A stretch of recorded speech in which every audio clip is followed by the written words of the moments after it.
Chapter 32, Chapter 31.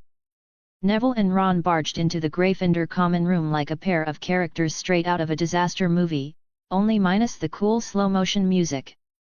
Ron, looking like he'd just completed a sprint to the moon, was practically gasping for air, while Neville had the dazed look of someone who'd just woken up from a nap and stumbled into a wizarding version of Jumanji. Harry, lounging in his usual spot by the fire with Jean, looked up at their entrance. Hermione, who had her nose buried in about 5 books at once, didn't even look up but seemed to instinctively know the disaster was just starting.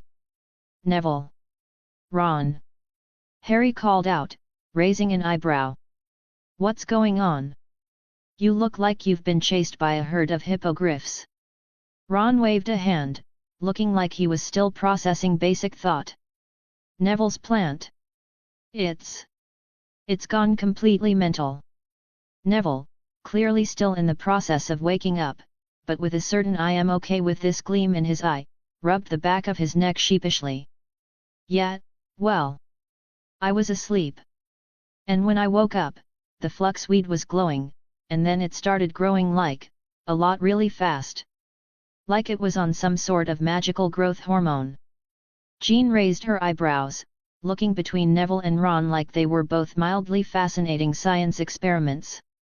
"A glowing, rapidly growing plant?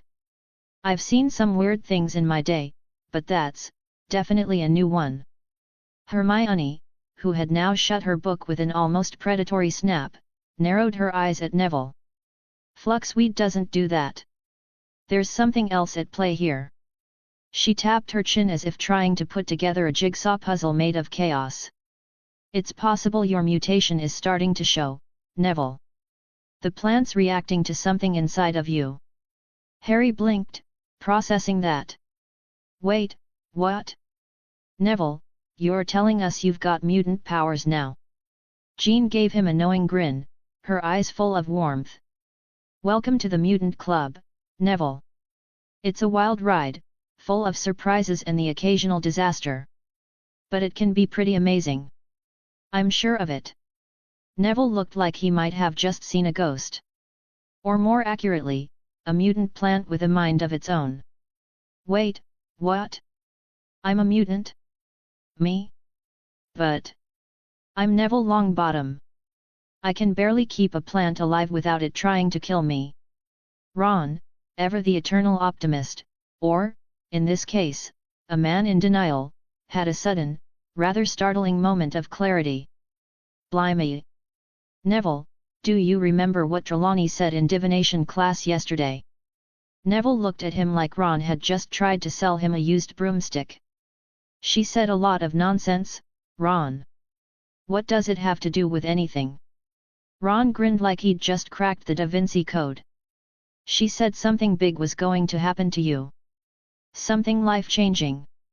I thought she was just spouting her usual vague mumbo-jumbo, but maybe just maybe she was right." Neville's eyes went wide, suddenly realizing. "I thought she meant I'd find Trevor or something. Not that I'd be suddenly turned into some sort of mutant wizard plant man." Hermione stepped in, her usual air of calculated precision on full display. "We've been talking about the possibility that you've got the X gene since yesterday, Neville. Remember? The fact that the fluxweed reacted this way, it's a strong sign." Neville squirmed under the sudden spotlight, looking even more uncomfortable than a first-year student in front of a Slytherin. "But I'm just Neville. I've always been the one who accidentally set his own shoes on fire or mistook a venomous tentacula for a harmless flower.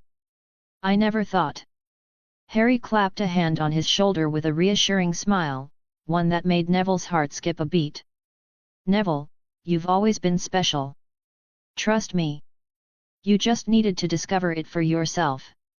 Not everything great happens in the flash of a wand. Sometimes, it's a little more subtle." Jean smiled warmly, her voice full of encouragement. "Everyone's got their own abilities. Yours just decided to make a dramatic entrance, that's all." Ron, now practically bouncing with excitement, threw in his 2 cents.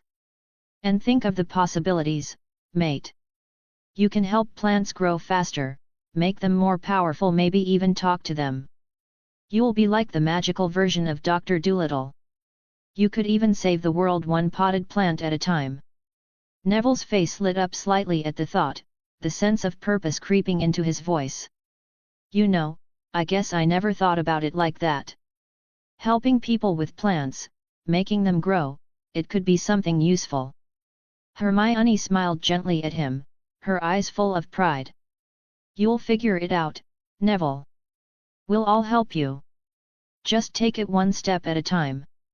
Ron, with his signature mischievous grin, couldn't resist. So, does this mean we can finally have a garden party in the common room? Jean rolled her eyes, but the smile on her face was warm. You'll be the life of the party, Ron. Trust me. Neville smiled, now feeling a little less like a deer caught in the headlights and a little more like someone who might just be able to handle the chaos of a magical plant-induced mutant awakening. Thanks, everyone. I'll figure it out. Before he could say more, Hermione's curiosity got the best of her, and she leaned forward. So, what happened with Professor Dumbledore? You were gone for a while. Did you get anything sorted? Harry's face lit up as he nodded. Yeah. Dumbledore showed us this secret room, the come and go room, it's called. It's a room that appears whenever you need it and turns into whatever you require. It's perfect for practicing without drawing attention. Jean added with a grin, it's got all sorts of magical targets and training dummies. It's a proper superhero hideout. We're going to have a blast in there. Hermione's eyes practically sparkled. That sounds fantastic. If anyone could get a room like that to exist, it's Dumbledore. I'm so glad he's so supportive. Neville's grin widened. That sounds amazing. I can't wait to check it out. Ron, already imagining the potential chaos of a training session, nudged Neville playfully. Looks like we're in for some epic times ahead. Harry, his mind turning, raised an eyebrow at Jean. If only we had something like a magical cerebro to help us track all the mutants around Hogwarts. Hermione, ever the curious mind, blinked. What's cerebro? Jean smiled, looking amused. It's a device Professor Xavier uses. It helps him locate mutants all over the world. It amplifies his telepathic abilities so he can find and connect with them. Hermione's face lit up. That sounds incredible. Imagine what we could do with that kind of tool here. Harry nodded. Exactly. It'd be a game changer.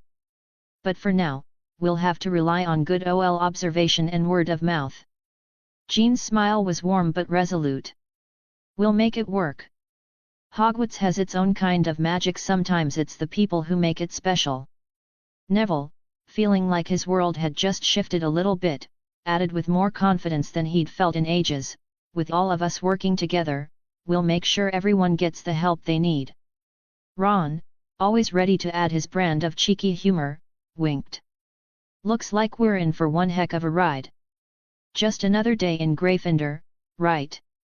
As they stood there, the weight of their shared purpose settled in. Magic, friendship, and a whole lot of chaos were on the horizon, and they were ready for whatever came next. The sun peeked through the windows of the Gryffindor Tower, sending rays of warm light across the stone floors of Hogwarts. Harry, Hermione, and Jean were walking toward the Great Hall, their footsteps in sync, the scent of toast and sizzling bacon leading them like an irresistible force. It was one of those mornings where everything felt just right except for the fact that they were heading to classes instead of spending the day lounging in the sunshine. But they were Gryffindors, so that was basically an impossible dream anyway. Hermione and Jean were whispering to each other, heads close together, looking like they were scheming. Let's be real, they always looked like they were scheming. It was one of the things that made them a bit terrifying, but also brilliant. Harry couldn't help but notice how excited Hermione looked. Her eyes were practically sparkling. He'd started noticing a lot of things about her recently. But, and this was key, he was really trying not to think about that because, well, Jean was right there. And Jean had that smile. The one that could melt steel if she wanted to. "I've been thinking," Hermione said, practically vibrating with enthusiasm. "After our talk, Jean and I realized that the come and go room is a lot like the room of requirement from the old stories." Jean nodded along, her usual thoughtful expression on her face. "Exactly. If we ask it for a place to find other mutants in the castle, it could respond to that. It's like the room is tuned into what we really need, not just what we say we want." Harry stopped walking mid-step, eyes lighting up. "That's brilliant. Room of requirement, it has a nice ring to it." He grinned, giving Jean a sideways glance. "Let's test the theory after classes. I can't wait to see what happens." They entered the Great Hall, the smell of breakfast hitting them like a freight train. Ron and Neville were already sitting at the Gryffindor table, looking like they'd been through some sort of emotional roller coaster. Harry plopped down next to them, glancing at their faces. Ron looked like he'd just eaten a whole batch of filibusters fireworks, wide-eyed, jittery, and a bit too pale. Neville, on the other hand, was fiddling with his fork like it was the last piece of food in the universe, his face a strange mix of dread and determination. "What's going on with you two?" Harry asked, frowning. There was something off about their usual cheerful selves. Ron groaned loudly, slumping forward onto his arms, face buried in the table. "First class of the day? Potions. With Snape." Neville nodded solemnly, looking like he was about to break into a cold sweat. "It's always a disaster with Snape. I'm pretty sure he's cursed the classroom itself." Hermione tried to offer some comfort, even though she was clearly distracted by the way Harry's hair had grown a bit messy than usual. "Honestly, didn't it just add to his charm? Don't worry, we'll make it through together. Besides, after class, we have something exciting to look forward to." Harry tried to perk up the mood, giving Ron and Neville an exaggerated grin. "Yeah. The room of requirement might be exactly what we need. Imagine training in secret, no one to bother us. Think of it as the perfect place to get our mutant skills in check." Ron managed a half-hearted smile. "Sure, but you know Snape. That guy could find a way to make a disaster out of a cup of tea." Jean leaned in, her voice softer but filled with confidence.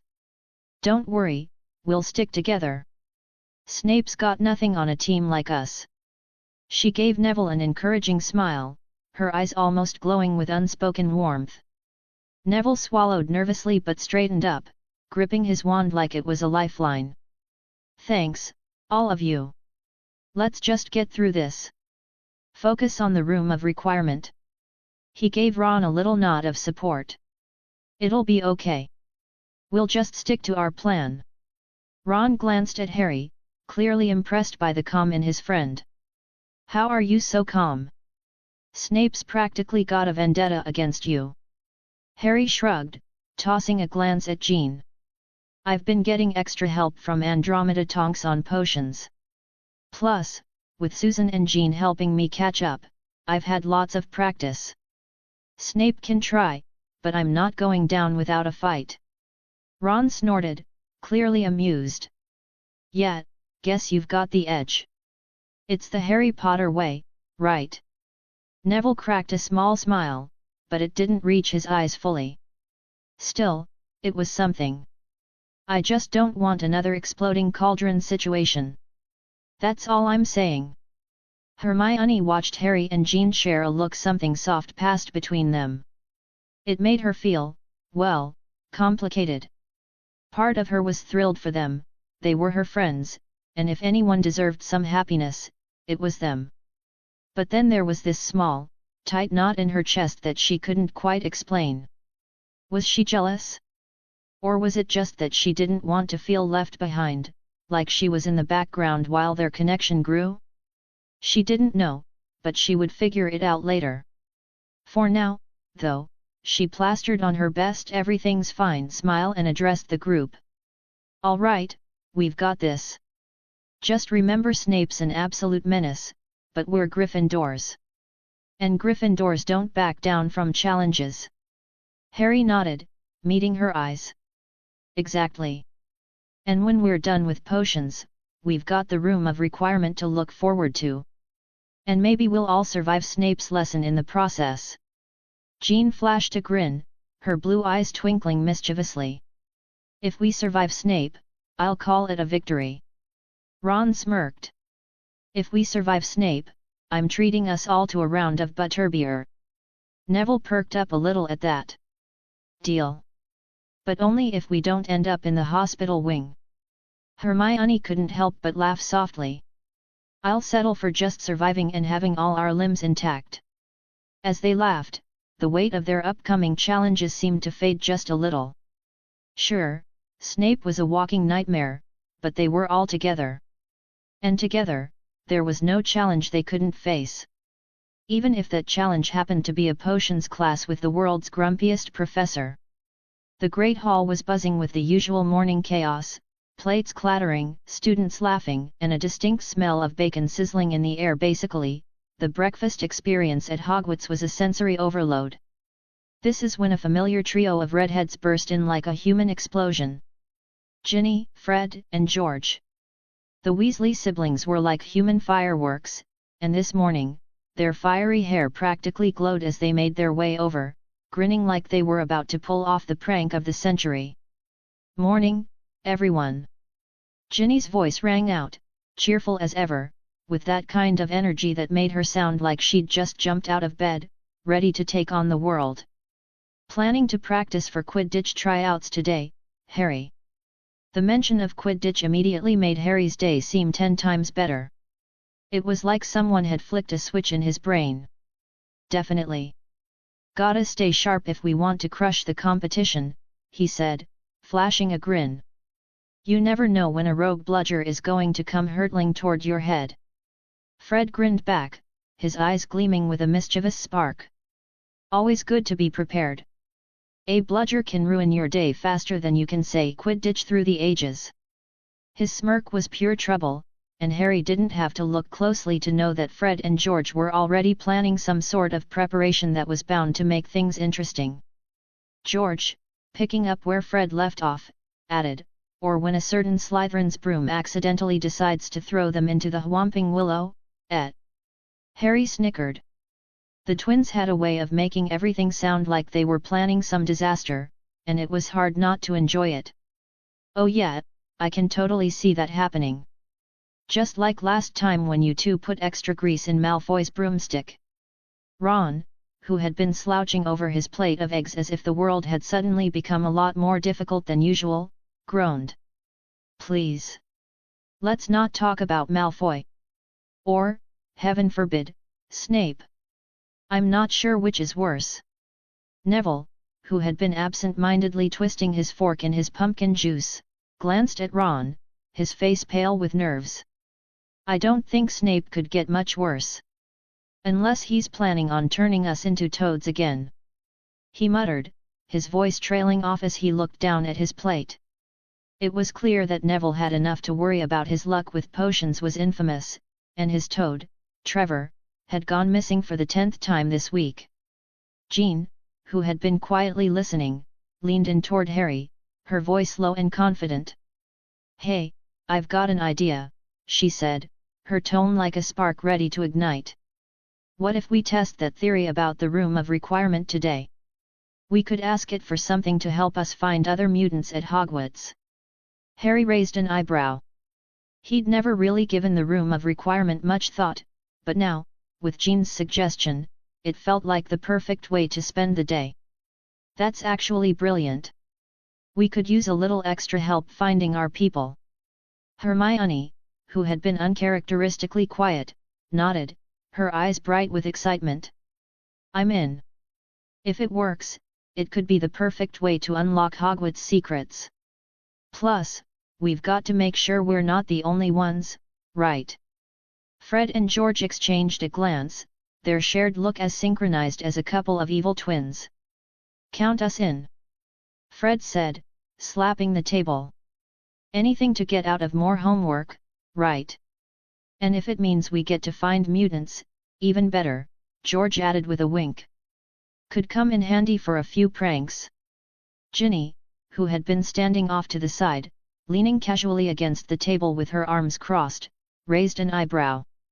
"I'm in, too," she said, her voice sharp but filled with curiosity. "What's the plan?" Jean smiled, leaning in a bit closer to explain. "We'll test the room of requirement after class.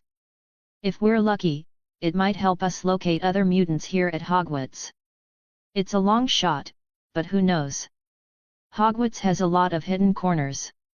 Ron, looking like he was mentally bracing for potions, tried to sound optimistic. "So, we survive potions, then we go look for mutants? I can handle that." "Sure," Harry added with a grin. "And maybe after, we can practice Quidditch. Get a little bit of flying in before the tryouts." Ron raised his glass of pumpkin juice as if it were a toast. "Sounds like the perfect way to survive today. Quidditch, mutants, and, Snape. The trifecta of a good day." Neville, still clutching his fork like it was a lifeline, nodded enthusiastically, despite the fact that he looked like he was about to pass out from the stress of the day. "Yeah, let's do it. I'm in. Who knows? Maybe we'll actually find someone who knows how to deal with a mutant toad." The group laughed, but it was the kind of laughter that came with understanding these were the friends who had always stuck together, no matter what. They had faced down trolls, dark lords, and far worse, and they weren't about to stop now, even if the next challenge was surviving Snape's miserable potions class. As they finished breakfast, the buzz of excitement for what was to come filled the air, and it wasn't just the promise of Quidditch or the mystery of the room of requirement. It was the sense of togetherness, the bond that tied them all together. The future was uncertain, sure. But with friends like these, facing down whatever Hogwarts or Snape threw their way was the least of their worries. The dungeon smelled like a mix of sulfur and old books, a scent that would have made any sane person run for the hills. But Harry, Hermione, and Jean were used to it by now. Potions class was always like this, dark, oppressive, and full of ingredients that smelled worse than Ron's socks after Quidditch practice. Ron plopped down next to Harry, his face etched with the expression of someone who had just walked into a haunted house but couldn't figure out where the ghosts were hiding. "Why am I here again?" he muttered, eyeing the cauldrons like they were going to explode just by looking at him. Before anyone could respond, Professor Snape made his entrance. It was as if the man had learned how to materialize out of thin air, like some kind of dark wizard magic trick. His black robes swished around him like they were auditioning for a role in a horror film. The man practically oozed drama. "Settle down," Snape's voice sliced through the room, sharp enough to cut the tension in the air. His gaze locked onto Harry for a moment, then shifted to Jean. It was a look that made Harry's spine tingle, like Snape had just realized he wasn't alone in the dungeon, and that alone was enough to send him spiraling into a dark corner of his mind. Snape's face flickered through about 5 different emotions in the time it took Harry to blink: surprise, confusion, disdain, recognition, and finally, displeasure, all in a split second. Harry blinked. Normally, Snape had 2 settings, scowl or sneer. This was new and slightly terrifying. Today, Snape's voice was the epitome of cold and sinister. "We brew the shrinking solution. I expect nothing less than perfection. Instructions are on the board. Don't make me repeat myself." The class shuffled into action, but Snape didn't leave them with any peace. He began to pace between the rows, his black cloak billowing behind him like he was auditioning for a role in a vampire movie. His eyes were trained on everyone as though he were a hawk hunting its prey. "Potter," he hissed, stopping by Harry's cauldron, "let's see if you managed to not ruin everything during your summer vacation. I do hope you were practicing and not, I don't know, spending all your time stuffing your face with sweets." Harry, trying not to swallow his tongue in front of the class, shot Snape a look that probably said something like, "I'm not afraid of you." But on the inside, his brain was screaming, "Please don't make me fail this in front of everyone." "Yes, Professor," Harry said, his voice a little more confident than he felt. Hermione gave him a quick, supportive smile from across the table. It was like a mental high five, and Harry held onto it like a lifeline. Jean, who had been completely focused on her cauldron up until now, caught Snape's attention next. She was blending the ingredients with an intensity that could rival a scientist on a caffeine high. The tension in the room shifted when Snape approached her. "Miss Grey," Snape said, and it was clear his voice was softer now, though the skepticism remained thick. "You're new, so I'll grant you some leeway. But know this: my standards are high. Even newcomers should understand my reputation." Jean met Snape's gaze, her eyes wide but determined.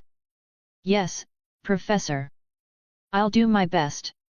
For a moment, Snape's face flickered with something unexpected, a fleeting glimpse of something almost sympathetic.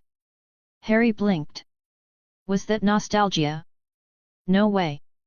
He hadn't seen that look on Snape's face since, ever. Snape moved on without responding further, leaving Jean to work with an air of quiet determination. The dungeon was alive with the sounds of cauldrons bubbling and the occasional pop of an incorrectly mixed ingredient. Hermione, predictably, was already ahead of everyone. Her potion was a perfect shade of emerald green, the kind of color that made you think of enchanted forests and summer nights. She stirred her cauldron with the precision of someone who had been practicing this since they were born. Ron, on the other hand, was trying his best not to set anything on fire, but his potion had taken on a distinctly orange hue. It looked more like the aftermath of a failed chemistry experiment than something that would actually work. "Just follow the instructions, Ron. Don't screw it up," he muttered under his breath, as if repeating it would magically make the potion work. Harry gave him a sidelong glance, but the sympathy was short-lived. He knew that in potions class, nobody was safe from Snape's cruel gaze. Snape, of course, was everywhere. He hovered over Neville's cauldron, his eyes narrowing as the poor guy's potion turned a shade of purple that looked like it belonged in a swamp. "Longbottom, unless you're attempting to create a new color for vomit, I suggest you pay attention." Neville, who had somehow turned redder than the Gryffindor crest, gave an embarrassed nod. Harry felt for him. If there was one thing Snape excelled at, it was making a student feel like their entire existence was a failure. Jean, however, didn't seem fazed. She looked up from her potion for a brief second, caught Snape's eye, and held his gaze with the calm confidence of someone who knew what she was doing. Harry, who had spent years trying to master that level of composure, was a bit in awe. By the end of the class, Snape was making his rounds again, inspecting each student's potion like a judge at some wizarding competition. When he reached Harry's station, he stared at Harry's potion for an uncomfortable amount of time, his face expressionless. "Potter," Snape said finally, and Harry's heart did a little tap dance in his chest, "this is acceptable. For now." That was the closest thing to praise Harry was likely to get from Snape. He tried not to look too relieved, but inside, he was giving himself a mental high five. The bell rang, signaling the end of class, and Harry exhaled in relief. Everyone began packing up, the tension in the air evaporating. Ron gave a dramatic sigh and muttered, "One down, 1,000 to go." Hermione, ever the optimist, grinned at him. "Well done, everyone. Now, let's get through the rest of the day, and then we can finally explore the room of requirement." "Absolutely," Harry said, the thrill of the unknown filling him with a new kind of energy. "Let's see what secrets the room of requirement is hiding for us today." As they filed out of the dungeon, the walls of Hogwarts felt a little less imposing. There was an adventure waiting at the end of every corridor. And for once, Harry didn't feel quite as alone.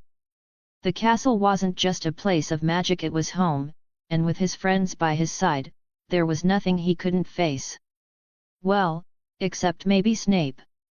But that was a whole different story.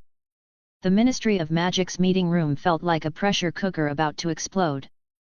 The air was thick with tension, and not in the fun way like when you're waiting for your favorite show to drop a new episode.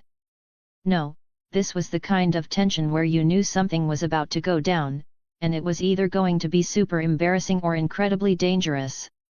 Or both. Probably both, knowing Umbridge. And sure enough, in stormed Dolores Umbridge, looking like a giant marshmallow that had been dunked in Pepto-Bismol. Seriously, how was she so pink and so furious at the same time?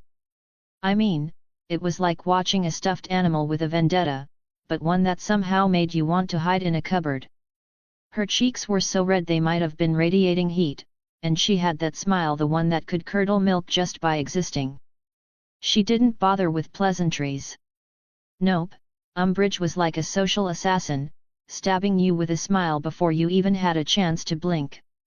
I demand, she began, her voice high and screechy in that way that made every dog within a 5-mile radius roll its eyes, that Harry Potter and Jean Grey be prosecuted for their actions on the Hogwarts Express. Destroying Ministry property Dementors, no less, is a serious offence. Amelia Bones, the kind of woman who could stare down a Hungarian horntail and still look unimpressed, didn't even flinch.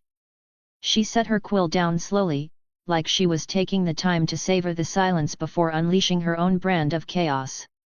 "Dolores," she said, her voice as calm and sharp as a freshly polished sword, "those Dementors were a serious threat to the students, including my niece, Susan, who was in the same compartment as Harry and Jean. They acted in self-defense. The Ministry should be praising them, not prosecuting them." Sirius Black, who was looking as brooding and gorgeous as a dark storm cloud, and honestly, just as intimidating, tilted his head. "I'm sorry, what?" He leaned forward, his voice dripping with sarcastic sweetness that only Sirius could pull off. "Are we really doing this? Accusing students of reckless behavior when they literally saved lives? That's some next-level denial, even for you, Dolores." Umbridge's cheeks puffed up like a balloon that was about to burst.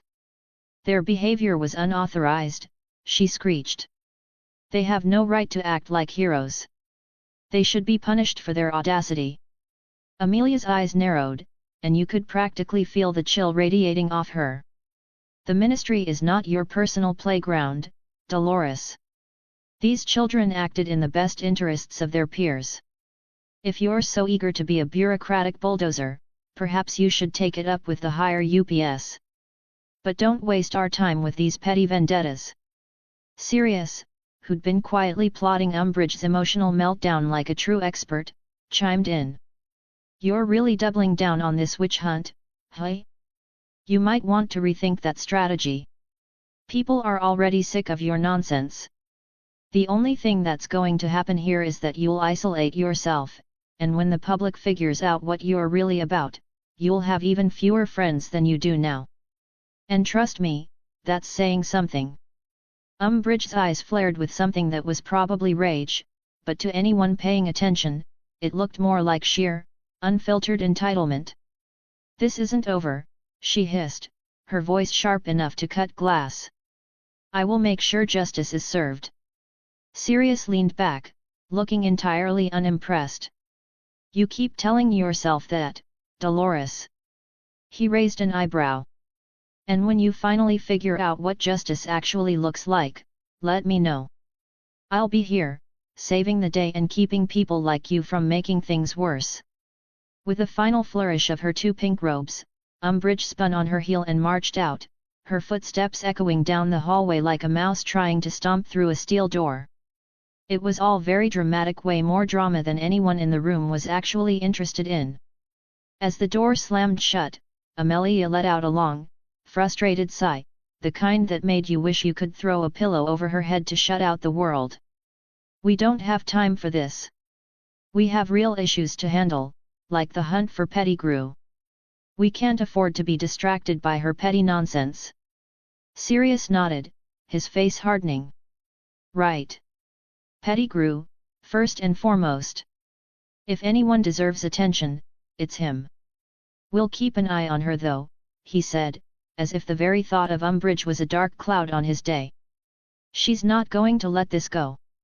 But we don't have to let her derail us." Amelia's lips twitched into a grim smile. If we can handle the worst of the Dark Lord's followers, I think we can manage one over-caffeinated bureaucrat. She shook her head, clearly over the whole ordeal. She just doesn't know when to quit. Sirius leaned back in his chair and ran a hand through his messy hair, his usual carefree smile returning, though with an edge of tiredness. Let's just hope the rest of the ministry can remember what actually matters before she does something even stupider. And with that, the room settled into a more serious rhythm, the buzz of bureaucracy and the hunt for real criminals pushing Umbridge and her tantrums to the farthest corner of their minds.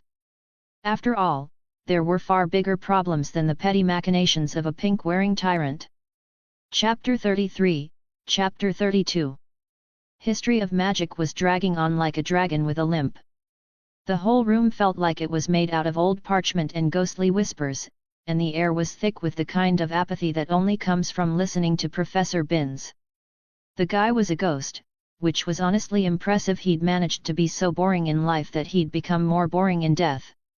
If there was a prize for most forgettable teacher in Hogwarts history, he'd win it hands down, no contest. Harry was doing his best to stay awake, though his quill was now scribbling nonsense on the page in a half-hearted attempt at note-taking.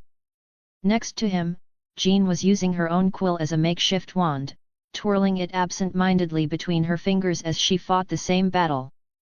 She wasn't the biggest fan of ancient goblin uprisings either, but at least she was trying to look like she cared. Her eyes flickered over to Harry, then to the clock on the wall, then back to the clock about 100 times. Ron, however, was already halfway into the land of Nod, his head propped up by his arms like a rag doll who'd given up on the world. He made a muffled noise of protest that sounded like a cross between a grunt and a snore. "Can't this class end soon?" he groaned, his voice muffled by the desk, as though he was trying to talk through a pillow. "I swear, I'm this close to asking for a time-turner just to escape." Hermione, sitting next to him, rolled her eyes. "Honestly, Ron, it's history of magic, not a snooze fest. We can't just wish it away. We need the information. It's important." Her voice, despite the frustration, was still clipped and controlled. She'd probably even mapped out the lecture's key points on the back of her hand in case Binns called on her. But even she was fighting the yawn creeping at the back of her throat. "Fine, fine," Ron muttered, slouching even lower, clearly not caring. He muttered something about finding a more exciting way to nap. Jean, ever the optimist, cast a sideways glance at Harry. Her expression said it all, a mix of boredom and the faintest flicker of hope, like she was holding onto a thread of something exciting that might happen eventually. "At least the room of requirement sounds promising," she murmured, her voice an octave lower, as though they were in some secretive operation. "We might actually find something useful there. Not just listen to Professor Binns prattle on about goblin treaties from 1,000 years ago." Harry's eyes lit up at the mention of the room of requirement. He was already mentally checking out of the class, his mind whizzing ahead to their little expedition. "Yet," he muttered, the edges of a grin tugging at his lips. "Finding other mutants could be monumental. Who knows what we might uncover? Maybe an ancient mutant artifact or something." He could almost see it, the room of requirement, all mysterious and cool, hiding some insane secret just for them. If it worked the way they thought it would, they could be uncovering something bigger than anything they'd stumbled across so far. Professor Binns didn't seem to notice the growing rebellion in the back row of the class. He was lost in the age-old battles and treaties, his voice coming out in a monotonous drawl. It was like being stuck inside a history book that had been read way too many times. "Now," Binns droned on, "in 1341, the Goblin Rebellion, fueled by mistreatment at the hands of the wizards." Ron snorted. "This is like the world's worst bedtime story." Jean raised a brow, trying to suppress a laugh. "It's more like a snooze fest than a story." Harry nodded, glancing at the clock.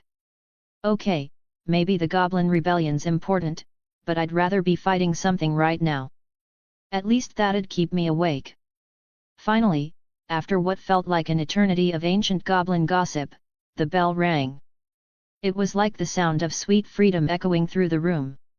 Everyone scrambled out of their seats like the castle had just caught fire, eager to flee the clutches of history's most boring ghost. Ron shot to his feet first, wiping drool from his chin with a grin. "I've never been so glad to leave a class in my life. I need a nap to recover from that. Hermione, can you help me find a way to sleep and study at the same time?" Hermione rolled her eyes, but she wasn't entirely unamused. "You already managed to do that in every class, Ron." Neville, who had been on the edge of life and death in his own way during Bin's lecture, i.e., trying not to faint from the boredom, stood up next. He looked like he'd fought an epic battle just to stay conscious. His face was flushed, and he looked like he'd had enough of ancient goblin uprisings to last a lifetime. "Right. I think I'll need a cup of something strong after that one." Jean flashed him a teasing smile. "You're not the only one, Neville. That class could put a blast-ended Scrooge to sleep." Ron grinned, waggling his eyebrows. "Now that would be a useful skill. Can we get that on a time-turner? I'd take an hour-long nap every time we're in there." "I'm sure the Room of Requirement could do something with that," Harry said, still feeling the pull of their upcoming adventure. "But, for now, let's get to the common room and get ready. We've got a lot to figure out before we get to the room. And I'd rather not go in completely unprepared." With that, the group made their way out of the classroom, Ron still yawning like a giant, Neville trying to shake off his post-Bin's fog, and Hermione already planning out their next move. Meanwhile, Harry and Jean exchanged a look, both feeling the same anticipation building up.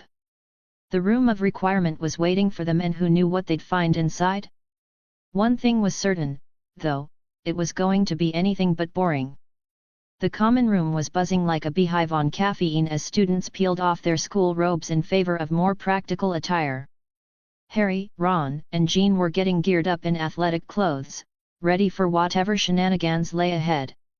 Hermione, ever the picture of practicality, opted for a simple, comfortable outfit, though she looked like she was mentally cross-referencing her notes for every possible outcome of the evening's mystery. Neville, true to form, had a slightly dazed but excited look in his eyes, like someone who had just discovered that broccoli might not be the enemy after all. Ginny, Fred, and George arrived in a whirl of Quidditch robes, as if they'd been born in them. Fred's grin stretched from one ear to the other, his energy practically leaking out of him in waves. George, trying to look cool but failing miserably, not that anyone cared, winked at the group as he bounced on his heels, like an over-caffeinated spring. "Oi, everyone!" Fred shouted, flinging himself onto one of the armchairs with the dramatic flair of someone who was both a professional and a show-off. "You ready to find out what's behind the Room of Requirement? We've got a feeling it's more than just a secret broom closet." "Yeah," George added, grinning like a cat who'd just found a particularly interesting mouse. "And if it's not, well, Quidditch practice will make up for it. Gotta keep the edge sharp, right?" Ron, looking like he might drift off at any moment, groaned, "Honestly, if Quidditch is what you two call practice, I'm pretty sure we're all in trouble." As they chatted, the twins headed over to Harry, their eyes twinkling with a conspiratorial gleam that could only mean one thing: trouble. Fred handed him a folded piece of parchment, the edges already slightly worn. "Thought you might need this," Fred said, his voice low and deliberately mysterious. What's this?" Harry unfolded the parchment, squinting at it. For a moment, there was silence, the world seeming to pause around them. The parchment was, well, the Marauder's map. Harry's heart skipped a beat as he recognized it. "Wait," Harry said slowly, raising an eyebrow. "You've had this since first year?" "Yep," George confirmed, popping the P like he was too cool for this entire conversation. "We liberated it from Filch's office after our first year. Didn't really know what it was at the time. But we figured it out." Fred beamed proudly. "It's yours now, Mate. Marauder blood and all that. You're a marauder's son and well, you know, godson. Harry felt a rush of gratitude wash over him, like someone had just handed him a piece of his dad's legacy. Thanks, he muttered, not really knowing how to process it. This is perfect. Hermione, who had been watching this exchange with a furrowed brow, leaned forward, her curiosity evident. What's so special about a piece of parchment? Harry smirked, rolling his eyes. You're about to find out. With a flourish, he tapped the map with his wand. I solemnly swear that I am up to no good, he said, his voice dripping with the kind of mischief that could only come from the son of a marauder. The map shimmered to life, revealing a detailed blueprint of Hogwarts, with tiny dots moving around it. Names were written beside the dots, each one marking the location of a person somewhere in the castle. Hermione gasped, her hands clutching her notes as she leaned in closer. Wait, it shows the entire castle and everyone in it. Jean leaned in, her eyes flashing with intrigue. It's like a magical GPS. That's insane. How does it even work? Long story short, Harry said, a grin spreading across his face as he looked down at the map, my dad and his friends made it. It's brilliant for navigating the castle, and avoiding trouble. Though, it also helps you find it, if you're feeling adventurous. Fred and George exchanged an amused glance, their faces lit with a devilish gleam. It's not just for avoiding trouble, Fred said. It's for finding it too. Hermione, her mind already whirring with ideas, put a hand to her chin. This could help us find mutants. Or hidden rooms. Or other places no one else can get into. Harry nodded thoughtfully. Exactly. But we need more than just the map. We need to figure out how to find the other mutants. Jean, who had been quiet for a moment, her gaze intense, spoke up, her voice a low murmur. And that's where the room of requirement comes in. If anyone can help us figure out what's going on, it's that place. With the plan set, the group began to head out toward the 7th floor. Their footsteps echoed in the quiet corridor, anticipation hanging thick in the air. As they moved, Fred and George exchanged one last glance. Don't worry, mate, George said to Harry with a grin. Whatever happens, we've got your back. Just remember, Fred added with a wink, if you get caught, you never saw us. And with that, the group continued down the hallway, the excitement building with every step, the Marauder's map glowing faintly in Harry's hand. They were about to uncover the secrets of the Room of Requirement and maybe, just maybe, they were one step closer to finding out exactly what was going on with the mutants hidden in Hogwarts. Harry paced back and forth outside the hidden entrance, his footfalls echoing in the hallway like a drumbeat in a battle march. His mind was racing mutants, magic, mysterious books, it was all starting to feel like one giant, magical conspiracy. The Room of Requirement, as usual, was being its temperamental self. Harry was half expecting it to appear in a puff of smoke and a flashy tada, but instead, it took its sweet time. Typical. Finally, after what felt like an eternity of staring at a blank wall, which, honestly, was getting really old, the door slid open. It looked like it was trying to be cool and secretive, but Harry didn't care. He was just relieved it wasn't making them wait any longer. Jean, who had been hovering nearby like a cosmic guardian, stepped up next to him, her eyes flickering with a mixture of curiosity and power. It feels alive in here, she murmured, sensing the magic swirling around them. The door swung open, and they stepped inside. The room unfolded before them like the set of a magical rummage sale, the kind where you're not sure if you're about to discover a treasure or a cursed lawn gnome. There were dusty old books, strange trinkets, and bizarre contraptions that looked like they'd been stolen from a mad scientist's lab. The whole place had an air of eccentricity, and Harry half expected a giant clock to appear with a voice announcing, "You've entered the Twilight Zone." At the center, like some sort of mystical pedestal from an Indiana Jones movie, stood an object of great importance, a book glowing softly. The room really wanted to make sure everyone knew that this was where the action was. Fred and George, predictably, made a beeline for a stack of enchanted rubber chickens that seemed to squawk on their own. "What do you think, George?" Fred asked, already holding one up to his ear like a mobile phone. "I think this could use a bit more, zap," George replied, already summoning a spark of magic. Ron, who had been eyeing the room like a badger in a field of honey, couldn't resist a chuckle. "Honestly, guys, do you have any idea how much trouble we'd be in if we let those loose during a prefect meeting?"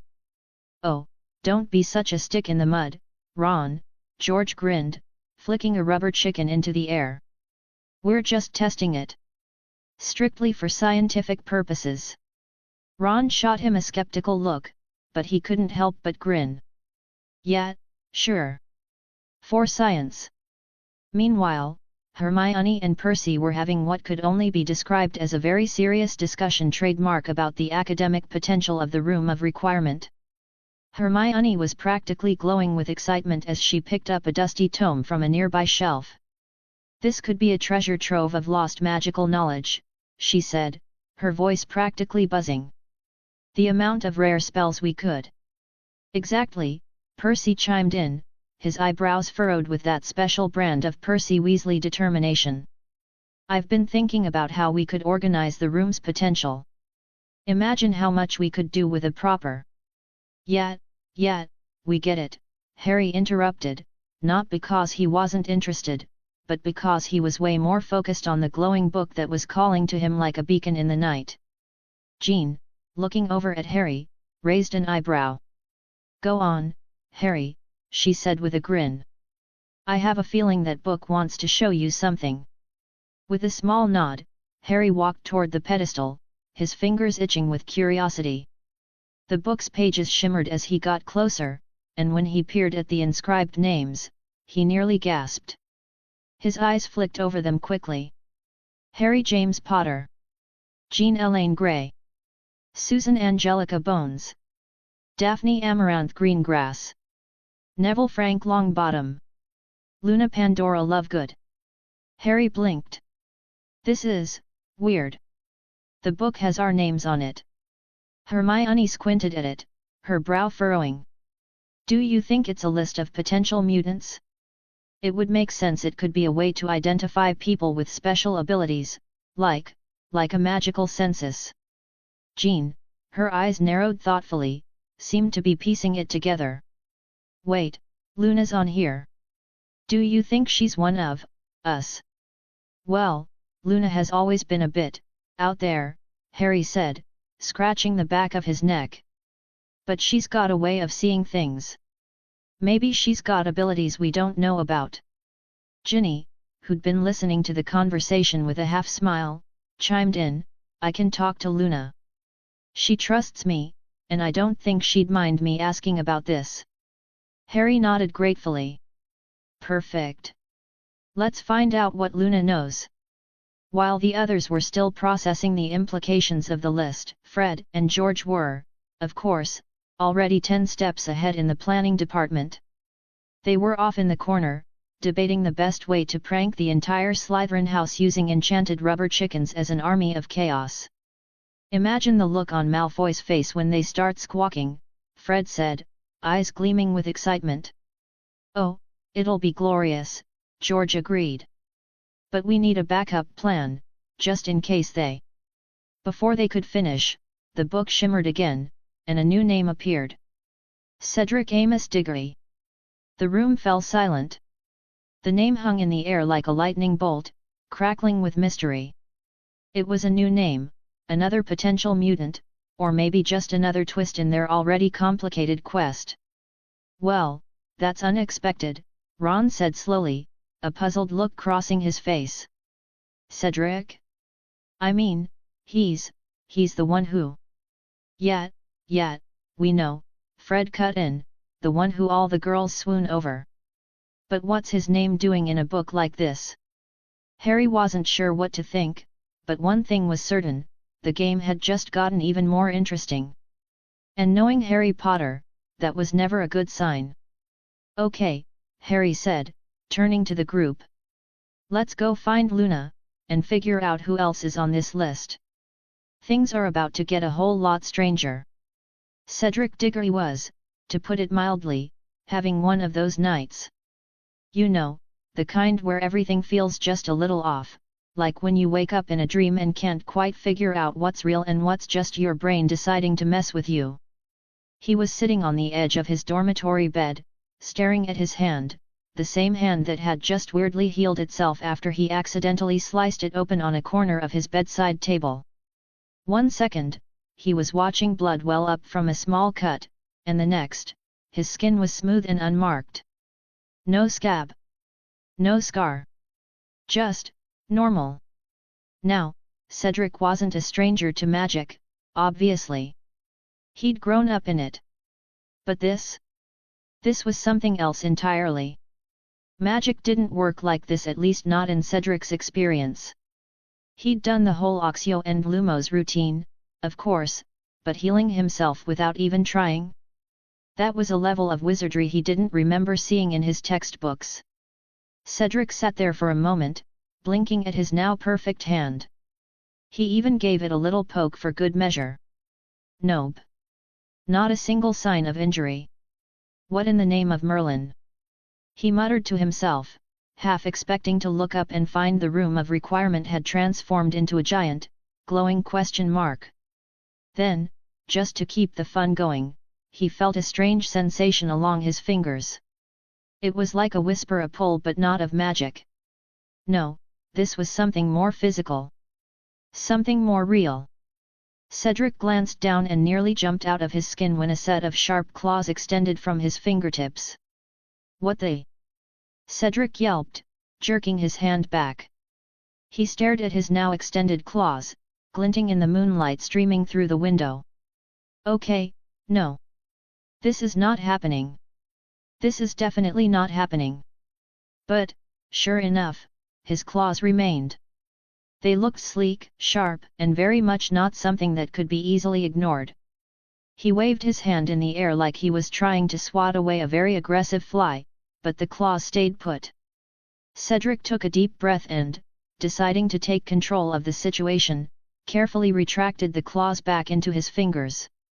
He could have sworn the floor beneath him sighed in relief. Right, he muttered, let's just, calm down. This is fine. Totally fine. He gave his claws another experimental flick, just to test them. Out they came, like two shiny, silvery blades that had no business being on a perfectly normal young wizard's hand. Cedric could feel his pulse racing as his brain tried to process this in a way that made sense, but it just didn't. His life wasn't supposed to include claws. Or self-healing.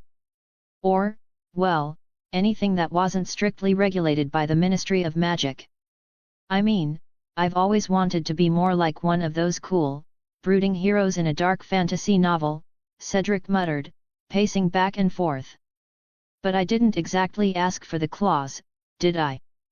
In fact, if Cedric was being honest with himself, and he always tried to be, he had no idea what was going on.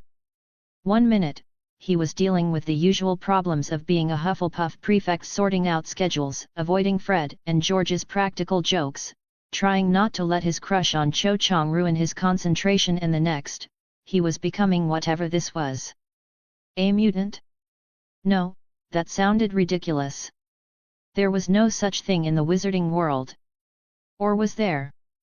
Cedric stared at his claws again, shaking his head. Yet, no way, this is just a special skill from learning too many transfiguration spells. He glanced around the room, half expecting anyone to walk in and confirm he was having a weird, wizard-induced hallucination. But no, it was just him and the sudden, very unexpected transformation. He let out a sigh. The room was quiet except for the sound of his breathing and the occasional soft rustle of his robes as he shifted nervously from one foot to the other. He looked out the window at the moon, its light casting long, cold shadows across the room. For a second, Cedric almost wished he could go back to being a normal Hogwarts student. You know, the one who didn't have to deal with the wild stuff like unexpected healing powers or claws that seemed to have a mind of their own. But then he smirked, running a hand through his messy hair. Who am I kidding? This is actually kind of cool. A little terrifying, but cool. He rolled his shoulders, feeling the weight of his new abilities, like he was carrying around a secret he wasn't ready to share with the world. All right, Cedric Diggory, Hogwarts champion, he said to his reflection in the window. You've got some serious upgrades going on, and you've got no idea what the heck to do with them. But hey, at least this gives me something to work with for the Triwizard tournament, right? But as he said it, a nagging thought lingered in the back of his mind: what if these powers weren't just some strange side effect of his magical heritage? What if they were something else? Something darker? For now, Cedric kept his secrets to himself. No sense in alarming anyone. After all, he wasn't entirely sure what he had yet. But one thing was for certain: life at Hogwarts had just gotten a whole lot more interesting. And if he had to start facing down dragons or whatever was coming next, he'd at least do it with a set of claws that could probably slice through anything. Yet, he whispered, grinning a little. Bring it on, world! The room of requirement had never looked quite so lively. It was like someone had thrown a party, but instead of streamers and balloons, there were ancient magical artifacts stacked to the ceiling, and a shimmering map of Hogwarts that practically begged for a game of wizard hide-and-seek. The group had gathered, forming an unusual yet tightly knit team, ready to dive headfirst into the unknown. Harry, standing in the middle of the room, looked like someone who had just inherited a time-turner and had no idea what to do with it. He scratched the back of his head, looking around at his friends. "All right, gang, let's get this sorted," he said, clearly trying to channel his inner leader, even if he wasn't quite sure what was going on himself. Jean, with her trademark serene confidence, shot Harry a reassuring smile. She was still getting used to the new powers coursing through her after all. It was a bit hard to focus when your telekinesis was strong enough to move the entire contents of the room of requirement with just a thought.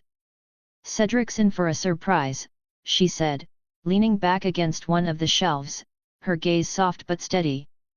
"But he won't be alone. We'll show him that he has a place with us, that we're all in this together." Fred, never one for subtlety, nudged George. "So we've got mutants, magic, and apparently, Cedric's going to get a crash course in all of it." His eyes lit up with that familiar spark of mischief. "This is gonna be fun." George grinned. "Could be like a magical superhero team-up movie. Who's our villain, though? I'm thinking Malfoy. He'd be perfect as the over-the-top evil genius type." Ron, who had been flipping through a random book on magical creatures, looked up, his brow furrowed. "I'm more concerned about Cedric. He's probably still trying to figure out what's going on. And with everything happening so fast, it's gotta be a bit much." Hermione, who had been studying the glowing parchment that mapped out their next steps, looked up at Ron, her eyes narrowing with focus. "I know. That's why we need to take it slow. We can't expect Cedric to just accept this new reality overnight. And we need a plan for how we're going to help him." Ginny, who had been standing off to the side, arms crossed, looked at Harry with determination in her eyes. "I'll talk to Luna. She's always had a different way of seeing things. I think she'll understand what's happening better than most people." Jean tilted her head thoughtfully, her voice almost whispering, "Luna's special. Her perspective on the world could be key in helping us understand everything." "You're not wrong," Harry agreed. He turned to the twins, who were practically vibrating with ideas. "Fred, George, can you two focus on creating a safe space to practice these powers? The room of requirement is the perfect place for us to get some hands-on experience." Fred raised his eyebrows. "You mean, like a training ground? One with no risk of blowing up the castle?" "That's exactly what I mean," Harry said, his eyes glinting with determination. "We need to be ready. And if we can't have fun while doing it, what's the point? Leave that to us, George said, with a sly smile. We'll make sure it's both safe and entertaining. A little bit of chaos never hurt anyone. Neville, who had been standing quietly by the window, gazing out at the Quidditch pitch, finally spoke up. We've got this. We all have each other's backs. It's just weird, isn't it? One moment, we're just students, and now we're dealing with mutants and magical powers. Well, that's just the typical Tuesday around here, right? Ron chimed in, making everyone laugh. He grinned, then added, I mean, we've fought a basilisk, defeated Voldemort a few times, and now we've got mutant powers on top of it all. It's practically routine. Ginny smiled, squeezing Luna's arm gently as they walked out to the Quidditch pitch. We'll take it one step at a time. Luna will get it. She's special. And Cedric, well, he'll come around. We just need to show him that being different isn't a curse, it's something to embrace. Harry watched them leave, feeling a strange weight settle on his shoulders. We can do this, he muttered to himself, barely audible over the breeze that rustled the trees. But deep down, he knew they could. Later that evening, after a quick Quidditch practice that was less about flying and more about dodging weird, accidental bursts of telekinesis, thanks to Jean, the team reconvened in the Gryffindor common room. The fire crackled merrily in the hearth, and the group huddled together, heads bent over a set of plans. Ginny was the first to speak up. I'm ready to talk to Luna. She's not going to be afraid of these changes, and I think she'll help us keep things grounded. Harry nodded. Once that's done, we'll go to Cedric. If we can make him feel like he's part of this, we can help him understand what's happening. We'll be a team. Fred leaned back in his chair, glancing around at the group. And once we have Cedric and Luna in on the plan, we'll get to work. But I think we need to focus on getting these abilities under control first. We don't want to blow up the castle, again. Again? Ron asked, looking over at Fred. When was the first time? Fred winked. Let's just say there was an accident with a potion in a misplaced spellbook. The less said about it, the better. The entire room erupted into laughter, the tension of the day slipping away for a moment. Percy, who had been unusually quiet, finally spoke up. We need to stay organized. We can't afford to be careless about this. I agree, Hermione said, her voice more serious now. We need to treat this like a real mission. It's not just about finding out what's going on, it's about helping each other through it. Harry looked at his friends, his team. Tomorrow, we go to the Room of Requirement and get this started. We'll train, talk to Luna, and find a way to help Cedric. The night fell silent as the group drifted off to their dormitories, each of them carrying the weight of what was to come. But they also carried the strength of their friendship, and that made all the difference. As Harry lay in his bed that night, staring up at the ceiling, he couldn't help but feel the stirrings of excitement. This was just the beginning. And if there was one thing he knew for sure, it was that no matter how strange things got, they were all in this together. Tomorrow would be the first step into something new. And whatever it was, they were ready. Chapter 34, Chapter 33. The Hogwarts library was bustling with the kind of quiet chaos you'd expect from a magical school in the middle of a week. There were students scattered around, hunched over desks, their faces buried in textbooks like they were trying to figure out how to summon a dragon with just the flick of a wand. The usual tranquility of the library was interrupted by the murmur of hushed voices and the occasional sharp rustle of parchment. It was like a whirlwind of wizarding academia was going on around Ginny, but it didn't stop her from weaving her way through the tables. She was on a mission. Her eyes scanned the room until they landed on the one person who could make sense of her current whirlwind of thoughts, Luna Lovegood. Luna, of course, was sitting at the farthest corner, as usual, with a stack of books piled so high it almost looked like she was trying to build an empire out of literature. Luna's fashion choices were always out of this world, but today she looked particularly ethereal. She had on a bright yellow cardigan over a flowy lavender dress, which, if Ginny was being honest, looked like it was designed for a moonlight stroll through a meadow of magical flowers. Luna's mismatched socks peeked out from under the hem, and there was a glittery star-shaped clip in her long, silver blonde hair that sparkled like something straight out of a fairy tale. Ginny hesitated for a moment, but she could see Luna's dreamy eyes already locked onto something far beyond the ordinary world, probably pondering the meaning of life or the latest conspiracy involving Nargles. Ginny took a deep breath and walked over to the table, trying to make it seem like she wasn't nervous. Which, let's face it, was basically impossible. How do you walk up to someone as unpredictable as Luna and not feel like you're about to enter another dimension? "Hey, Luna," Ginny said casually, sliding into the seat opposite her. "Got a minute to chat?" Luna, with that serene, otherworldly smile, looked up from the pile of books. She wasn't fazed in the slightest, like this was just another one of those conversations that happened to pop up in her life. "Oh, hello, Ginny," Luna replied in that soft, melodic voice. "I was just contemplating the likelihood that the giant squid in the Black Lake might be moonlighting as a fashion consultant for mermaids. You never know, right?" Ginny blinked, trying to suppress a laugh. "Right.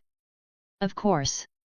Well, I actually wanted to talk to you about something a little more grounded. You know how you've always said you felt like you were different?" Luna nodded slowly, her gaze never losing its distant quality. "Yes. The world always seemed just a tad more peculiar than others think it is.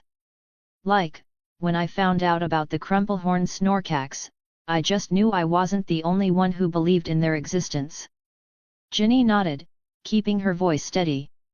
"Well, turns out you're not the only one who's a little different. There are more people like you, people with abilities. And we're setting up a place in the room of requirement where we can all come together, learn from each other, and figure things out. I thought you'd be the perfect person to join us." Luna's eyes lit up, and for a second, Ginny could swear she saw stars in them.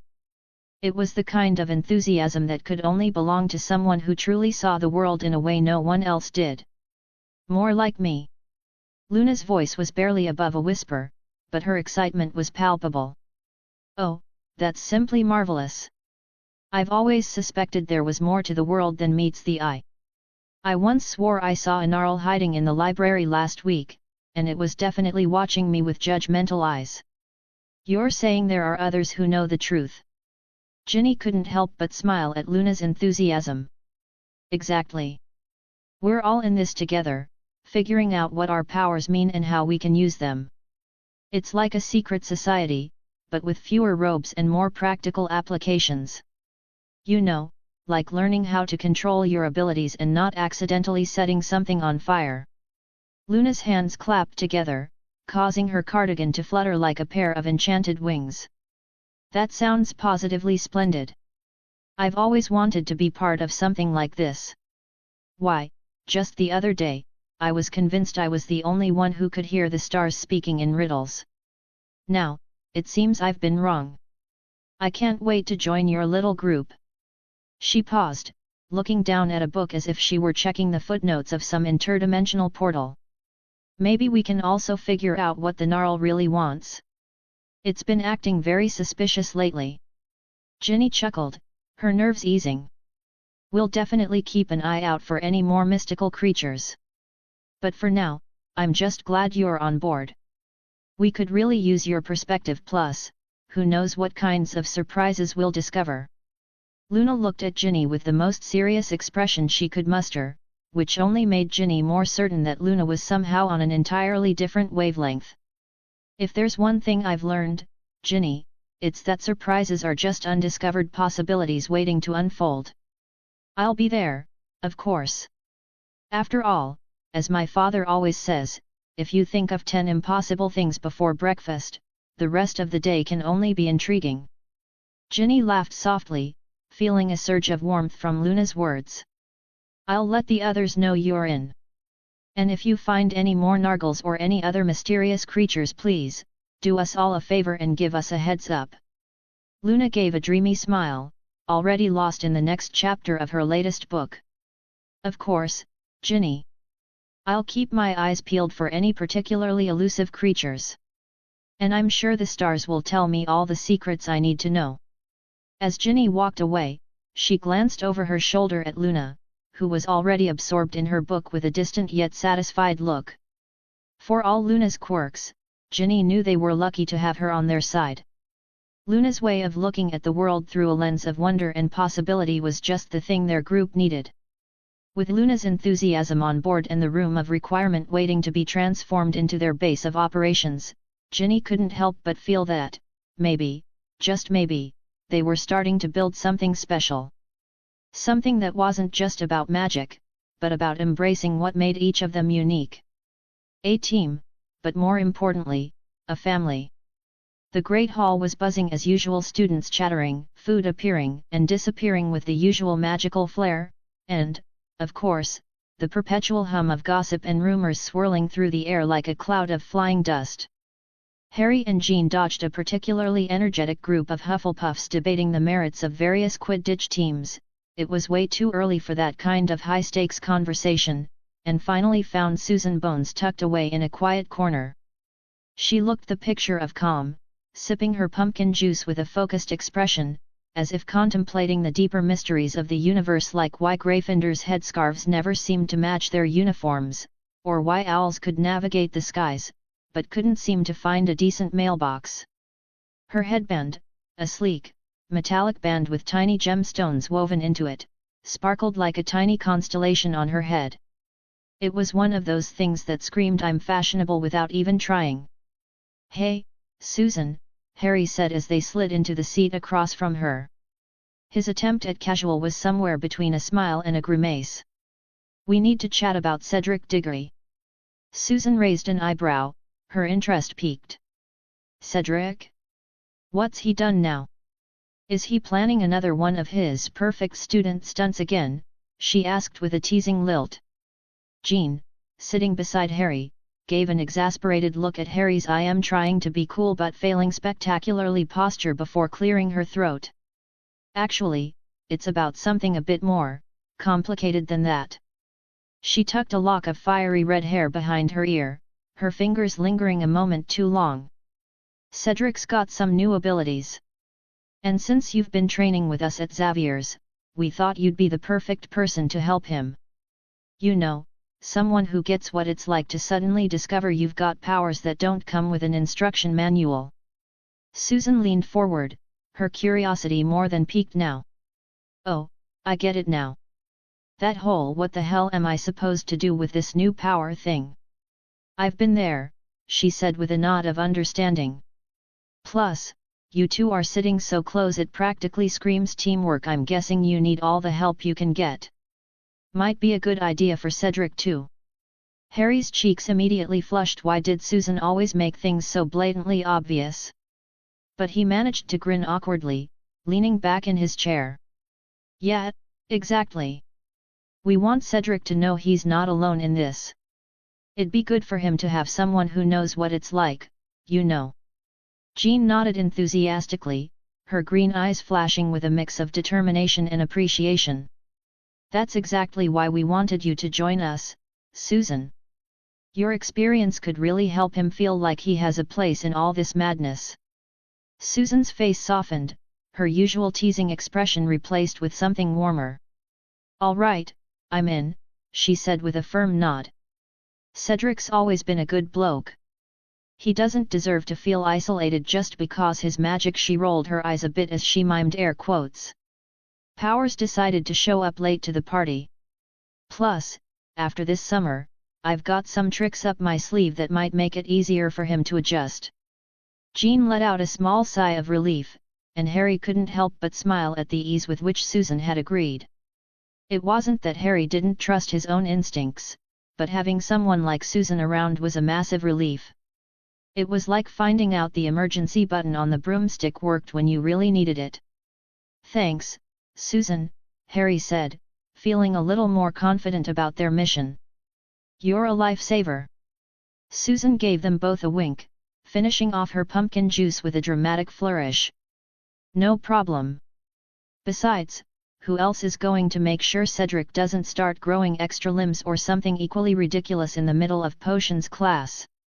It's all about managing expectations, people.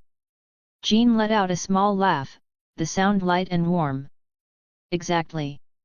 And if anything goes wildly wrong, we'll know who to blame. Susan chuckled at that, standing up to head out. Better you than me, she said with a wink. You two have a lot to figure out, but I'm looking forward to it. Just don't expect me to wear matching team outfits or anything. Fashion first, powers second, you know. The day by the Black Lake was the kind of cool that made you wish you'd brought a sweater but didn't, because who needs sweaters when you're on the verge of an adventure that could change everything? Harry, Jean, and Susan cut through the trees, their footsteps muffled by the carpet of leaves, which, honestly, was the perfect cover for all the weirdness they were about to dive into.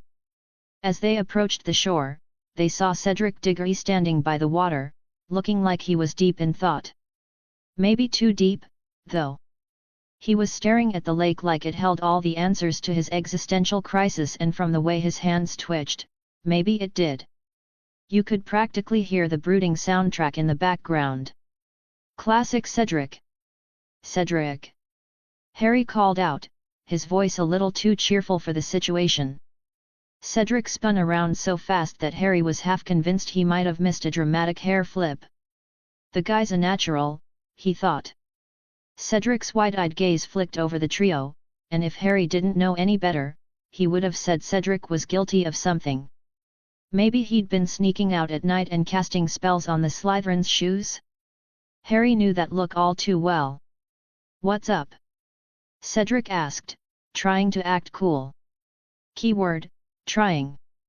We know something's different about you, Harry said, getting straight to the point. It was Cedric's brooding that was making him anxious now. Jean and Susan stood a little behind him, backing him up like the world's most magical bodyguards. Cedric shifted uncomfortably, casting his gaze around like he was looking for an escape route. I don't know what you're talking about, he stammered, obviously buying into his own act. Harry wasn't having it. Not today. Let's cut the crap, Harry said, hands on hips, trying to look like the type of guy who could dismantle a time-turner with his eyes alone. Before Cedric could make a run for it or worse, come up with an excuse involving charms class, Harry flicked his wrist. A strand of acromantula silk shot out, winding between two trees like it had been trained by a spider army. Cedric's jaw dropped like someone had just told him Quidditch was cancelled for the year. Still don't know what we're talking about? Harry asked, raising an eyebrow and grinning like he had just won a wizard duel. Cedric's defenses crumbled faster than a stack of Honeydukes chocolates at a Hufflepuff party. All right. I've got abilities, he admitted, almost embarrassed by it. But I don't understand what's happening to me. That's Jean's cue to swoop in, of course. She stepped forward with that serene expression she got when she was explaining mutant stuff to yet another person who wasn't entirely ready for it. Cedric, what you're experiencing is something called the X gene, Jean began, her voice calm but full of that comforting, professor-like authority. It's like magic, but it's not magic. You know how some wizarding families have traits that run in their blood, like parcel tongue for Slytherins? Cedric nodded along, his face scrunched up in concentration. Yeah, I've heard of that. Well, the X gene is similar, but it doesn't care if you're a wizard or a muggle, Jean continued, glancing at Harry, who was obviously holding back the urge to make some comment about how cool that sounded. It's something you're born with. Your blood. It gives you special abilities. Sometimes it's easy to control, sometimes not so much, but it's part of who you are. Cedric blinked a few times, absorbing this like he had just been handed a full plate of pancakes when he thought he was only getting a muffin. So, this isn't a curse? Or some dark artifact gone wrong? Jean shook her head with that knowing smile that meant, I've explained this 100 times, and it'll make sense, just hang on. Exactly. You're not cursed, Cedric. You're just a mutant. The word hung in the air like it was a lot to digest, and Cedric's eyes seemed to clear up for the first time since they'd started talking. But, what about these? He held up his hands, and suddenly snicked a pair of wicked-looking claws extended from his fingers, gleaming in the weak afternoon sun. They looked like something out of a horror movie, except Cedric didn't look so much like a villain as he did a confused guy who'd just realized he was a walking weapon. Harry had to fight the grin that was threatening to split his face. Nice claws, Cedric, he said with a smirk. Do you feel the urge to smoke cheap cigars and call people bub yet? Cedric's brow furrowed like he'd just stepped into a parallel universe where people were expected to know X-Men references. What? Susan burst out laughing beside Harry, while Jean gave him a long-suffering look, clearly trying not to let the joke totally ruin the vibe. Harry, stop confusing him, she said, though her eyes were twinkling a bit. We're trying to make this less of a disaster. Cedric retracted his claws, clearly still trying to wrap his brain around the idea of being some kind of magical mutant hybrid. So this is all part of the X gene? This thing in me? Jean nodded. Yep. It's all connected, Cedric. Your powers, the claws, it's all part of who you are now. And we're here to help you make sense of it. For the first time in what felt like forever, Cedric finally stopped looking like a deer caught in headlights. He looked at the three of them, really looked at them, and for the first time since this weird mutant power thing started, he didn't feel like he was totally on his own. Thank you, he said quietly, like the words weren't quite enough.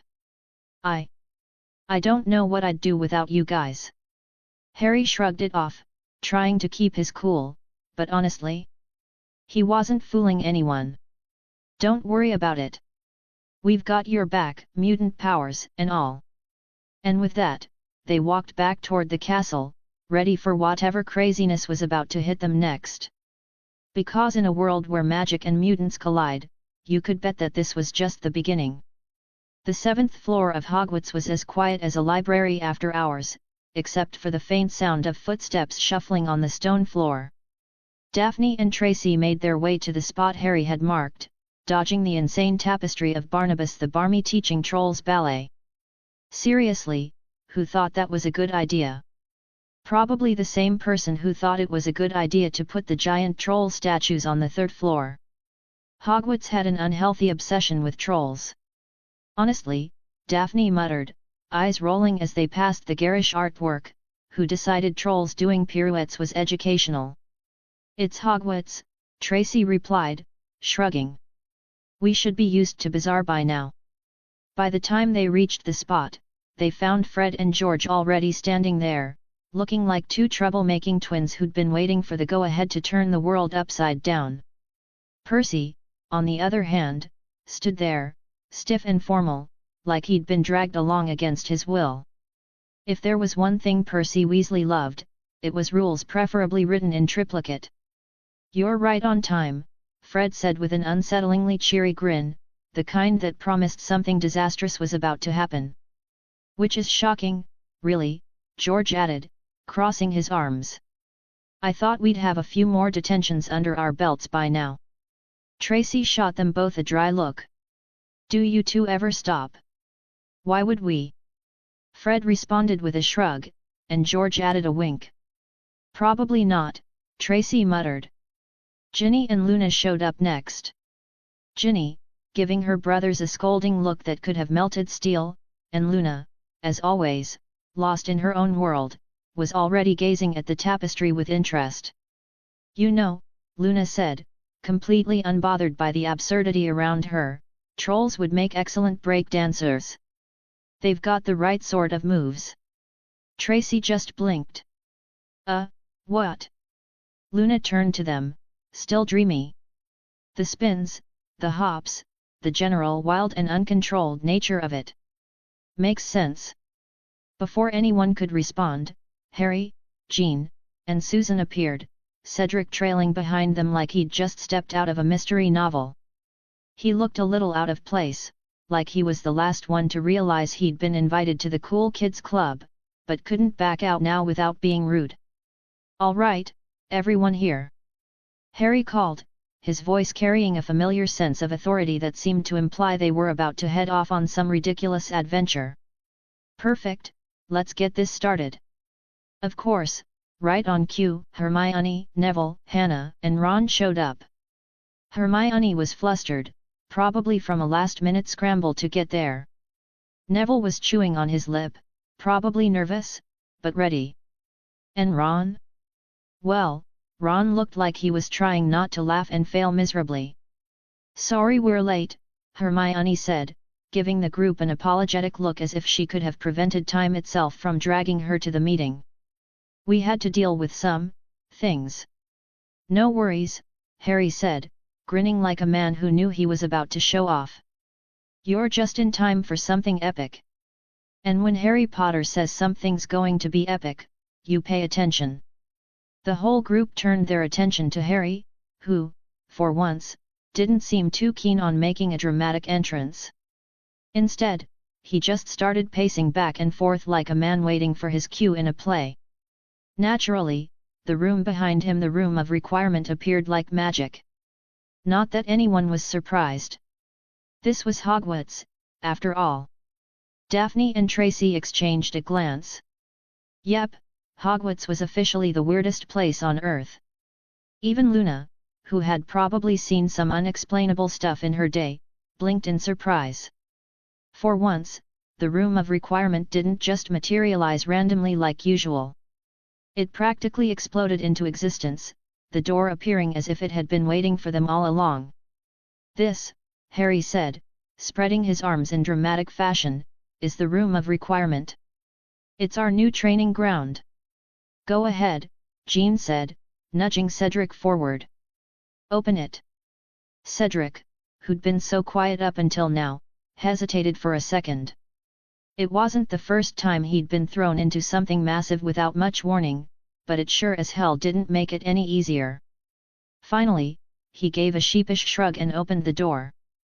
The sight that met their eyes was beyond anything Hogwarts had ever offered. The room was huge, as if it had absorbed the best parts of both the X-Mansion's danger room and Hogwarts itself. There were dueling areas with floating targets, obstacle courses that defied physics, spellbooks scattered across tables, and a few areas that looked like they'd been specifically designed to test their powers under extreme conditions. "This," Tracy said, her voice low, "is epic." Daphne blinked, trying to take it all in. "How is this even possible?" Luna, of course, was already way ahead of them. "I wonder if it has a section for Nargle detection," she said in that dreamy, sing-song voice of hers. "Probably," Harry replied, grinning. "I wouldn't put it past the room." Cedric looked around, taking it all in, the mix of awe and excitement clear on his face. "This place is amazing." "Welcome to Hogwarts," Jean said, flashing a playful grin. "And if you think this is wild, just wait. There's a lot more coming." Harry didn't wait for anyone to respond. His eyes lit up with that unmistakable spark of mischief and determination. "All right, gang. It's time to get to work. We've got powers to master." And with that, they stepped into the room of requirement, ready to face whatever challenges awaited them. In a world where magic, mutants, and monsters were real, anything could happen, and Harry Potter was about to prove it, one insane mission at a time. The room of requirement looked like it had been designed by a sadistic interior decorator who had spent a little too much time watching action movies with medieval castles, followed by a binge of Tomb Raider. The obstacle course sprawled before them, an elaborate maze of swinging axes, fiery pits, and suspiciously wobbly platforms. Harry took one look at it and grinned. "All right, folks," he called, clapping his hands together as though he were about to announce the start of a football game. "Before we get started, let's do a quick rundown of what we're working with. I want to know what everyone's mutant abilities are." You're going to be using those to get through this, so it's kind of important we're all on the same page. There was a brief silence before Daphne Greengrass, who, if sarcasm were an Olympic sport, would have at least 10 gold medals, stepped forward with the grace of someone who'd already decided this was beneath her, but was humoring Harry because she had nothing better to do. I can create and control ice, Daphne said, her voice as dry as the Sahara. And apparently, I'm also really good at making dragons. With a flick of her wrist, a perfect ice sculpture of a dragon appeared in the air, hovering like an ice-cold ballerina. It looked incredibly lifelike if you didn't mind the fact that it was made of ice and probably not all that practical in a real battle. But who was going to argue with Daphne Greengrass? Jean Grey, standing beside Harry, raised an eyebrow and flashed Daphne a smile. Nice, she said in that effortlessly cool way that Jean always managed. You'll do great under pressure. Daphne shrugged, clearly unimpressed with the praise. Yeah, well, if it gets too hot, I'll just freeze everything and call it a day. Next was Neville Longbottom, who always looked like he had about 5 minutes to live in any given situation. His hands were a little clammy, but he managed to mumble out, I can control plants. Like, not just make them grow but actually, command them. Most of the time. He gestured to a crack in the stone wall, and a thick vine shot out, twisting and curling into a makeshift swing. It wobbled slightly but managed to hold up Neville's weight, which, honestly, was more than a lot of people would have bet on, considering how much Neville's luck usually leaned toward disastrous. Well, that's perfect, Harry said, grinning. You'll be right at home here. Maybe the plants can catch you if you fall. Neville smiled awkwardly. Yeah, sure, if they don't try to choke me instead. Cedric Diggory, always the picture of composed confidence except for the occasional shiver of why on earth am I still alive, stepped forward next. He had that boy next door meets heroic champion vibe, even if he was still processing the weirdness of this whole mutant magic crossover. I've got enhanced speed and reflexes, Cedric explained, flexing his fingers. And healing. But... He pulled back his hand and snicked claws extended from his fingers with the sort of quiet menace you expect from someone who knows they look cooler than you. Harry couldn't resist. Wait, are you sure you don't feel like smoking cheap cigars and calling people bub? Cedric blinked, then chuckled. Not yet, Potter. But I'll let you know when I'm ready to go full Wolverine on this place. Great, just let me know before you try to slice through the obstacles, Harry said, rubbing his hands together. I'd hate to be collateral damage. Then it was Luna Lovegood's turn. Luna, the ethereal daydreamer who often seemed to be in a world of her own. If you looked at her for more than a few seconds, you'd start to wonder if she was part-time clairvoyant or just really good at pretending she wasn't looking at something odd. I can see auras, she said in that dreamy voice, her eyes half-lidded as if she were still talking to a few imaginary creatures in her head. People's emotions, their energy, all sorts of things. I like to think of them as nargles, but I guess that's not exactly helpful for this sort of thing. She glanced around, and her eyes finally landed on Harry. Yours is very bright today, Harry. Like a phoenix who's just had a cup of tea. Harry blinked. Right. That's reassuring. Well, Luna said thoughtfully, you don't seem about to be ambushed by invisible pixies or anything, so that's a good sign. Harry raised an eyebrow. That's a relief, Luna. But I think you can sit out on the obstacle course. You're not exactly the physical type, are you? Luna tilted her head. Oh, no, I'll be fine. I'm sure I can manage. The auras will help me understand how to navigate things. Harry blinked. Right, well, if you're sure. I just didn't want you to. But before Harry could finish, Luna turned to Jean, who was observing with an amused smile. I'll be okay, Jean, she said. You know, like a wisp of wind moving through a forest, unhindered by obstacles. Jean snorted. Well, if Luna insists, we'll just let her prove us all wrong. After everyone shared their abilities, Harry exchanged a quick look with Jean. Both of them shared that same expression, one that said this is either going to be incredibly fun or a complete disaster. Either way, it was going to be a memorable experience. All right, Jean said, stepping forward.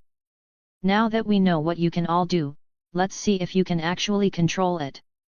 The obstacle course is designed to challenge you on every front: your abilities, your focus, your everything. No wands, no spells. Just you and your powers. And your wits, of course. Harry grinned. Good luck. And remember, it's not about how fast you can bulldoze through this course. We want to see if you can keep your cool when things get crazy. The room of requirement felt like it was holding its breath, the obstacles trembling with anticipation. Daphne cracked her knuckles, already sizing up the nearest swinging axe. Neville looked like he was mentally calculating how much plant matter it would take to safely navigate the pit of fire ahead. Cedric was rolling his shoulders, no doubt thinking about which direction to pounce first. Luna, of course, was smiling serenely, convinced she had already figured out the entire course based on the auras she could see dancing in the air. And as the group took their first steps toward the gauntlet, Harry couldn't help but mutter under his breath, "This is going to be a disaster, and I can't wait to see how it unfolds." Chapter 35, Chapter 34. Cedric Diggory cracked his knuckles, rolled his shoulders, and eyed the death trap ahead of him. The room of requirement had apparently taken personal offense to the concept of safety. Swinging axes? Check. Crumbling platforms that practically screamed, "Haha, you're dead?" Double check. A literal pit of fire?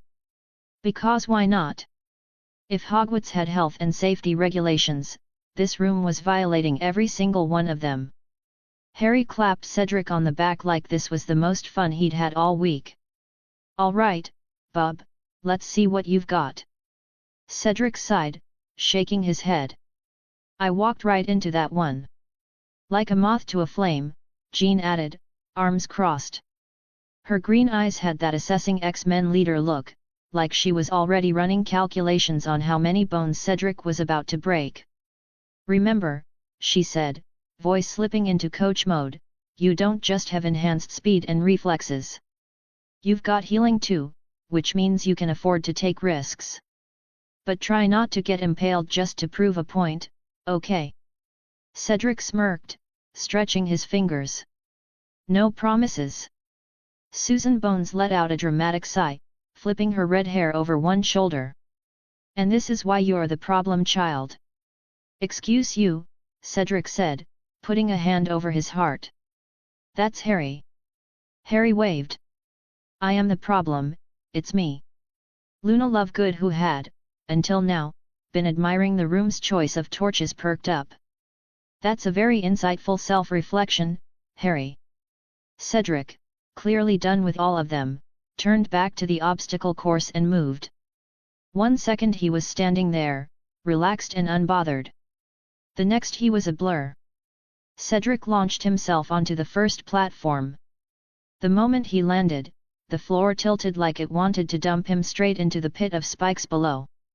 But Cedric's enhanced reflexes kicked in. He pushed off at just the right moment, flipping midair and landing on the next ledge like he did this for fun. Fred whistled. "Well, that's unfair." George nodded. "Bloke moves like he's been enchanted by Hermes himself." Hermione, ever the analyst, had already started taking notes. "He's maximizing his momentum using each landing as a springboard. If we calculate the force..." Ron nudged her. "Hermione. Love of my life. Let's not math the murder course." Next up, the axes. Because obviously, this room wasn't lethal enough. The blades were the size of broomsticks, swooping down in evil synchronization. The gaps between them were tiny, barely enough space for someone to slip through. Cedric actually grinned and took them on. He ducked under the first blade, twisted sideways to avoid the second, then jumped his reflexes, making it look obnoxiously easy. He flipped over the last axe, landing in a crouch, claws extended just in case the platform beneath him had any funny ideas. "Show off," Ron muttered. "Come on, Ronald," Hermione huffed. "That was impressive." Yeah, Ron admitted. "Still a show-off." "Ah yes, the fire pit. Because what's an obstacle course without a fiery inferno of doom?" The only way across was a series of stone columns, some of which, judging by the scorch marks, liked to explode at random. Cedric took one look at the setup, then sprinted. He leapt from column to column, moving so fast that by the time one detonated, he was already 2 jumps ahead. Harry turned to Jean. "So, we're just watching the Wizarding World's Wolverine casually speedrun death." Jean, unimpressed but also totally impressed, nodded. "Basically." Susan, looking mildly faint, muttered, "I need to re-evaluate my life choices." Finally, Cedric reached the last stretch of 15-foot wall that looked impossible to climb. No handholds. No ropes. Just a giant slab of nope. Cedric smirked. Then snicked, his claws extended, gleaming in the torchlight. Susan, watching with wide eyes, whispered, "That's so cool." Cedric dug his claws into the stone, gripping like it was nothing, and scaled the wall. He moved fast, like a massive cat, climbing with pure power and precision.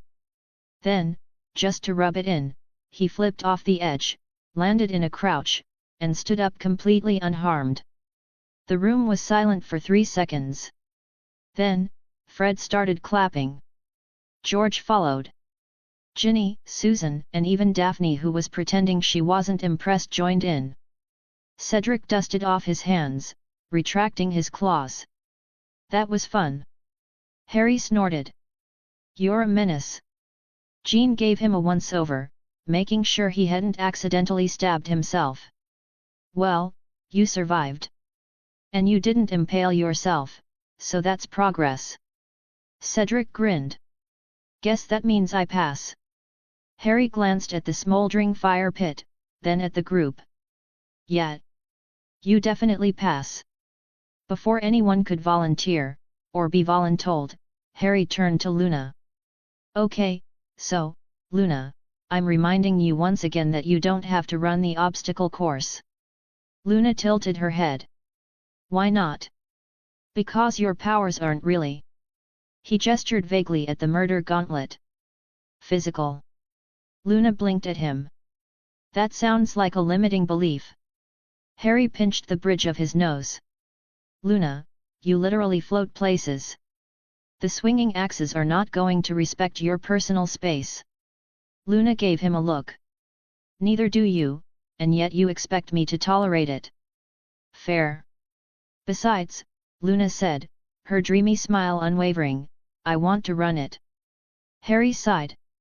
"You want to run the death course? I think it will be a valuable learning experience." Harry looked at Jean, who just shrugged. Fred grinned. "Well, this is gonna be entertaining." George cracked his knuckles. "Place your bets, ladies and gentlemen. Will Luna defy physics, or will physics finally win?" Daphne crossed her arms. "My money's on Luna." "Same," Tracy said. Percy, who had been quietly judging all of them, muttered, "I can't believe I'm surrounded by maniacs." Luna, utterly unfazed, stepped up to the starting line, her expression serene. Harry sighed. "Well, all right then." Jean smirked. "Let's see what you've got, Lovegood." Luna Lovegood adjusted her butterbeer cork necklace like she was preparing for a pleasant afternoon stroll instead of a magical death gauntlet. "All right," Harry muttered, rubbing his temples. "At this point, I don't even know what outcome I'm hoping for." Jean, standing beside him with her arms crossed, let out a slow breath. "Best case scenario? Luna somehow breaks reality in a way we don't understand." Ron squinted. "That's the best case." Jean nodded grimly. "Luna, blissfully unaware, or just choosing to ignore them, hummed a little tune and stepped onto the first platform. And that's when things got weird. Where Cedric had been forced to flip and twist like some high-octane action hero, Luna walked. Literally. She strolled across the tilting platforms as if she were taking a casual jaunt through Hogsmeade, completely at odds with the reality everyone else could see, namely, that the platforms were bucking and lurching like an angry hippogriff.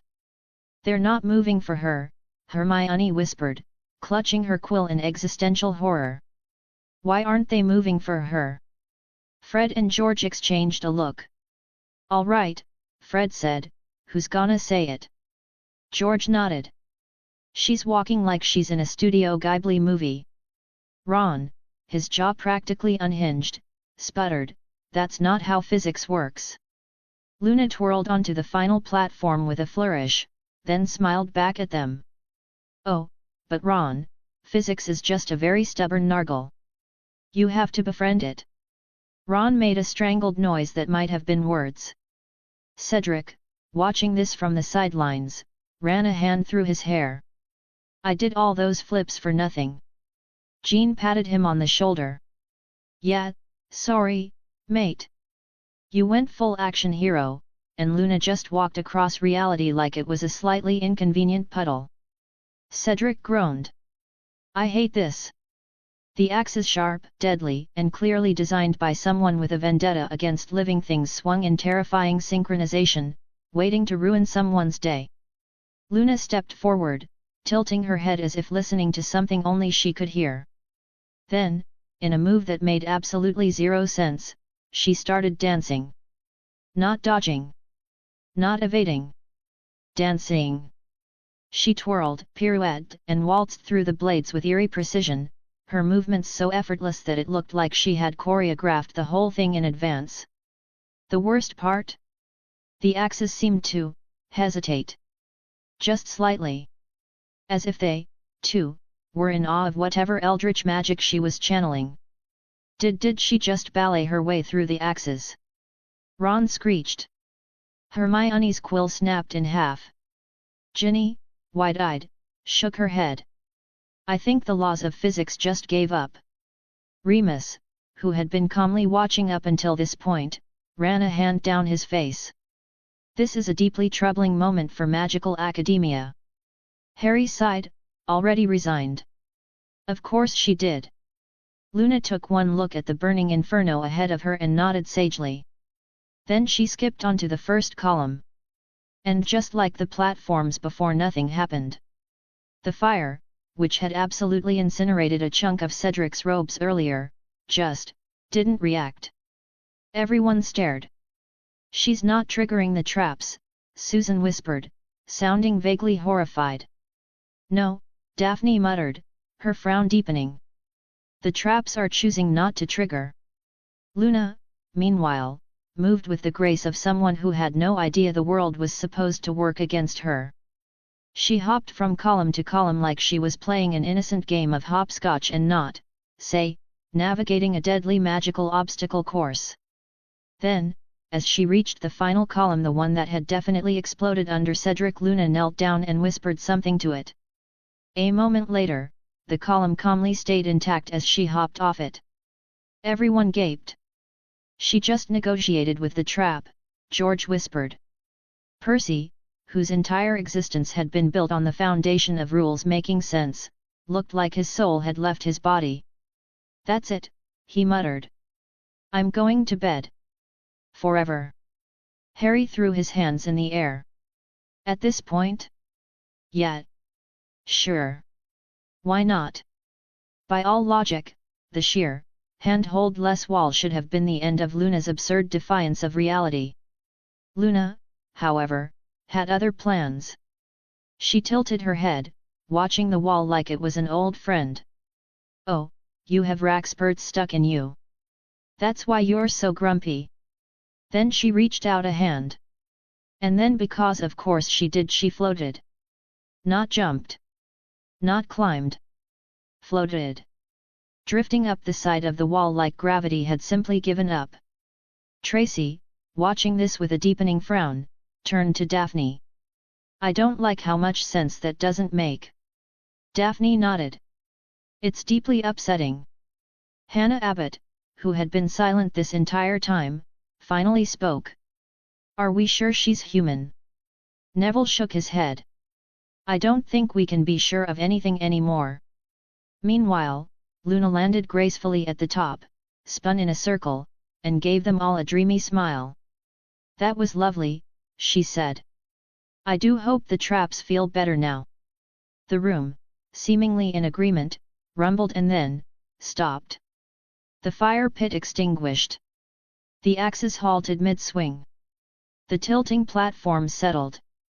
Jean, looking vaguely haunted, muttered, she just pacified the room of requirement. Harry sighed, rubbing his temples.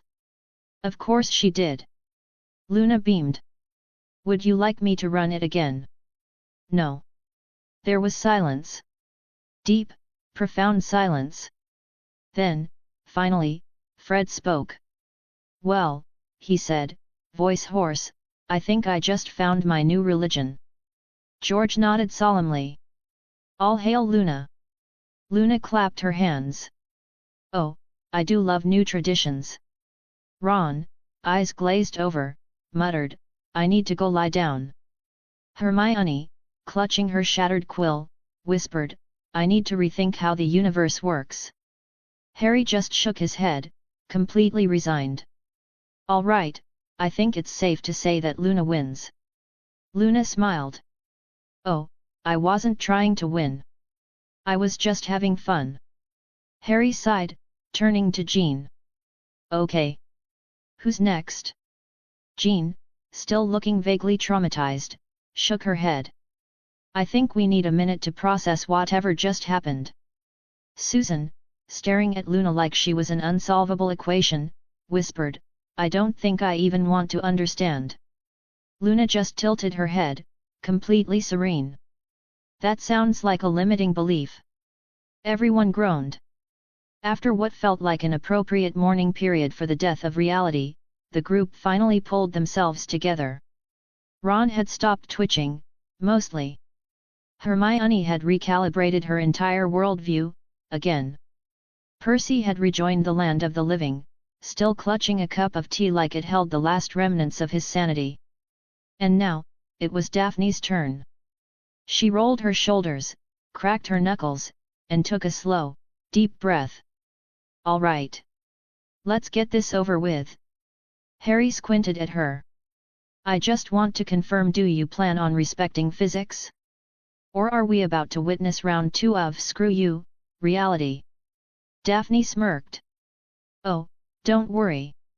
I won't be ignoring physics. She flexed her fingers, and a chill filled the air. Just, aggressively negotiating with it. Jean let out a low whistle. So, more X-Men than Studio Ghibli. Daphne raised an eyebrow. I have no idea what that means, but sure. Harry sighed, already regretting his life choices. All right. Let's do this. And with that, Daphne stepped onto the course. Daphne took one look at the shifting, tilting platforms and snorted. Oh, this is adorable. She raised a hand, and ice spread beneath her feet, coating the platforms in a thin, glistening layer of frost. The moment her foot touched the surface, the ice responded, moving her forward like an invisible conveyor belt. No jumps. No careful footwork. Just pure, effortless gliding. Hermione let out a strangled gasp. She's ice skating through the course. Ron made a noise that sounded suspiciously like a dying cat. Oh, come on. Cedric, still emotionally recovering from Luna's performance, muttered, this was supposed to be difficult. Meanwhile, Daphne barely acknowledged the shifting platforms. Every time one tried to tilt beneath her, the ice adjusted, extending, reshaping, reinforcing itself like it had a mind of its own. She twirled onto the final platform, executing a perfect spin before coming to a graceful stop. Jean crossed her arms. Okay, but did you have to look so cool doing it? Daphne shrugged. It's called style. Ron groaned into his hands. I hate this. Daphne approached the swinging axes, her expression deeply unimpressed. The massive blades whistled through the air, designed to make even the most experienced duelist hesitate. Daphne? She just exhaled.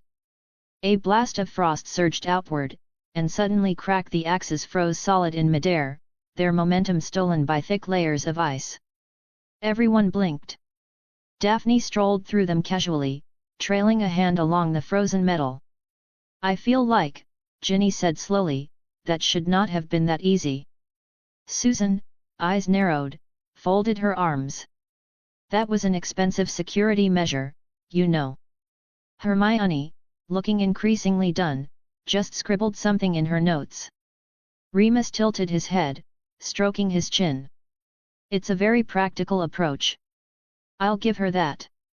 Ron, one existential crisis away from collapsing, groaned. She just froze the murder traps. Daphne turned back, smirking. Yes, Ronald. That is what happened. Harry sighed, already bracing for the next disaster. Moving on.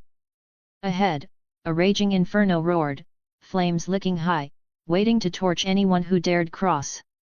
Daphne barely glanced at it. She snapped her fingers. Whoosh! The flames vanished. Silence. Hermione dropped her quill. Susan's mouth opened. Closed. Opened again. Did she just turn off fire? Daphne shrugged. Fire is just heat. Remove the heat, no more fire. Harry groaned. Oh, sure, when she does it, it's science. When Luna does it, it's an existential crisis. Jean nudged him. Luna befriended the traps. That's what made it existential. Daphne leapt across the now frozen pillars, barely acknowledging the challenge. Ron threw his hands in the air. That was supposed to be the hard part. Ginny patted his shoulder. It's okay, Ron. You'll get through this. I won't, Ron muttered. Daphne paused at the final obstacle, a towering, utterly handhold-less wall. She flexed her fingers. Ice shot up the stone surface, spiraling into a sleek, glittering staircase. Then she walked up. Not climbed. Not struggled. Just walked up like she was taking a scenic Sunday stroll. Percy, watching with the dead-eyed stare of a man who had truly given up, murmured, I have never been so insulted by someone following the laws of thermodynamics. Jean let out a long breath. I gotta admit that was efficient. Daphne smirked. You don't survive as a Slytherin without knowing how to work smarter, not harder. Neville whispered to Hannah, I feel like Cedric's never going to emotionally recover from this. Cedric, dragging a hand down his face, groaned. I hate you all. As Daphne stepped onto the final platform, the room rumbled again, acknowledging yet another competitor's completion. Luna clapped politely. Oh, that was lovely, Daphne. Very pragmatic. Daphne nodded. Thanks, Luna. Harry sighed, rubbing his temples. All right. Who's next? Jean exhaled, still recovering from the sheer audacity of Daphne's existence. I think we need a moment. Ron groaned, flopping onto the floor.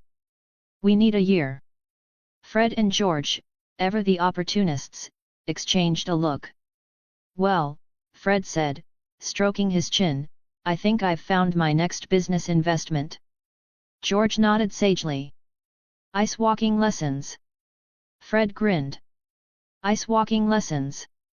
Daphne smirked. For the right price, boys. Harry, resigned to his fate, turned to Neville. All right. You're up. Neville paled. Wait. What? Harry clapped him on the shoulder. Yeah, sorry, mate. It's your turn. Jean, still processing everything, muttered, let's see if reality decides to cooperate this time. Ron, face down on the floor, just whimpered. Neville Longbottom stood there, frozen, as the realization hit him like a ton of bricks. He was next. His heart was drumming in his chest like it was preparing for a rock concert, and his feet? Yeah, they were completely glued to the floor. It didn't help that the floor had this uncanny habit of spinning beneath him. Awesome! Wait, Neville began, but Harry, looking suspiciously like he was about to faint from sheer anxiety, slapped him on the back with a smile that didn't quite reach his eyes. Neville, mate, you've got this, Harry said, his voice cracking like it had just passed puberty. It was hard to tell if he was trying to convince Neville or himself. Probably both. Neville managed a nod that he hoped looked confident. Right. Right, yeah. I can do this, he muttered, mostly to himself. He glanced at his shaking hands, wondering if they were going to betray him in front of the entire group. Please, no. Jean, standing nearby with her usual mysterious air like she knew something about him that he didn't, shot him an encouraging smile. Just focus, Neville. You control plants, right? Just, let them do their thing. If only it were that easy, Neville thought, trying to ignore the massive pit in his stomach. The first obstacle was the shifting platforms, which were spinning randomly, creating the kind of chaotic rhythm that would make even a free-spirited circus performer question their life choices. Neville wiped his sweaty palms on his robes, took a deep breath, and hesitantly stepped forward. As soon as his foot hit the first platform, a vine shot out from his sleeve like it had a mind of its own. It wrapped around his leg and yanked him forward, and not in any graceful, "I've got this" kind of way. More like a clumsy toddler trying to walk for the first time. Gotta stop embarrassing myself, gotta stop embarrassing myself, Neville thought, barely managing not to face-plant as he staggered toward the next platform.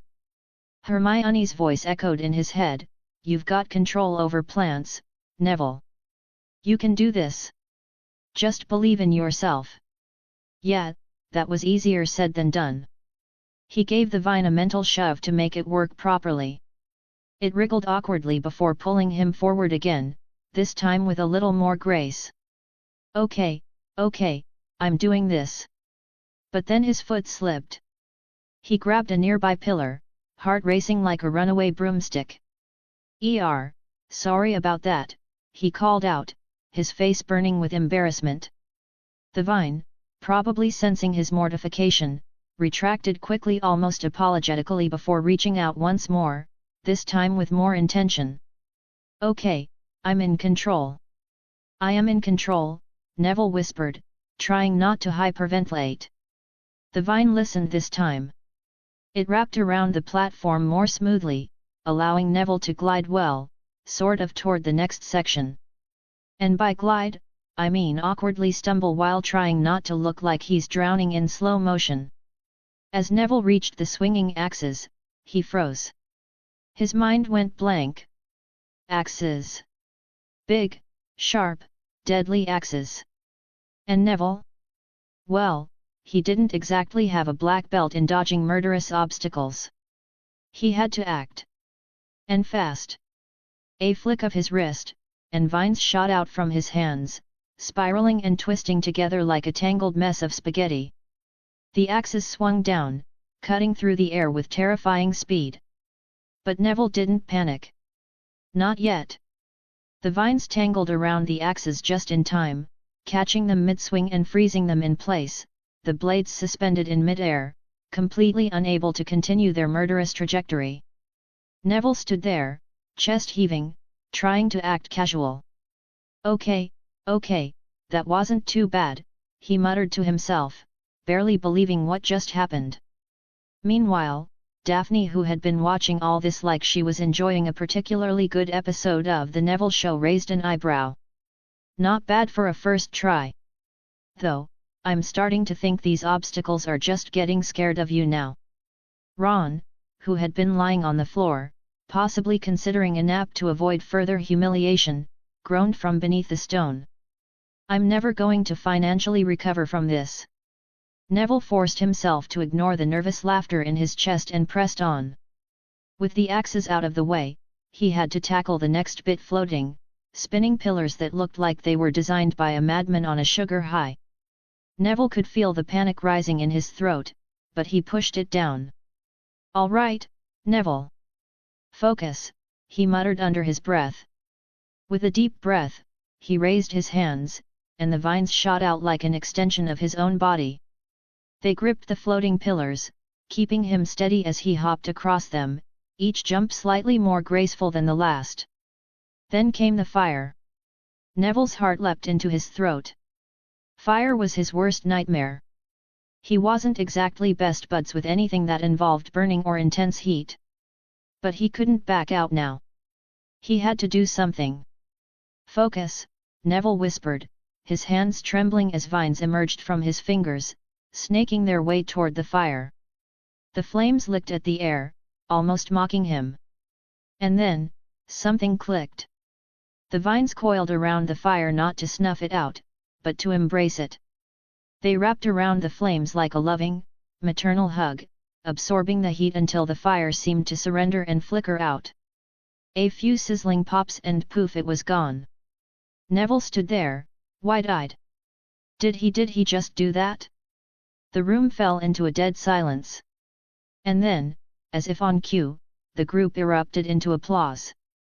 Cedric hooted from the sidelines, Ginny clapped so hard Neville was worried her hands might combust, and Jean gave him a smirk that was somehow both impressed and slightly amused.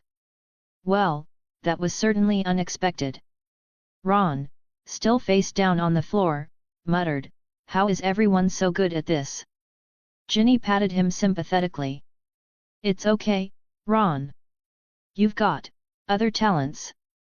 Neville felt a strange surge of pride and then immediately followed it up with confusion. "Wait.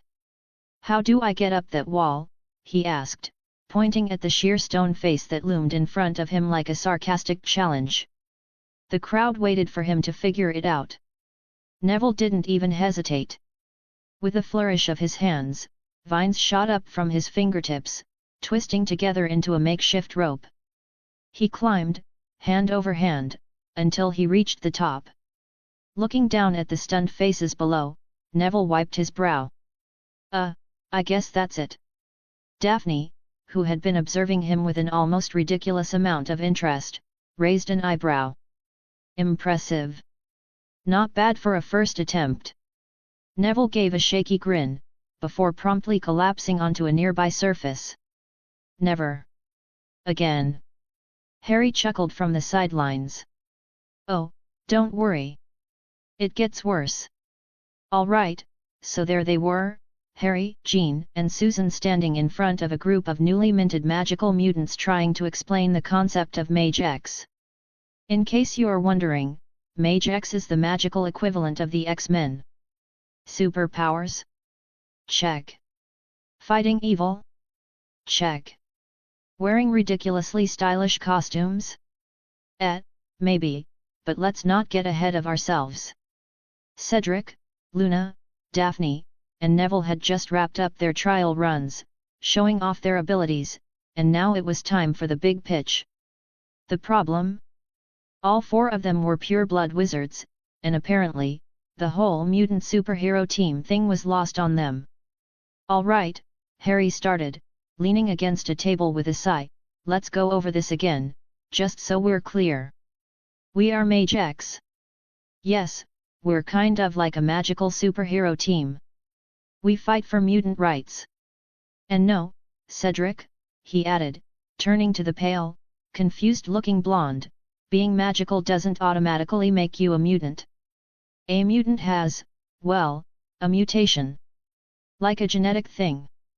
Cedric asked, his brow furrowed, and if you squinted hard enough, you could probably see the beginnings of a migraine forming on his face. "Exactly," Harry said, rubbing his forehead, feeling that migraine forming himself. "Some people are born with abilities that are, you know, different. And by different, I mean flying, mind-reading, turning invisible, the usual weird stuff. But rather than hide away or I don't know, turn into an evil overlord, we decided to protect people like us." Jean, who had been standing to the side with her arms crossed, shook her head and smiled softly. She was, as always, the calm in the storm. Not that she wasn't ready to throw down if necessary, but let's face it, her powers were a bit more subtle.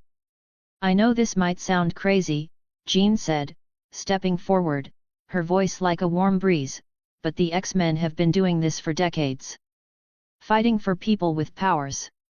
Protecting the innocent. It's about standing up for those who can't stand up for themselves. Luna, of course, was the first one to interrupt, her voice as dreamy as ever. So, it's like we're all secret superheroes? Except we can use our powers in public. Jean gave her a gentle smile. Exactly, Luna. We use our powers to help, not hide. Right, Harry chimed in, and there are bad guys. Lots of bad guys. People like Magneto. He thinks that mutants should rule over everyone else. Yet, he's a fun one. Think of him like the magical version of some old pure-blood bigot who thinks muggles should be subjugated. He paused for dramatic effect. Except worse. Daphne, always the more skeptical one, raised an eyebrow. So, you're telling me that some mutants want to take over the world?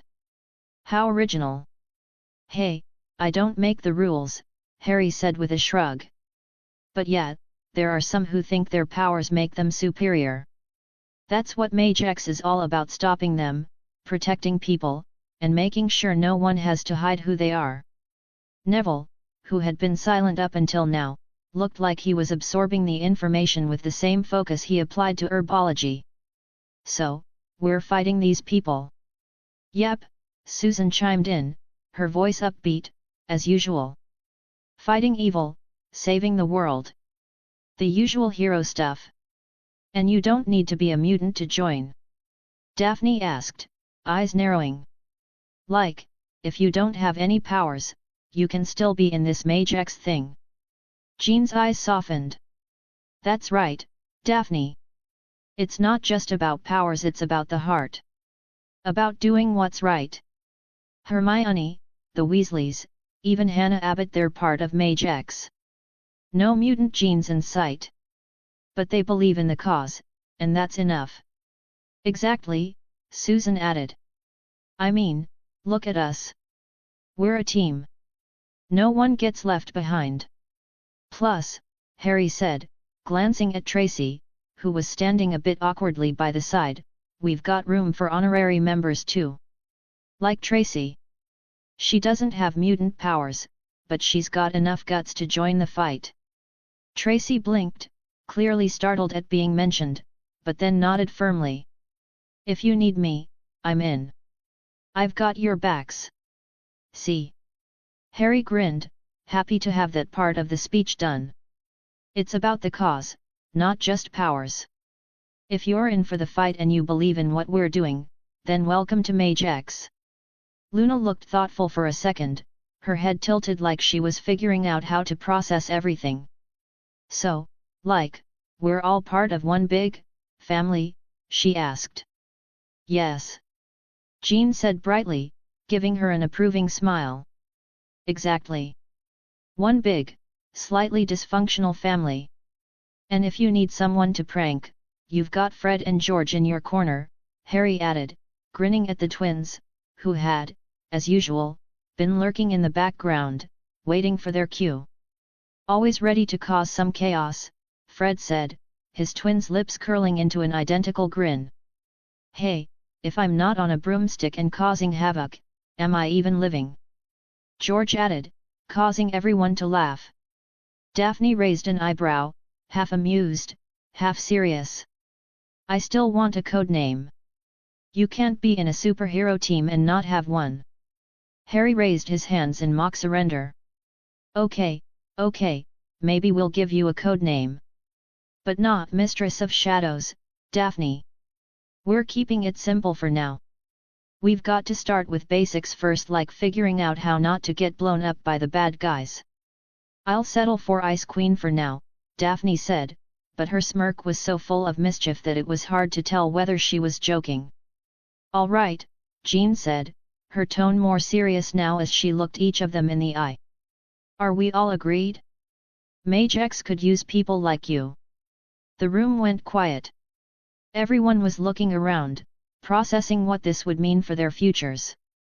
Cedric, after a beat of silence, took a step forward, his face serious but determined. I'm in.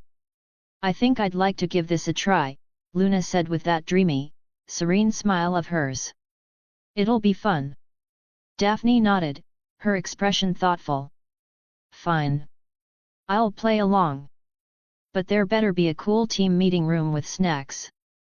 Neville, who still looked a bit unsure but braver than he'd been hours before, finally nodded. All right. I'm in too.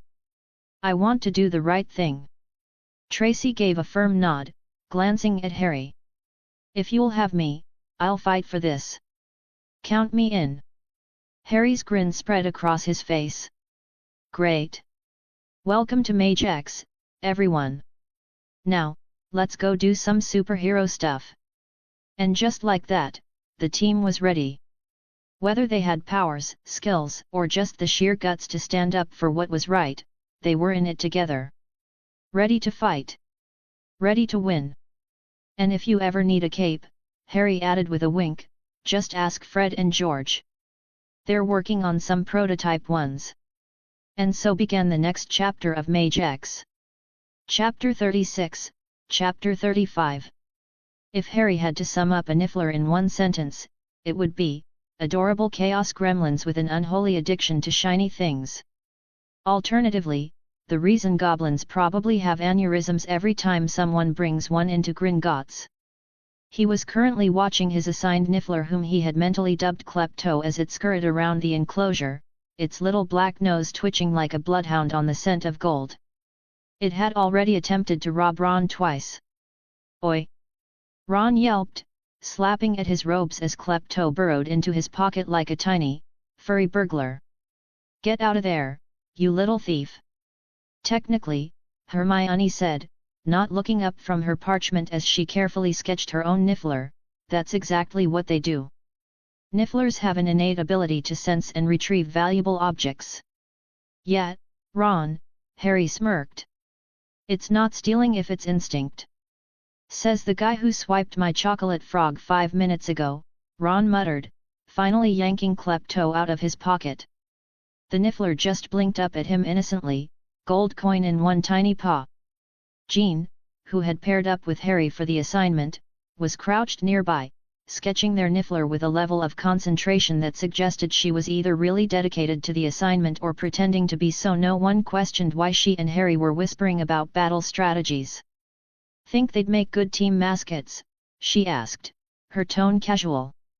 Only if we want to go bankrupt, Harry muttered back, subtly pressing his fingers against Klepto's fur. The second his skin made contact, he focused not on petting, but absorbing. A rush of awareness flooded his senses, like someone had just plugged his brain into a new operating system. Suddenly, he could feel things he shouldn't. The faint metallic vibrations beneath the ground. The pull of every single valuable object within a 5-foot radius. Jean's necklace.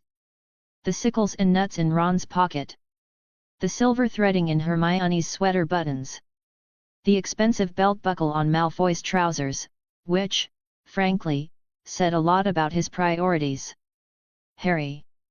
Jean asked under her breath, sensing the shift in him. Still here, he murmured, trying not to let on that he was currently experiencing the world through the eyes of a living treasure detector. Jean flicked him an amused glance but didn't push. Instead, she kept sketching, playing along. Meanwhile, Hermione, who had teamed up with Neville, was finishing a ridiculously detailed anatomical drawing, complete with labels like digger paws, kleptomaniac snout, and tiny, criminal hands.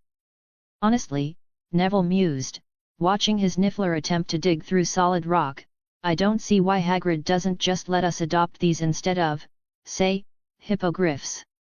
Because, Hermione said, tucking a stray curl behind her ear, Hagrid's idea of adorable tends to involve fire hazards.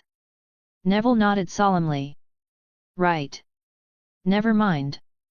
I'll take the Nifflers, thanks. Before they could continue discussing the ethics of Hagrid's pet choices, a familiar drawl interrupted them.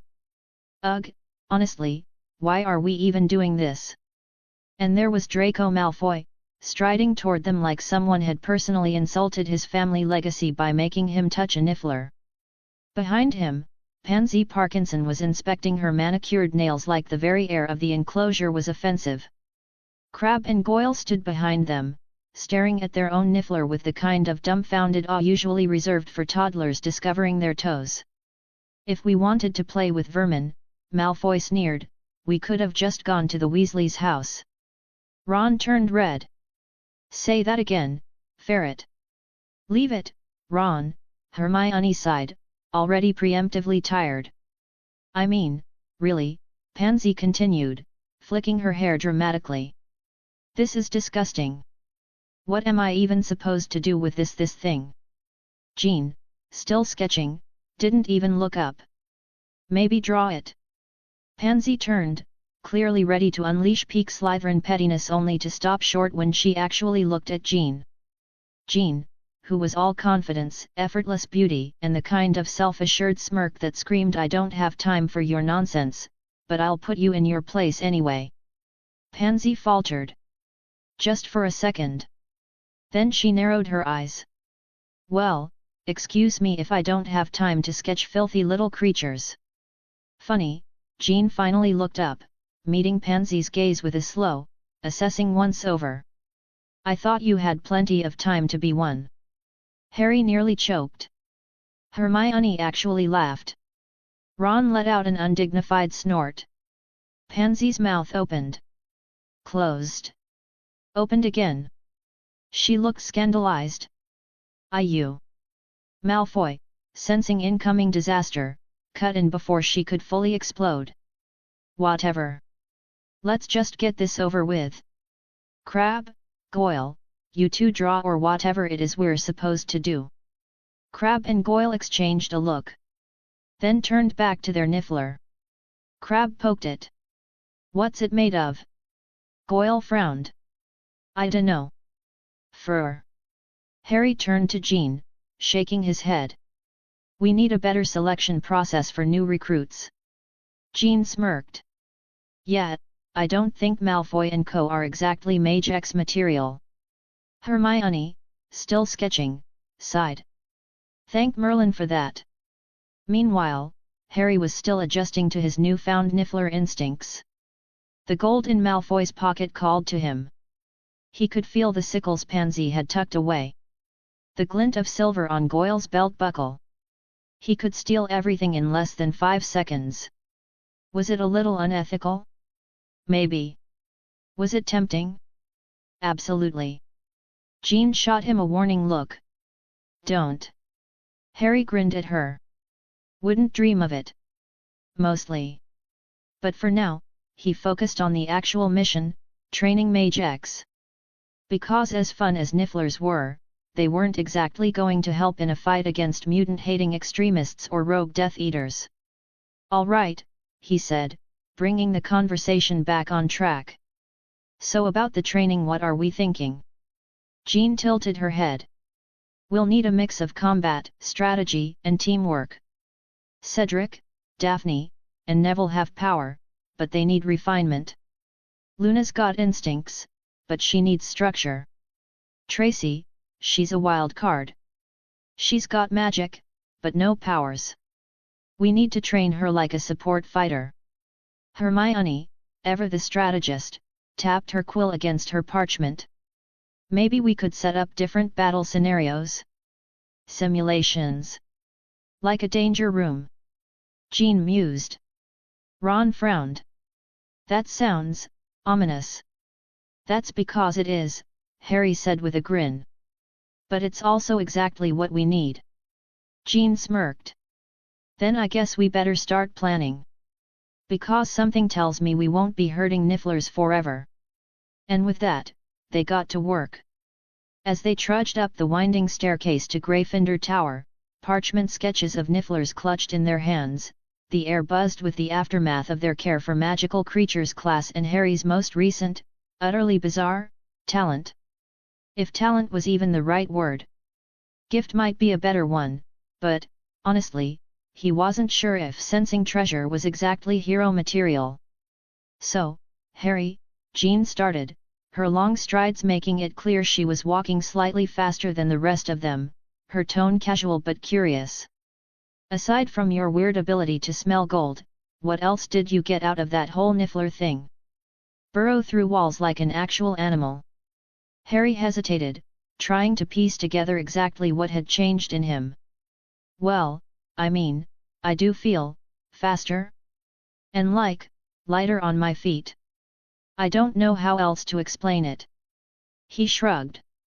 It's like, suddenly, I just know how to move quicker. Not to mention, I think I could probably dig through stuff if I tried with my hands, not paws. Ron's eyes widened like he'd just discovered Harry had learned to fly on a broomstick without a broom. Wait, burrow? Like dig under the ground? You're telling me you're basically a niffler and a mole in one? How fast can you move? You could probably do a lap around the castle in, 2 minutes? Harry scratched his head. I don't know about 2 minutes. But yeah, I could definitely. Before he could finish, Ron grabbed his shoulder, his eyes practically sparkling with evil genius. Okay, think about it, mate. If you can smell gold, we're going treasure hunting. I'll bring a shovel, you bring your new abilities, and we'll raid Hogwarts. I'm talking treasure hunting in the Forbidden Forest, the Quidditch stands, the lake. You ever see how many coins people drop there during the matches? He practically vibrated with excitement. Hermione, walking slightly behind, immediately shot them both a glare. No, Ron. Absolutely not. She rubbed her forehead in that way she did when she was about to give one of her "I'm so clever, I should be a professor" lectures. You are not using Harry as a glorified metal detector to loot the school. I mean, if Hogwarts didn't want me to loot it, they shouldn't have gifted me a best mate with superpowers, Ron fired back, completely unfazed by Hermione's glare. You ever hear of destiny, Hermione? Harry and I were treasure hunters. This is fate. Plus, think of how many sickle and galleon-sized problems it could solve. I wouldn't have to be poor anymore. Jean snickered beside Harry, nudging him with her elbow. I mean, who needs a vault full of gold when you could just I don't know, scavenge your way to fortune, right? Like a niffler. You two are basically partners in crime. You know, Harry said, glancing down at his sketch of the niffler, there's more to it than just gold. It's like there's this awareness. Like, I can sense where valuables are. Right now, I'm kind of aware that there's a ring, an old gold ring, jammed between the floorboards on the staircase. Probably some lost old student's heirloom or something. And over by the third step, there's a nut. No idea how that got there, but, it's there. He waved his hand vaguely in the air.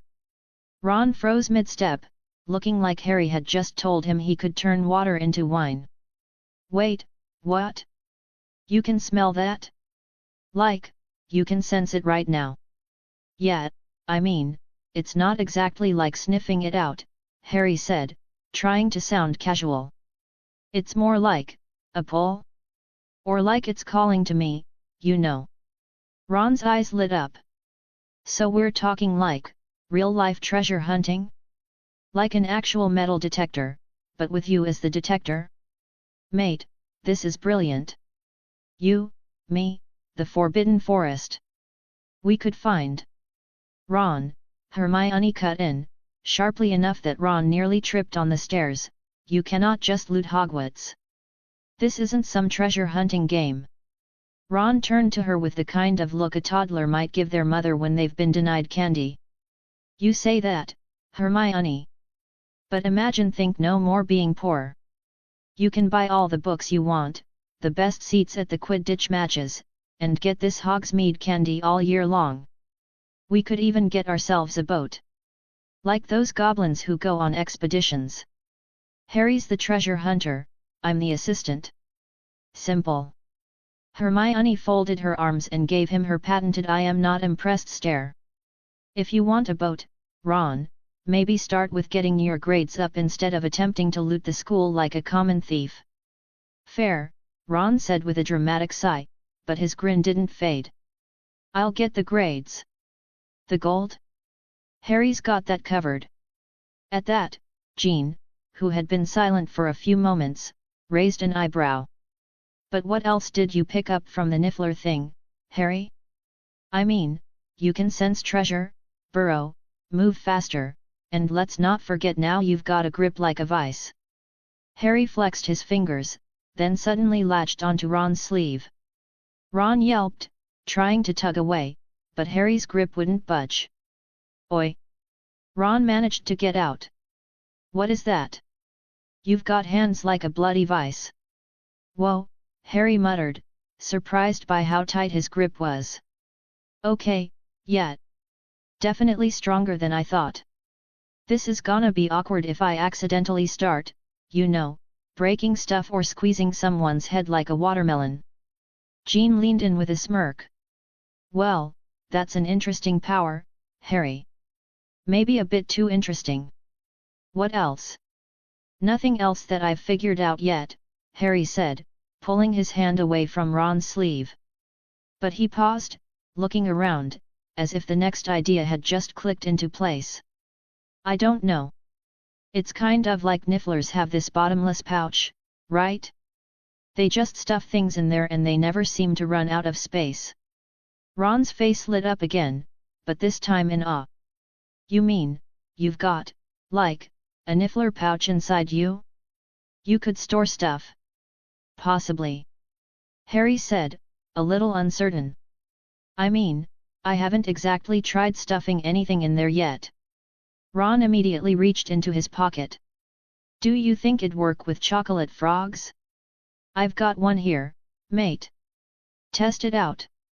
I'm not shoving chocolate frogs down my pants, Ron, Harry replied, shaking his head, laughing despite himself. Neville, who had been unusually quiet, finally spoke up. You know, I could really see this working for important stuff.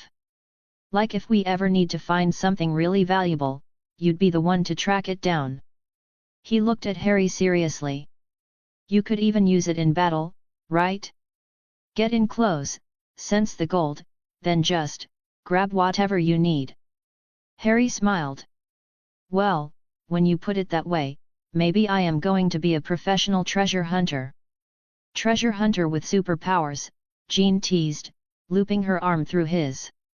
I can't wait to see McGonagall's face when she hears you're part Niffler now. I swear, if she assigns me more detention because of it, I'm quitting, Harry muttered, rolling his eyes.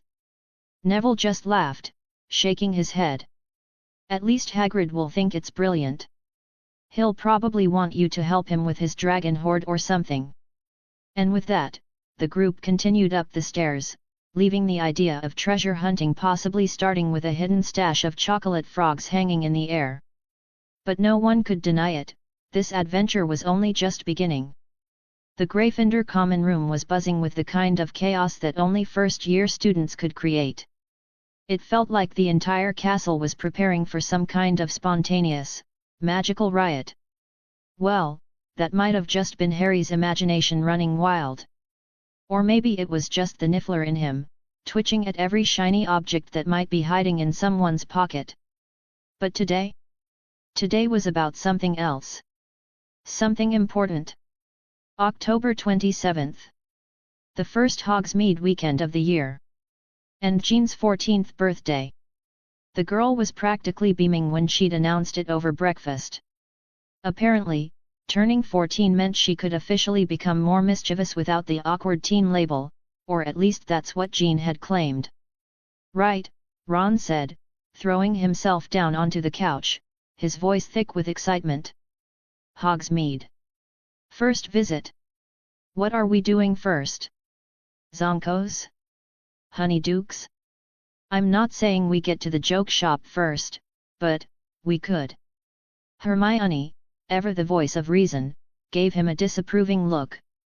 I don't think pranking people is the best way to celebrate Jean's birthday, Ron.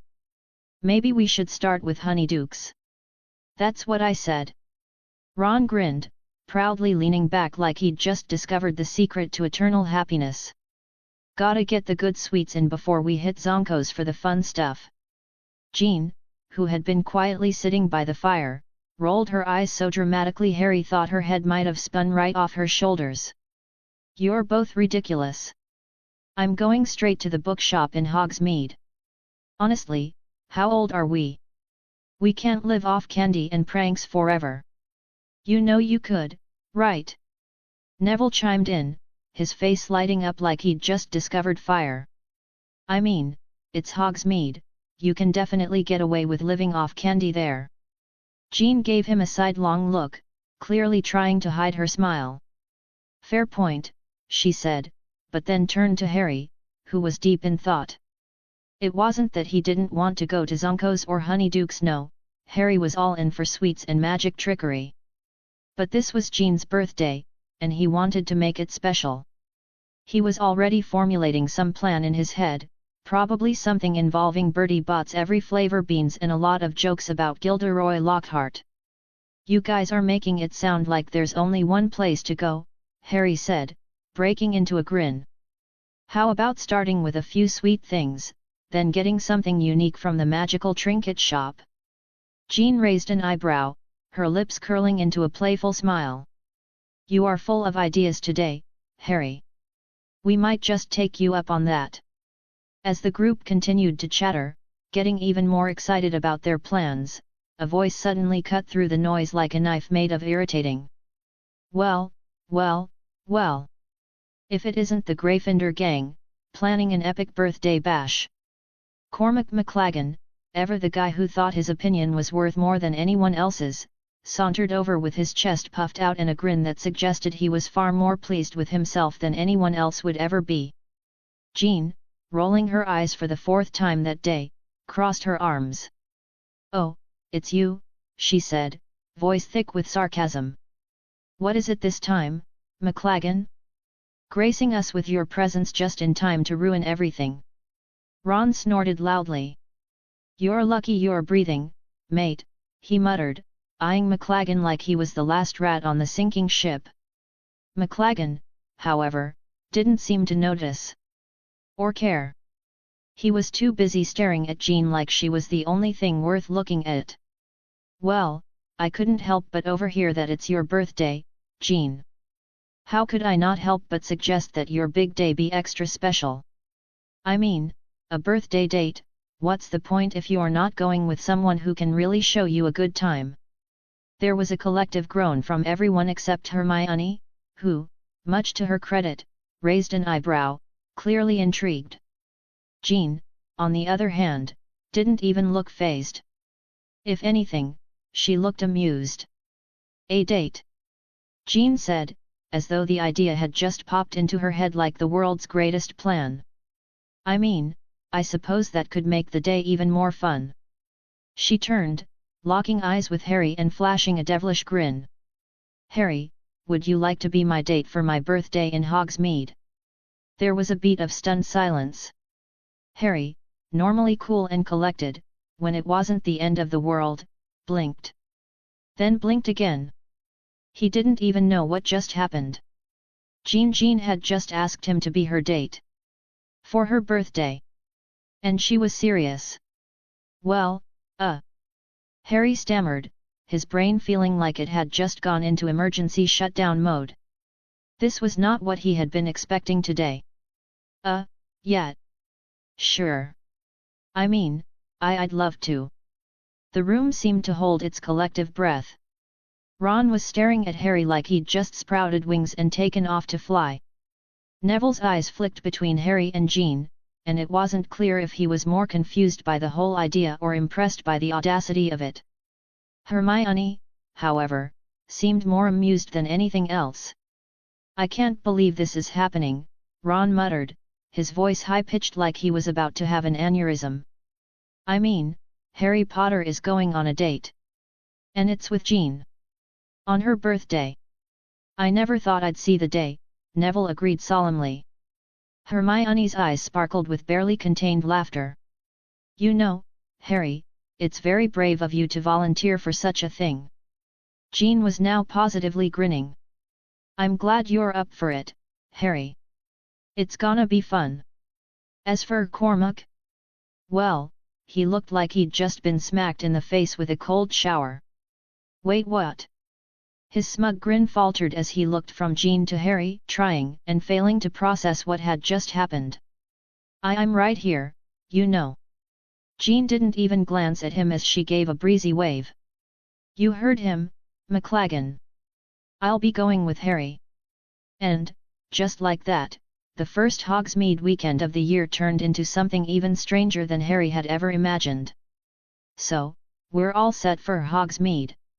Ron asked, still clearly dazed. You've got the date. Do I need to give Harry a pep talk, or? Harry just sighed, leaning back in his chair as he tried to wrap his head around everything. His first date? With Jean. Her birthday. In Hogsmeade. This was going to be something, all right. As soon as the word got out that Jean Grey had asked Harry Potter out for her birthday, the Gryffindor Tower buzzed like a hive of enchanted bees. Gossip spread faster than an untamed firebolt. By dinner, the entire house was practically vibrating with the news. Harry might have hoped for a quiet evening, but he wasn't going to get that. Not when Fred and George Weasley were involved. The twins made their grand entrance through the portrait hole, practically blocking the view of the common room with the sheer volume of food and drink they were hauling in. Fred, always the ringleader, looked like he'd just won the Quidditch World Cup. And, in his mind, he probably had. All right, move over, mere mortals.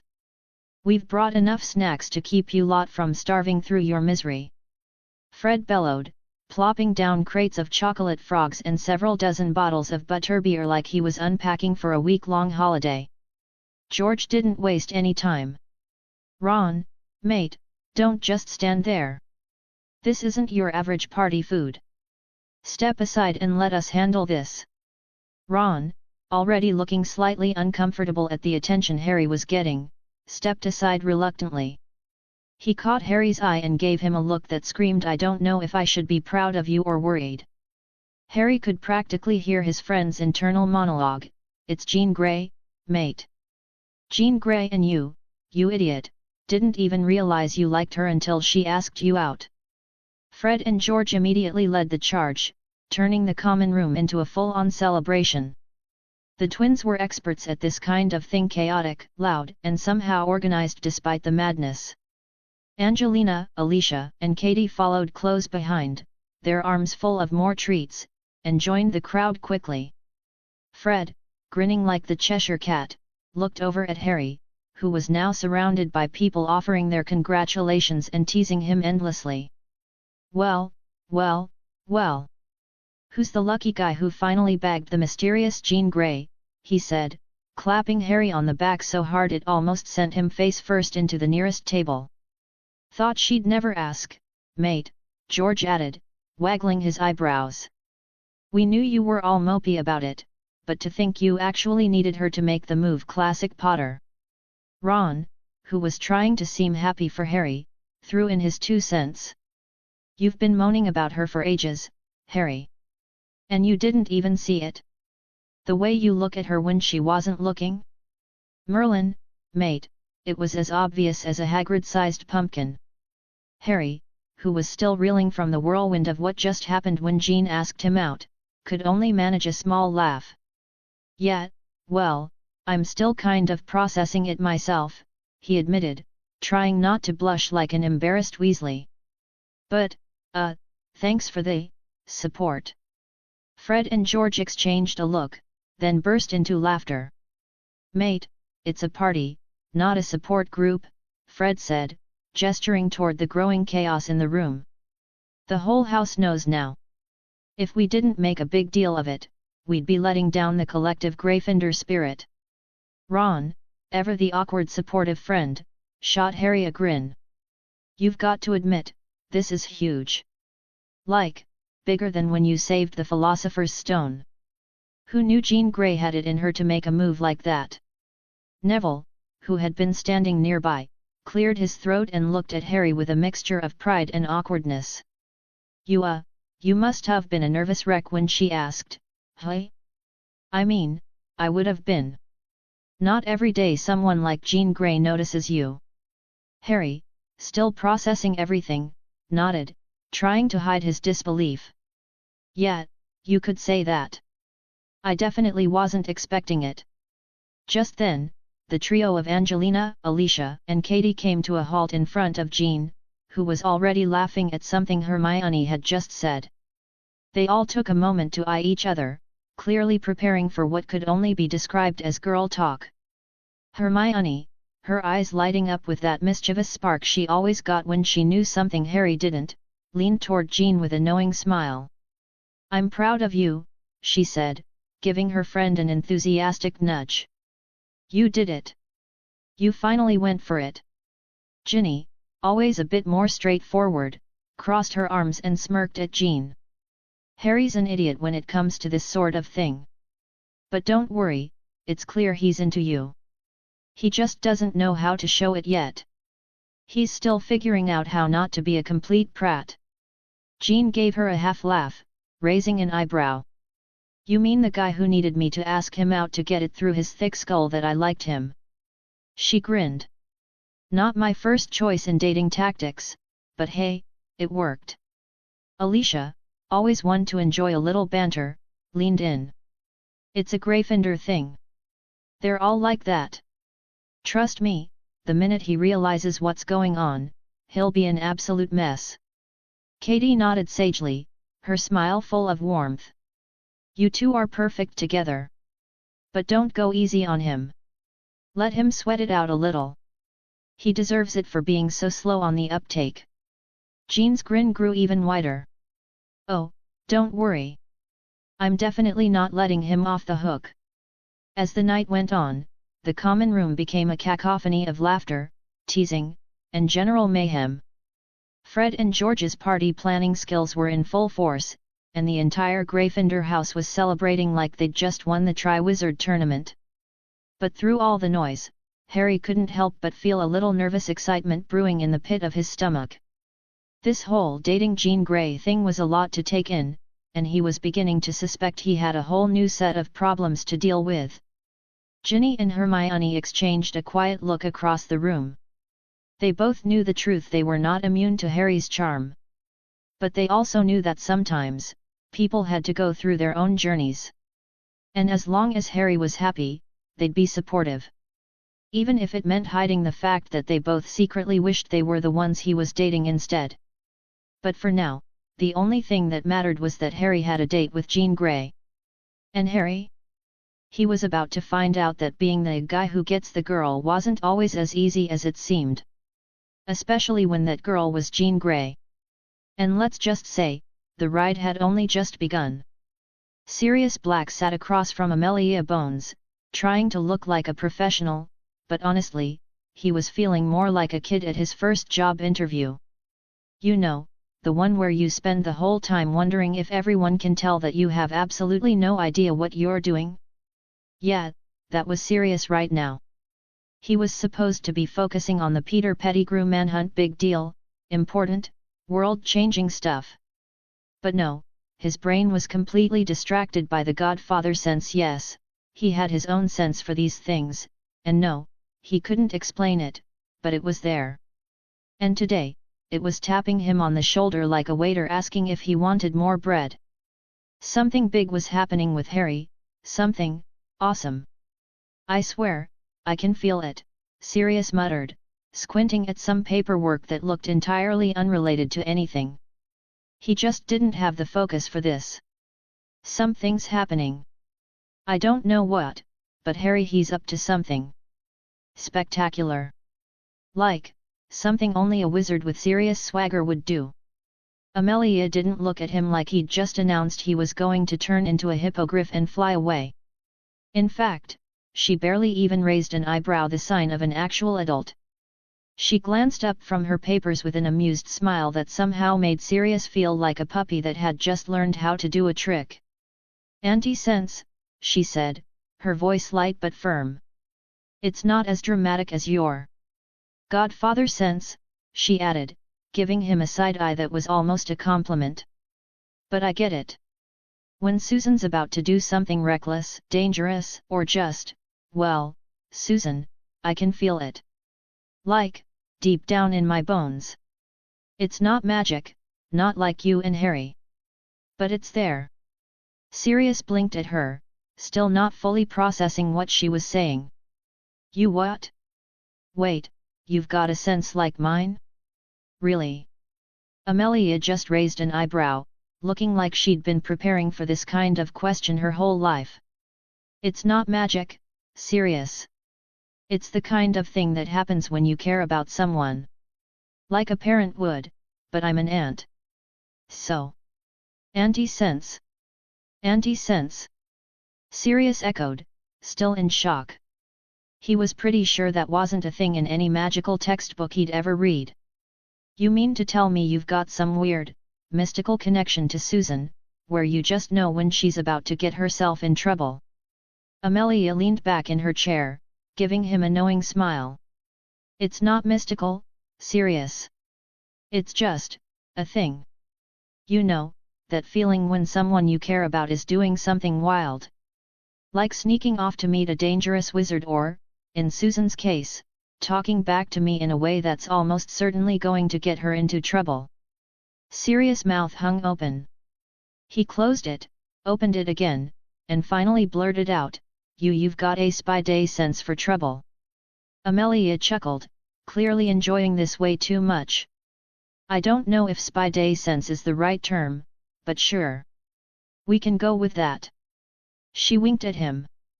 And if Susan gets herself into some serious mess because she's been listening to you for advice, I'm going to have to blame you, you know.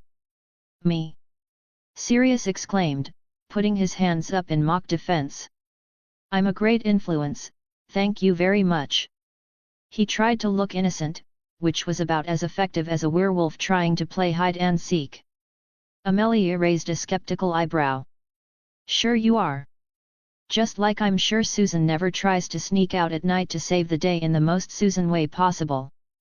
Sirius grinned. Fine. I'm not subtle. But I worry about the kid. You know, he's got that spark. And it always leads to something crazy.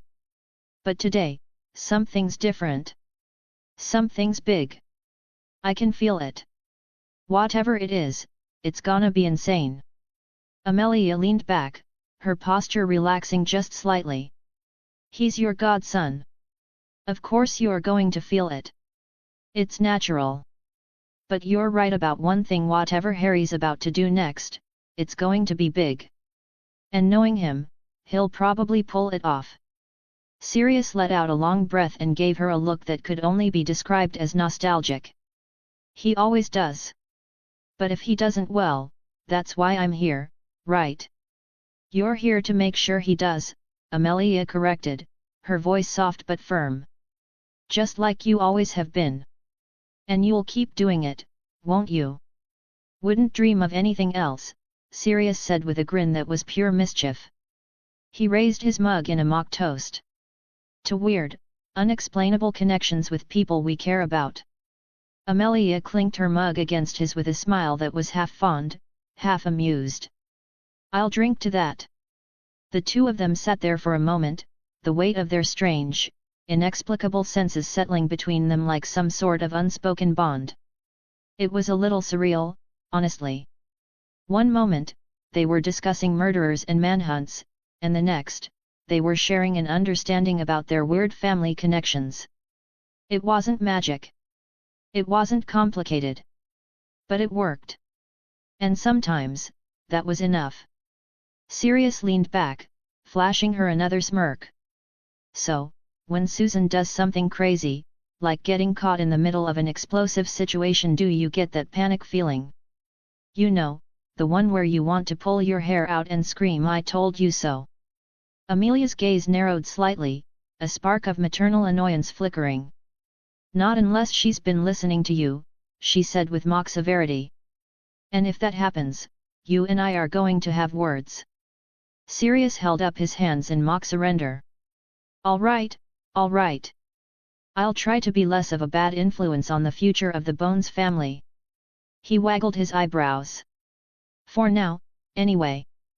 Amelia's smile was a mix of amusement and exasperation. You'll be good, for now, she said, her voice laced with mock threat. But you'll always be the fun one. Just don't teach Susan how to fly on broomsticks without a helmet, all right? Deal. Sirius grinned like a mischievous schoolboy, and just like that, the conversation drifted back into the comfortable silence that only came from people who truly understood each other. Whatever was happening with Harry, wherever he was, Sirius could feel it. It was going to be something. And he didn't need to know all the details to know one thing for sure. Harry was going to be just fine. Probably. Chapter 37, Chapter 36. Harry Potter was in an unreasonably good mood. The kind of mood that made people suspicious, like he'd suddenly gained the ability to perform the most advanced form of magic levitating his ego. This morning, he was walking to his third-year defense against the dark arts class with Jean, Hermione, Ron, and Neville, feeling like he could skip the class altogether, waltz into the Forbidden Forest, and challenge a giant to a duel. Spoiler, he wouldn't, because the giant would probably win, but he was feeling that good. Why? Because last night had been nothing short of magical. Jean Grey *, yes, you heard that right, Jean Grey, telepath, telekinetic, redhead with a killer smirk had asked him out. Not in a dream, not in some cruel prank orchestrated by Fred and George, but for real. There had been a party, because, honestly, Gryffindors couldn't not have a party. There had been people cheering, there had been high fives so enthusiastic that Harry almost thought his hand was going to catch on fire. And now, here he was, practically floating down the hall on cloud 9, pretending that he wasn't on the verge of bursting into song. He wasn't, but if anyone did burst into song at Hogwarts, it would be Harry Potter. He was that kind of guy. Jean, meanwhile, looked like she had just walked out of a wizarding fashion catalog, effortlessly perfect. Her red hair was tied back into a messy bun that, somehow, only made her look cooler. Her green eyes were scanning everything with that intense Jean Grey focus, and Harry was having the slightest bit of difficulty keeping his thoughts in check, because yes, he could be a teen, but he was also a teen with slightly above-average superpowers. Telepathy was not one of them, but that didn't mean his thoughts couldn't be loud. She caught him staring at her and raised an eyebrow. "Good morning, Mr. Potter. Sleep well?" Harry flinched. Of course, she had noticed. His brain, always in overdrive, was now screaming, "Don't say something stupid, don't say something stupid." "I slept," Harry said, trying to play it cool. "Sleep is overrated when you've got, you know, adrenaline. And caffeine." Jean smirked, clearly enjoying his struggle. "Adrenaline? Harry, it's barely past 8 in the morning." Ron, who had been walking beside them, groaned like he was being tortured. "You know, mate, you're actually glowing. And I don't mean in a good way. I mean in a please take a picture of me, I'll hang it in my house to remember that time I caught a terrible case of overconfidence kind of way." "I am not glowing," Harry protested, but the word glowing echoed in his mind, and now it felt like he was going to burst into flames. Of course, being a half-Kryptonian, he probably could burst into flames, but he wasn't about to give anyone any ideas. Neville squinted at Harry, then at Ron, and then back at Harry. "Well, I wouldn't call it glowing. More like, you've got this weird aura about you, like you just went through an entire bottle of fire whiskey and now you think you can fly." Ron nodded sagely. "Oh, definitely fire whiskey." Harry shrugged, brushing them off. "You lot are just jealous because I'm in a good mood." "Terrified, more like," Ron muttered, his voice tinged with panic. Jean, not missing a beat, nudged Harry playfully with her shoulder. "So, what's the deal with Remus Lupin? You think he's going to be any good? Harry smiled, recalling what he'd heard about the new defense against the dark arts teacher. Oh, he's brilliant. He's the kind of teacher who actually knows what he's talking about, unlike, you know. He shot Ron a glance. Ahem, Lockhart. Hermione shot them both an exasperated look. Please don't remind me. I'm still scarred by the book signing incident. Ron grimaced. Yeah, that was probably the worst 45 minutes of my life. Jean, not to be outdone, chimed in with a mischievous grin. At least you didn't accidentally blow up half the classroom. We had one of those at my old school, too. Harry blinked at her. Wait, really? She shrugged, nonchalant. My old school had some eccentric teachers. They reached the defense classroom, where a small crowd of third years was already gathered outside, staring at Jean like she was a mysterious unicorn who had wandered into their midst. Harry found it rather entertaining. Usually, it was him getting the weird looks, not her. And she didn't even have to do anything to earn it, which made it even worse. He could be annoyed, but Jean looked like she was enjoying every second of the attention. She noticed the looks, of course. It was almost impossible for someone as observant as Jean not to notice. She leaned in closer to Harry and whispered, "So, should I be concerned about the stairs?" Harry grinned. Nah. They're just trying to figure out if you're about to steal all their test scores and make them look bad. Too late, Hermione muttered under her breath, crossing her arms. Before Jean could fire back, the door to the classroom swung open, and there stood Remus Lupin. The man was probably the only person at Hogwarts who could look tired, disheveled, and still cool. He had a slightly ragged edge to him, like he hadn't gotten nearly enough sleep, but he wore it with a kind of quiet confidence. Harry had always admired that about him. And his easy smile. And his warm, non-judgmental eyes. And well, you get the point. Harry was practically in awe of the guy. "Come in, everyone," Lupin said, his voice smooth and kind. He stepped aside to let them into the classroom. As they filed in, Harry caught Remus' eye, and for a moment, the two shared a silent exchange. Remus' lips quirked upward, and Harry could have sworn he saw the man's eyebrow twitch like he was trying not to laugh at something. That was not good. "I'm dead," Harry muttered, under his breath. "I'm going to get grilled for this later." "You're always dead when Remus looks at you like that," Ron commented, giving him a sideways glance. "Doesn't that, like, ruin your soul or something?" "I'll live," Harry said. And at the very least, it looked like he'd be alive when Remus was done talking to him later. Jean, sitting down next to Harry, gave him a look. "You weren't kidding about him being cool, hey?" Harry chuckled. "Just wait. The real fun starts now." And as the class settled in, Harry couldn't shake the feeling that whatever happened next, it was going to be a spectacular mix of chaos, charm, and a healthy dose of "We'll never let you live this down, Harry Potter." Everyone was settling into their seats when Remus Lupin, looking unusually fresh despite the early hour, finally broke the silence. His voice, calm and smooth like he'd just stepped out of a meditation class, which, knowing him, was probably true, had the class's attention instantly. "All right, everyone," he said with a relaxed smile, his eyes twinkling, "books away. Only your wands, please. Follow me." The room went still for a moment as everyone exchanged glances. Jean, who was usually the one to maintain her composure, raised an eyebrow in that way that meant she was ready for whatever chaos was about to ensue. "Oh, this is gonna be good," she whispered, nudging Harry. He smirked. "If there's one thing I know about Lupin, it's that he never does boring. I'm in." They stood, grabbing their wands and following Lupin out of the classroom. As they moved down the corridor, Harry couldn't help but notice how calm and collected Lupin looked.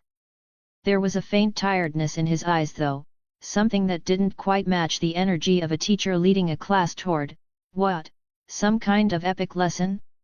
Probably just another one of those days where Lupin saves the world from something dangerous and magical before lunch, Harry mused. The sound of their footsteps echoed in the stone hallways, a soft rhythm filling the silence as they made their way down to the teacher staff room. Then, as if on cue, bam! Loony Loopa Lupin! The shrill voice of Peeves the poltergeist rang out, so loud it could have been heard all the way in Hogsmeade. He was hanging upside down from a chandelier, spinning around like a lunatic on speed. Loony Loopa Lupin, taking his class to the staff room, doesn't know what he's doing, boom boom boom. Peeves continued, dancing through the air with all the grace of a drunken seagull on a sugar high. The class froze, except for Ron, who nearly choked on his laugh, and Neville, who looked like he might faint from sheer embarrassment. Jean's face was an unreadable mask except for the slight twitch at the corner of her lips, which Harry knew meant she was trying very hard not to laugh. Lupin didn't even flinch. He just turned, the faintest sigh escaping his lips. "Well, then," he said, shaking his head. "This is the perfect opportunity for a little practical spell work." "Practical spell work?" Jean raised an eyebrow, eyes sparkling with mischief. "Last time you gave us that lecture on blocking curses and then wouldn't let us try anything. I'm starting to think you're a bit of a tease, Professor." "Oh, don't worry, Jean," Lupin replied, the wry smile tugging at his lips. "This time, it's all hands-on." "Well, mostly. Just a little charm practice to start. You know, nothing too fancy." The rest of the class exchanged curious looks. Hermione, ever the determined one, was already gripping her wand like it was a lifeline. Ron, on the other hand, looked mildly terrified. "You heard the man," Jean said, flashing a grin that was 80% danger and 20% let's do this. "Let's see who can hit Peeves with some gum first." Ron made a face like he'd just eaten a sour lemon. "I can't even hit a moving target with the levitation charm, let alone that idiot." Hermione gave him an encouraging nod. "Ron, focus. It's all about concentration." "Right," Ron muttered under his breath, twirling his wand like it was a baton in a very uncoordinated parade. "Concentrating. Totally." His words were entirely unconvincing, and everyone could tell he was already plotting his excuse in case he missed. Lupin, meanwhile, had turned back to Peeves with an amused look. "You've got 1 minute to prepare yourself," he said, raising his wand. "Now, watch carefully." With a flick of his wrist, Lupin muttered a spell under his breath. Wadaway-sai. A small, brilliant stream of light shot out of his wand and zipped down the corridor. It hit a piece of gum stuck under a doorknob, and in an instant, the gum launched into the air like a rocket. Peeves, who had been cackling at the chaos he'd caused, stopped dead when the gum hit him square in the nose with a wet, squelchy plop. The poltergeist froze mid-spin. His eyes bugged out like he'd just been struck by an unexpected magical freight train. "What?" he screeched, furiously flailing around. You foolish Lupin." The class, of course, exploded into laughter. Even Jean's face cracked into a full-on grin as she clutched her stomach from laughing so hard. Ron snorted, but tried, and failed, to hide it behind a hand. Neville's cheeks were burning red, but there was a small, sheepish smile on his face. Hermione, the ever-stoic one, had her lips pressed tightly together, clearly trying not to laugh in front of everyone. Lupin stood, his expression still calm, arms crossed in that "I'm totally in control, but also, this is hilarious way." "Wadaway-sai," he said in a tone that was almost bored, as if this kind of thing happened every Tuesday. Peeves, still floating upside down, reached up to remove the gum from his nose, his face twisted into an exaggerated grimace. "You'll pay for this, you insufferable know-it-all," he howled. "I'll." Lupin didn't even give him a chance to finish his dramatic monologue. With a flick of his wrist, Peeves disappeared in a puff of smoke, his angry cries trailing off into the distance. The classroom went back to its original noise level, with students still chuckling. Now then, Lupin said, turning back to the class with a smile that said, I'm definitely the coolest teacher you've ever had. Shall we give it a go? Ron was the first to step up, still shaking his head. I'm probably going to miss the gum completely and hit something like Filch's cat instead. She'd probably kill me. Hermione's eyes sparkled as she took a deep breath. Remember, it's all about control. Jean, of course, had a wicked glint in her eye as she raised her wand. First one to hit Peeves again wins. Yeah, and if we hit anything else, we're all in trouble, Ron muttered, already moving to stand behind the others as Jean and Hermione got ready. I'm staying out of this one. I don't know, Jean said with a wicked grin, I think you'll find it's a lot more fun than you think. The entire class lined up, and one by one, they tried the spell. Some managed it, others, well, not so much. Neville, bless him, hit the door frame instead of the gum, while Ron hit a loose piece of paper that zoomed around the room like a kite in a windstorm. But Harry? Harry got a perfect shot, his gum soaring straight into a nearby trash can. He couldn't help but feel a little smug. Lupin, still watching with that quiet approval, clapped his hands together. Well done, everyone. Practical magic is a bit more fun when you can use it, isn't it?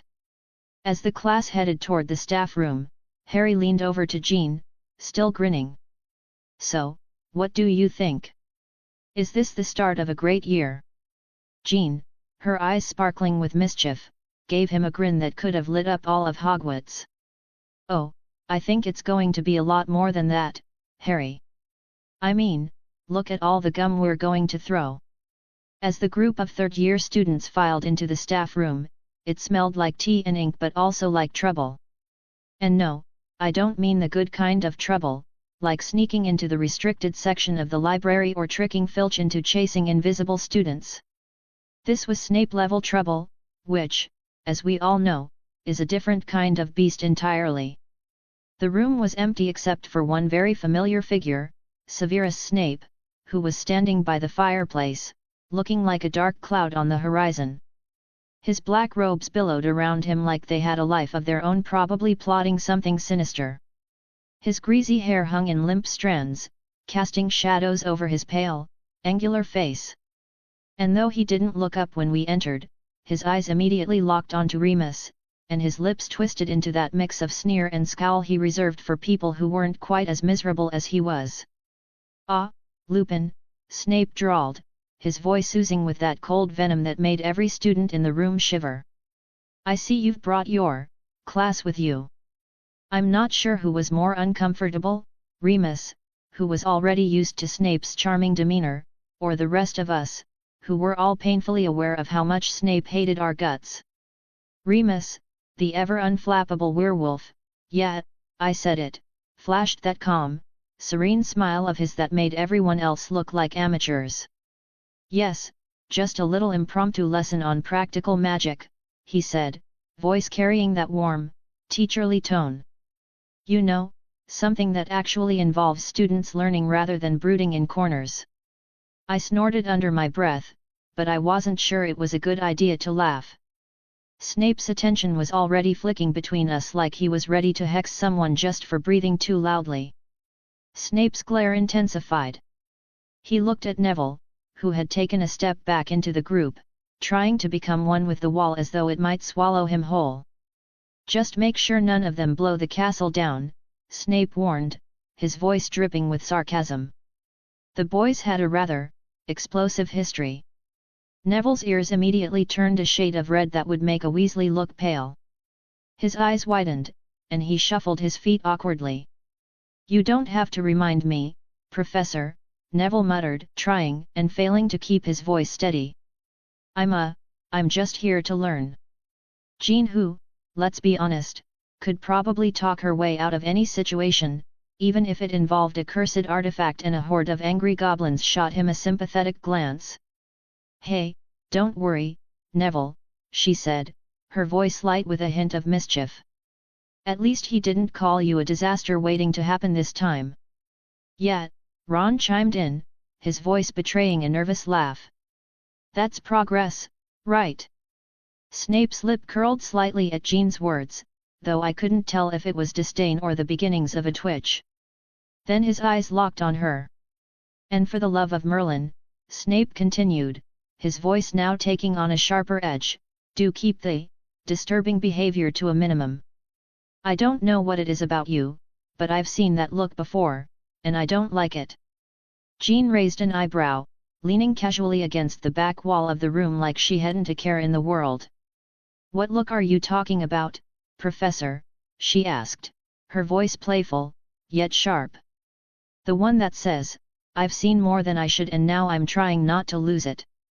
For a split second, Snape's unflappable demeanor faltered. His eyes narrowed, and for just a heartbeat, it looked like he was seeing someone in Jean that made him blink twice. But before the moment could stretch into something meaningful, he quickly regained his trademark scowl. He looked at Remus, not bothering to mask his irritation. I trust you'll keep your charming students in line, Lupin, Snape said, his words dripping with sarcasm. Especially that one with the peculiar talents. He nodded towards Neville with a look that could have turned a basilisk to stone. Then, as if to punctuate the threat, he added with a sneer, I'd hate for another accident to occur. Before anyone could respond because, let's face it, none of us were quite brave enough to argue, Snape turned on his heel with an exaggerated swish of his robes. His final words echoed back to us as he stormed toward the door. I'll leave you to your lesson, he said, voice dripping with disdain. Just try not to burn the place down. Again. The door slammed with a bang that rattled the windows, and for a moment, no one moved. It was Hermione who spoke first, her voice a little too loud in the sudden silence. Well, she began, trying to suppress a smile, that was, surprisingly civil, don't you think? I snickered. Yet, for Snape, that was practically a warm greeting. He didn't even tell us we were all destined for failure. Jean, who'd been watching Snape's dramatic exit with a raised eyebrow, chuckled softly. For Snape, that's about as close as you're going to get to a compliment. I thought for sure he was going to start throwing potions around at us. Hermione gave her a side glance. You're not wrong there, she said, a note of amusement in her voice. But seriously, did anyone else catch the way he looked at Jean? It was odd. Harry shrugged, though there was a spark of curiosity in his eyes. Knowing Snape, it's probably because Jean looks like someone who knows exactly how to push his buttons. And maybe she knows just how far to go without actually getting in trouble. Jean smirked, clearly enjoying the banter. You're not wrong, she said, her tone playful. But I'm just here for the magic, guys. All that other stuff? Not my scene. She shot a glance at Remus, who was trying and failing not to laugh. So, what's next, Professor Lupin? Remus chuckled, his warm eyes twinkling with that mischievous energy he seemed to have perfected. Well, he said, moving toward the front of the room, I thought we'd try something a little different today. His grin widened. If we're all still alive after Snape's helpful advice, of course. And just like that, the tension of the last few minutes evaporated. The room filled with the sound of muffled laughter, and for a moment, it almost felt like a normal class again almost. But as I watched Jean's eyes follow the door Snape had just slammed through, I couldn't help but wonder, what exactly had Snape seen in her? What look had made him stop in his tracks, even if just for a second? It wasn't a question I was going to have answered today, but it was definitely one that'd keep me up at night. After all, when it came to Snape, nothing was ever as simple as it seemed. Remus Lupin led the class down the cold, musty corridor, the faint echo of his boots on the stone floors sounding like a soundtrack to an eerie adventure. The air was thick with the scent of dust and something faintly metallic. If this were any other class, they'd probably be discussing theoretical magical creatures or reading from dusty old textbooks. But today? Oh no! Today was a hands-on day. And it seemed like hands-on meant shaking cupboards. The cupboard in front of them looked like it had been through a major struggle. It rattled so violently that Harry half expected a dragon to burst out, but no, this was much weirder. "Class, gather around," Remus said in that calm, almost soothing voice of his. The man was practically glowing with "I've got this" energy, kind of like how Captain America would feel if you threw him in a room full of 7-year-olds armed with foam swords. "Do not panic. It's a boggart." Cue the confused looks from the class. Even Hermione looked mildly perplexed. The shaking cupboard had definitely earned the "I'm about to be eaten" vibe. But Remus just stood there, hands clasped behind his back, like he was explaining the rules of an impromptu game of wizard chess. Casual. Cool. Neville, looking like a man about to meet his doom, which if we're being honest was often how Neville looked, raised his hand. "Professor. What exactly is a boggart?" Remus turned to him, giving him a soft smile, as if asking questions was the bravest thing a student could do. "Good question, Neville." That's when Hermione Granger, the human embodiment of "I know every answer ever," was practically shaking to be called on. Hand raised so high it might have hit the ceiling if she wasn't so short, she looked ready to start reciting Shakespeare for fun. Remus, obliging her enthusiasm, gave a little nod. "Yes, Miss Granger." Hermione cleared her throat. A boggart is a shape-shifting creature that takes on the form of whatever the observer fears most. It's an unpredictable creature that doesn't have its own form, it simply mimics your worst fear, and it can be defeated by the ridiculous charm, which forces it to assume a ridiculous form. Like turning a deadly spider into a tap-dancing ballerina, for example. Harry couldn't help it. A grin spread across his face. Classic Hermione. Straight to the point, every time. "Very well done, Hermione. 10 points to Gryffindor," Remus said with a pleased nod. But before Hermione could bask in the glow of her victory, Draco Malfoy piped up, his voice dripping with sarcasm. "Of course she knows the textbook answer.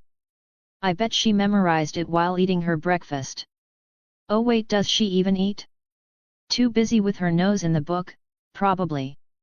Jean, standing off to the side, raised an eyebrow and straightened up like a predator noticing a weak animal. She made a show of flicking a lock of her platinum blonde hair over her shoulder. "Of course Hermione eats, Draco," she said in a voice so sweet it was almost venomous. "But I wouldn't blame her if she skipped breakfast to avoid hearing your wonderful insight. Did you actually read the textbook, or just stare at the pictures and try to find a way to look more like a house elf?" Pansy snickered, "But Draco?" Well, Draco's face turned the color of a ripe tomato.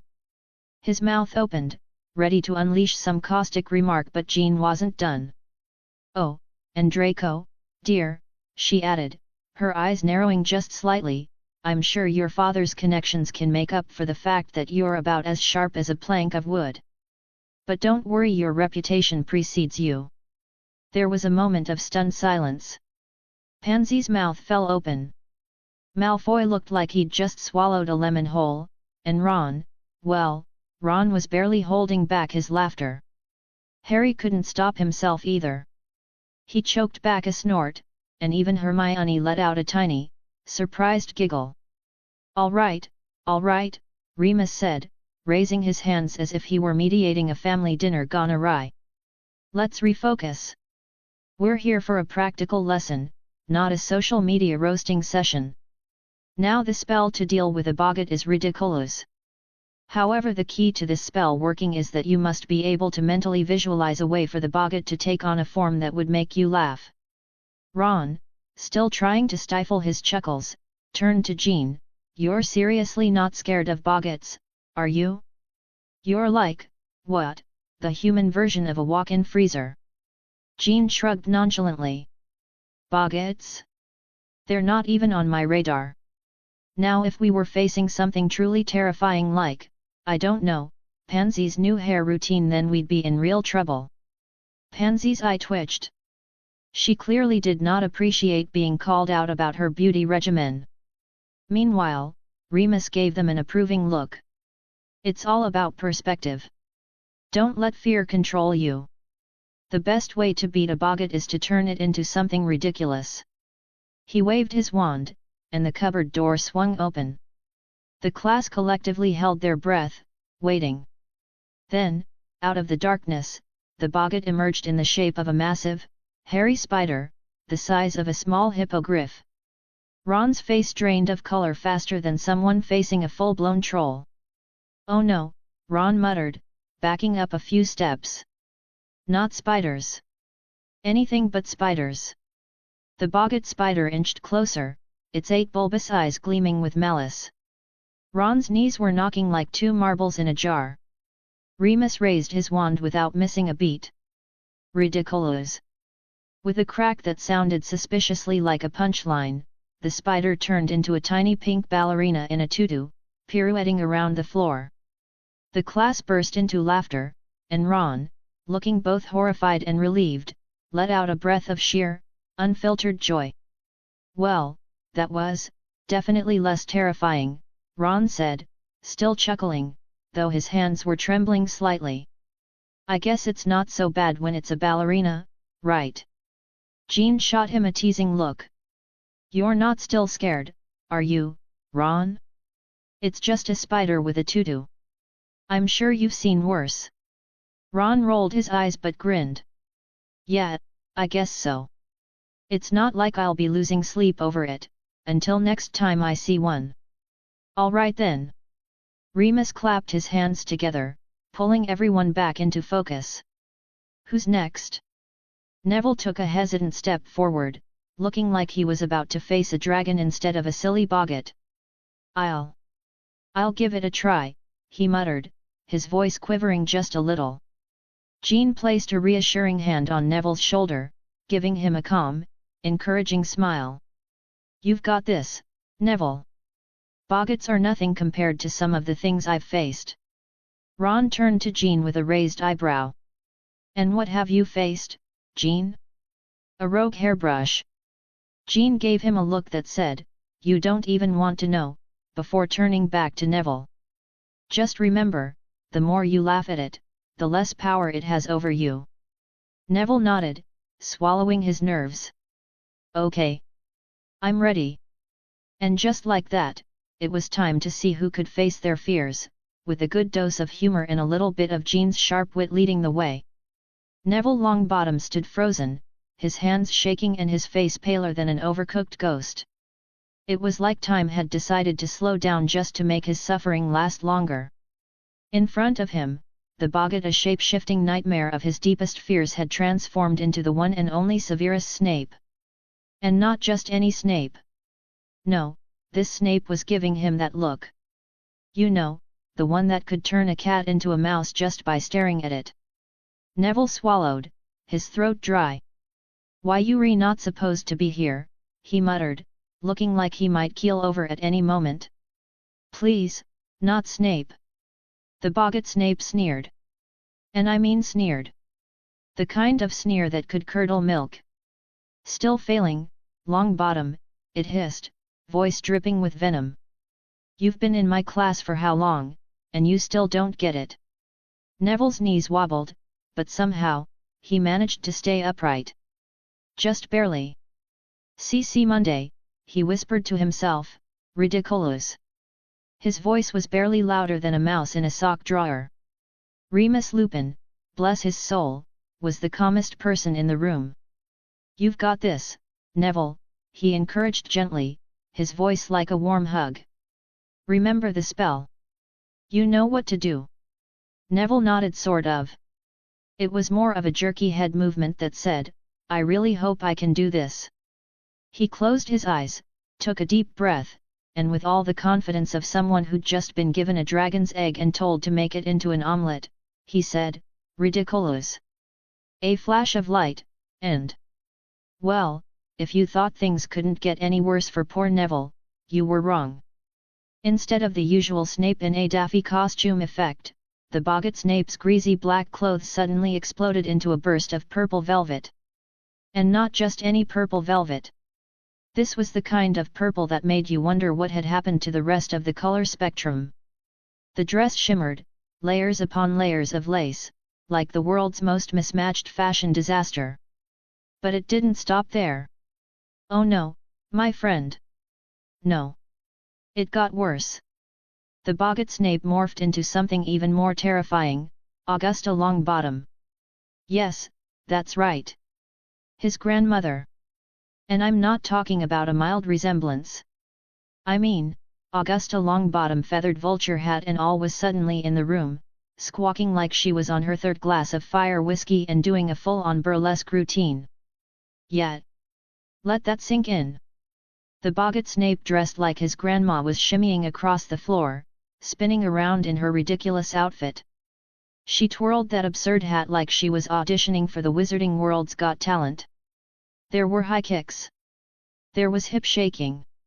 And somewhere in the back of his mind, Neville was pretty sure he heard the theme music to a wizarding burlesque show start playing. What is this? Ron Weasley shrieked, clutching his sides like his ribs were about to crack from laughter. I can't. This is... Hermione, trying to maintain her usual dignity, as if this was anything close to dignified, was only partially succeeding. Her face was red, and her glasses had slipped down to the tip of her nose as she tried to keep her composure. Oh my God, she gasped, biting her lip. I'm so sorry, Neville, but this is ridiculous. Even Jean, who usually kept her cool, was struggling to contain her laughter. She leaned over to Neville, her voice dripping with mock seriousness. Don't worry, Nev. It's not every day you get to see your grandmother start the next big dance craze. Neville's face was a blazing shade of red. That's my grandmother, he protested, covering his eyes with one hand, as though that might stop the horror show from happening. No, mate, Harry Potter said, clapping him on the back with a grin that was a little too wide. That's Snape. Dressed as your grandmother. Dancing like she's auditioning for a Muggle Broadway show. No offense, but... I think we need to start a petition for Augusta Longbottom to be the next big thing in wizarding entertainment. Ron snorted. I'd buy tickets to that. Can you imagine the bouncer? A vulture hat wearing grandma, hey? This is the funniest thing I've ever seen. The entire class was losing it. No one was even trying to hide it. Everyone had doubled over, clutching their stomachs as the boggart Snape turned into a full-on ridiculous burlesque performer, each awkward shimmy making them laugh harder. You're right, Ron, Jean added, her voice too calm for the chaos around them. I think we've discovered a new magical subculture. What do you call it? Grannysploitation. At this point, even Remus Lupin, who was usually the embodiment of calm and collected, couldn't help but chuckle. Well, Neville, he said, wiping away a tear from his eye, I can't say I expected that from a boggart. Neville gave a shaky laugh, relieved that at least something was happening. I don't know whether to cry or run, he muttered, shaking his head in disbelief. But while the class was caught up in the hilarious spectacle, Harry had quietly slipped away from the group, muttering something to Jean as he made his way to the boggart. Cover for me, yet? I've got an idea. Jean, always on top of things, nodded with a wink. Got it. You do your thing. I've got this. Harry moved with the grace of someone who'd spent a lot of time in the shadows, quiet, unnoticed, and yet still pulling off a very impressive disappearing act. As the boggart continued to shimmy across the floor, Harry took his chance. The boggart was far too preoccupied with its absurd performance to notice him approach. His fingers brushed the creature's shifting form. The second his skin made contact, something clicked inside him like a switch had been flipped. His senses exploded with energy. Harry absorbed the boggart's essence. The tingling sensation ran through his body, making his eyes widen for just a second before he quickly masked it. The boggart's ridiculous dance slowed, its form shifting slightly as the magical creature's essence was now contained in Harry's body. It didn't stop dancing, but it wasn't the same. Not anymore. With a puff of smoke and a final dramatic twirl, the boggart Snape disappeared in a cloud of smoke. It left behind a roomful of students on the verge of hyperventilation from laughing so hard. "Well," Harry said, leaning casually against the wall with a grin that was entirely too innocent. "Guess that was one way to get rid of Snape for the day." Jean shot him a knowing glance. "You sure know how to make an entrance, Potter." "Hey, no one's complaining, right?" Harry said, his grin growing wider as he turned to Neville. "Now, about that dance number, should we sign her up for the Yule Ball?" Neville, still trying to recover from the traumatic event that had just unfolded in front of him, finally let out a weak chuckle. Maybe we don't." Remus stepped forward, his voice lighter than usual. "Well, class," he said, still trying to catch his breath, "I think we've all learned a valuable lesson today. You never know what'll happen with a boggart. And never, ever underestimate the power of a good laugh." The class let out a collective snort of agreement, still shaking with laughter. "And with that," Remus said, wiping his eyes and shaking his head, "who's next?" But Harry, his hand still tingling from the magic he'd absorbed, was already thinking ahead. Whatever the boggart had unleashed in him, it wasn't over yet. Chapter 38, Chapter 37. The first weekend at Hogwarts had finally arrived, bringing with it crisp autumn air, the scent of pumpkin pasties wafting from the Great Hall, and most importantly the Gryffindor Quidditch tryouts. Now, if you thought Quidditch tryouts were an orderly, well-structured event, you clearly didn't know Oliver Wood. And if you thought Gryffindor Quidditch tryouts were anything less than pure, unfiltered chaos, then you had definitely never met Fred and George Weasley. A crowd of hopefuls gathered on the Quidditch pitch, all vying for the coveted reserve spots: 3 reserve chasers, 2 reserve beaters, 1 reserve keeper, and 1 reserve seeker. Among them, Jean stood with her arms crossed, a smirk playing on her lips like she already knew she was going to win. Ginny practically vibrated with excitement, rocking on the balls of her feet like a firecracker ready to explode. And then there was Ron, who looked like he was reconsidering every life choice that had led him to this moment. On the other side of the pitch, the main Gryffindor team: Oliver Wood, team captain, Quidditch lunatic, and human motivational poster, the ever-chaotic Fred and George Weasley, beaters and part-time agents of destruction, seeker extraordinaire Harry Potter, and the power trio of chasers, Angelina Johnson, Alicia Spinnet, and Katie Bell, huddled together. Oliver surveyed the applicants like a general inspecting his troops, clipboard in hand, expression serious. Too serious. Suspiciously serious. "Right," Oliver began, voice laced with authority. "We need a tryout format that tests skill, endurance, teamwork. And most importantly," Fred cut in, leaning on his broom, "the ability to dodge bludgeons aimed directly at their heads." George nodded solemnly. "We call it natural selection." Harry snorted. "Right, because nothing says team bonding like head trauma." Angelina rolled her eyes. "Can we please not scare them off before we even start? We need reserves this year." Oliver ignored them, hyper-focused on his clipboard like it contained the meaning of life. "All right. First round basic drills. Passing, dodging, shooting. Beaters will go through bludger control exercises, and keepers will face penalty shots. Then we'll end with a scrimmage." Alicia gave an approving nod. "Sounds solid." Fred raised his hand. "Question. Are we allowed to accidentally hit the quaffle directly at Ron's face to test his reflexes?" George mimed deep contemplation. "I mean, technically, that would be part of the keeper drills." Ron turned an alarming shade of red. "Oi! Can we not turn me into a human target today?" Jean smirked, nudging him. "C'mon, Ron. Think of it as a character-building exercise." Ron groaned.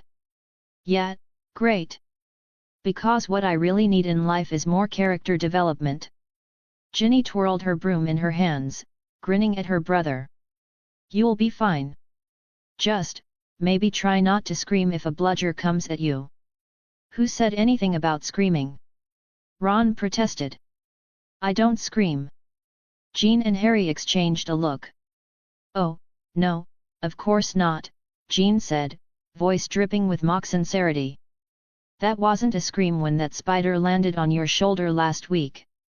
That was, what did you call it, Harry? A battle cry, Harry deadpanned. Ron glared at them both. I hate you lot.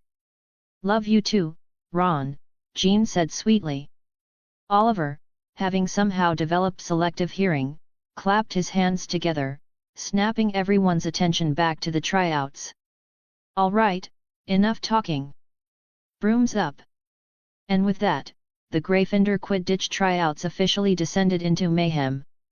If there was ever a Guinness World Record for the most chaotic Quidditch tryouts in Hogwarts history, Oliver would be the undisputed record holder. Not that he'd appreciate the honor, he was too busy having an aneurysm over the sheer amount of talent, incompetence, and unchecked ego currently on display. All right, listen up. Oliver barked, looking like he was about 2 seconds from throwing his clipboard at someone. Chasers, show me your passing, accuracy, and dodging. Keepers, prove you can actually stop a goal. Beaters, for Merlin's sake, do not commit manslaughter. Seekers, he sighed heavily. Just try not to look lost. Fred turned to George, grinning. Did he just say don't commit manslaughter? George shrugged. Selective hearing, dear brother. I heard test their reflexes. Alicia rolled her eyes. Just try not to put anyone in the hospital, all right. Angelina muttered, no promises. Jean had claimed Harry's old Nimbus 2000 like it was an extension of herself, cutting through the air with effortless precision. While half the hopefuls wobbled around like they'd just learned what gravity was, she was weaving through the crowd like a seasoned pro, plucking the quaffle out of the air as easily as if someone had handed it to her. Ginny, ever the competitive one, matched her move for move. You keeping up, Weasley? Jean teased, effortlessly dodging a bludger from Fred. Ginny smirked. Oh, you wish you were this fast. Oh, it was on. The two of them zipped across the pitch, their passing so fast and precise that it looked choreographed. Fred sent another bludger their way, just for fun, and Jean ducked so smoothly she might as well have been expecting it. Ginny, not to be outdone, twisted midair and launched the quaffle straight through the hoop from a ridiculous distance. Oliver actually dropped his clipboard. Alicia let out a low whistle. All right, that was just rude. Angelina smirked. That wasn't a shot. That was a statement. Jean, not about to be outdone, pulled off a near impossible corkscrew maneuver, twisting past Dean Thomas before nutmegging the keeper, a poor second year who now looked like he might cry, and sinking another goal. Oliver, now scribbling furiously, shouted, Jean and Ginny, you're through to the next round. Ginny beamed. Jean smirked and flipped her hair like she'd just finished an action movie sequence. Also, Harry added, watching Ginny's flight patterns, if we could get her on a halfway decent broom instead of those school twigs, she'd be a solid seeker. Oliver, still looking overwhelmed, nodded. Noted. Meanwhile, Angelina and Alicia had their eyes on Demelza Robbins, who was darting through defenders like she had a personal vendetta against them. She's fast, Angelina observed. And accurate, Alicia added. I say she's in. Katie, meanwhile, pointed to Dean. Dean's got solid positioning. He should make the cut. Oliver nodded. All right, Jean, Ginny, Demelza, Dean. Next round. Dean gave a thumbs up. Demelza grinned. Ginny nudged Jean. Guess you'll have to keep up with me after all. Jean rolled her eyes. Don't get cocky, Weasley. Ginny grinned. Too late. Meanwhile, at the other end of the pitch, Ron Weasley was experiencing a full-scale existential crisis. He clutched his broom like it might betray him, looking pale. Harry patted him on the shoulder. "Mate. Breathe. It's just practice." "Easy for you to say," Ron muttered. "You don't have people watching you." Harry raised an eyebrow. "I play Seeker. Literally everyone watches me." Ron opened his mouth, paused, and groaned. Fair point. Despite his nerves, once the quaffle started flying, Ron wasn't bad. A little stiff, a little panicked, but he blocked just enough goals that Oliver, after much deliberation, nodded. "All right, Weasley. You're in the running." Ron exhaled. He'd done it. "I'm next." Harry closed his eyes. "Oh, for the love of Merlin." Cormac McLaggen strode onto the pitch with the confidence of a man who had never been told to sit down in his entire life. He immediately started giving instructions. "All right, listen up, Wood, you're holding that clipboard all wrong." "McLaggen," Oliver gritted out. "I mean, I would have saved that last shot, just saying." "McLaggen. I once played keeper for." "McLaggen. Shut up and play."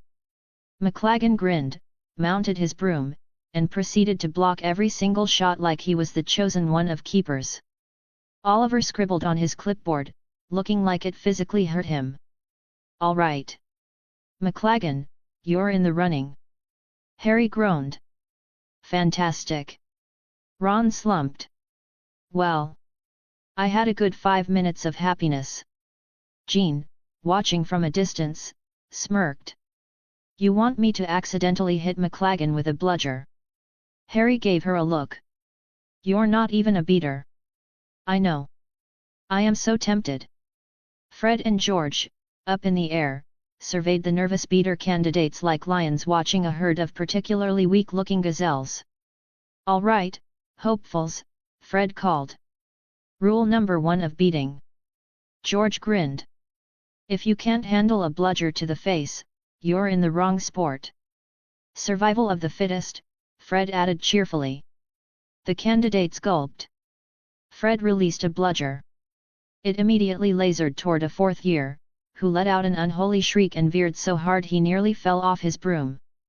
Fred turned to George. "That's a no." George nodded. "Definitely a no." The search for beaters continued. As the first round wrapped up, Oliver examined his clipboard like it had personally offended him. "All right," he muttered.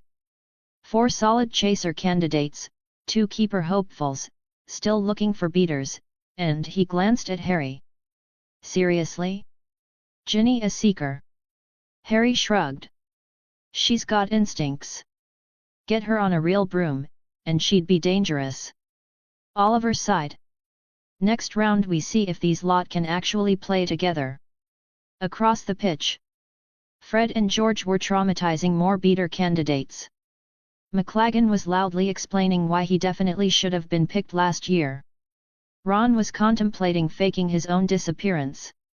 Jean and Ginny were still smirking at each other, their rivalry officially locked in. Oliver groaned. "This is going to be a long day." Fred and George Weasley were having way too much fun. The Quidditch pitch looked like it had hosted a particularly aggressive duel. Bats lay discarded, robes were torn, and at least 3 hopefuls had excused themselves with creative variations of "I just remembered I have somewhere else to be, forever." One 4th year had bravely swung at a bludger only to take himself out instead. A 5th year attempted dual-wielding beater bats, missed both swings, and earned a nosebleed for his trouble. It was, in Fred's words, an afternoon well spent. "Right," Fred called out, surveying the 2 survivors. Jimmy Peaks, a scrappy 2nd year built like a brick wall with the enthusiasm to match, and Richie Coote, who looked less like a warrior and more like someone wondering how he'd ended up here in the first place. Fred grinned. "Final round." Richie groaned. "Final round? We had a final round. That was the one where we didn't die." George clapped him on the back. "Oh, no, mate. That was the preliminary final round." Fred smirked. "This is the part where we separate the legends from the liability forms." Richie muttered something under his breath that sounded suspiciously like a prayer. Jimmy, on the other hand, grinned, adjusting his grip on the bat. "Bring it on." Fred and George exchanged identical expressions of delight. They really liked this kid. Fred held up a hand dramatically. "All right. One last test, 60 seconds. Your job? Keep the bludger away from." He turned to the other three Gryffindor chasers. Angelina, Alicia, and Katie. Angelina, hovering nearby, folded her arms. "Wait. What now?" Alicia looked deeply unimpressed. "Why do I feel like this is going to end poorly for us?" Fred waved a dismissive hand. "You'll be fine." Katie Bell, who had spent the last 10 minutes cheering every time someone got hit, grinned. "Define fine."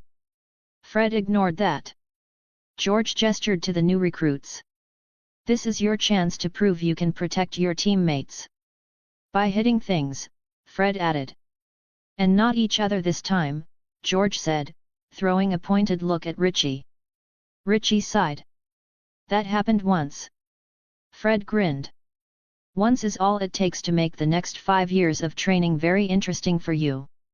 Jimmy, ever the optimist, gripped his bat. "Ready?" George smirked. "Attaboy." And with that, he whacked the bludger loose. It immediately shot toward Angelina like it had a personal vendetta. Jimmy lunged, swinging with all the force of a kid trying to murder his alarm clock. The bludger rocketed sideways directly at Richie. "Oi!" Richie yelped, ducking just in time. "Some warning would be nice." "Surprise training," Fred called cheerfully. "You're welcome," George added. Richie let out a breath and gripped his bat. "Right. My turn." The bludger came whizzing back around, and this time, Richie was ready. With a well-timed crack, he sent it spinning toward the goalposts. Angelina and Alicia, showing excellent survival instincts, promptly zoomed in opposite directions. Katie, on the other hand, did not move. She just grinned. "Hit me with your best shot." Alicia, horrified, grabbed her broomstick. "No, don't actually." Jimmy intercepted the bludger before it could turn Katie into a cautionary tale. He sent it skyward, laughing. "Nice reflexes." Katie whooped. "Now that's what I'm talking about." Fred nodded approvingly. "Not bad, Peaks." George squinted at Richie. "Coot, you need to follow through more. Right now, you're hitting like you're afraid it'll hit back." Richie deadpanned. "It does hit back." Fred clapped him on the shoulder. "Then it's personal. Make it regret ever existing." Angelina crossed her arms. "So are they on the team or what?" Fred turned to Jimmy and Richie, giving them a critical once-over. Then he beamed. "All right, you two. Congratulations. You're officially our reserve beaters." Richie blinked. "Wait. We passed." Jimmy whooped. "Yes." George smirked. "What, did you think we made you do all that for fun?" Alicia muttered, "I wouldn't put it past you." Katie cackled. "This is great. I'm gonna get hit so much more now." Alicia face-palmed. "That is not the goal, Katie." Angelina rolled her eyes and turned back to the new recruits. "Congrats, Peaks and Coot. Welcome to the madness." Fred slung an arm around each of them. "We're so proud." George nodded solemnly. "We promise to make you regret this immediately." Jimmy grinned. "Looking forward to it." Richie sighed. "I already do." It was the last round of tryouts, and Gryffindor House was about to witness a spectacle. If Chaos had a face, it would be wearing Quidditch gear, holding a broomstick, and smirking like it knew exactly what it was about to do to everyone's sanity. Fred and George had set the bar for madness, but now it was time to crown a new reserve keeper, and the whole team was about as confident about this decision as they were about an unscheduled visit from a rogue bludger. The candidates? Oh, you couldn't have asked for a better duo if you'd pulled names out of a hat full of questionable choices. Ron Weasley, the lovable, perpetually nervous second stringer who'd spent the last 10 minutes muttering to himself like a wizard preparing for his first duel, stood next to Cormac McLaggen, a walking ego wrapped in Quidditch robes. It was like watching an underdog and a self-proclaimed hero trying to share the same space without combusting. Dean Thomas, standing off to the side and adjusting his broomstick with the kind of grace usually reserved for Olympic gymnasts, glanced at Cormac and then exchanged an exasperated look with Ginny. I swear, if he talks about his natural keeper abilities one more time, I'm hexing him into next week. Ginny, arms folded across her chest, gave Dean a smirk that said she was already halfway there. No need to waste a spell. I think he's already convinced himself he's won this thing. Yet, well, if there was an award for most obnoxious, Dean muttered, he'd win that by a mile. From the far side of the pitch, Alicia Spinnet, who had been unusually quiet so far, let out a dry laugh. It's almost impressive. His ego could fill the entire Quidditch pitch. Katie Bell, still adjusting her hair under her helmet, grinned. Yeah, and Cormac would probably try to catch the quaffle with it. Wouldn't surprise me. Jean, standing with her arms casually crossed and a wry smile tugging at her lips, gave a slight nod in agreement. I'm half expecting him to announce himself keeper before the tryouts are even finished. Like, oh, you all didn't need to bother. I've got this. Angelina Johnson, ever the calming presence, sighed but couldn't hide her amusement. All right. Let's just focus on the tryouts. We don't need to make this more of a circus than it already is. Ron, who had been standing next to Cormac trying to blend into the pitch like a particularly anxious broomstick, looked like a man preparing for his own personal Quidditch-related apocalypse. His face was so red it could have rivaled a Weasley sweater in the worst possible way. He adjusted his gloves again and muttered to himself, probably running through a list of his mistakes from the previous weeks. Ron, Jean said, offering him a brief but reassuring smile. You've got this. You've been practicing. You know what you're doing.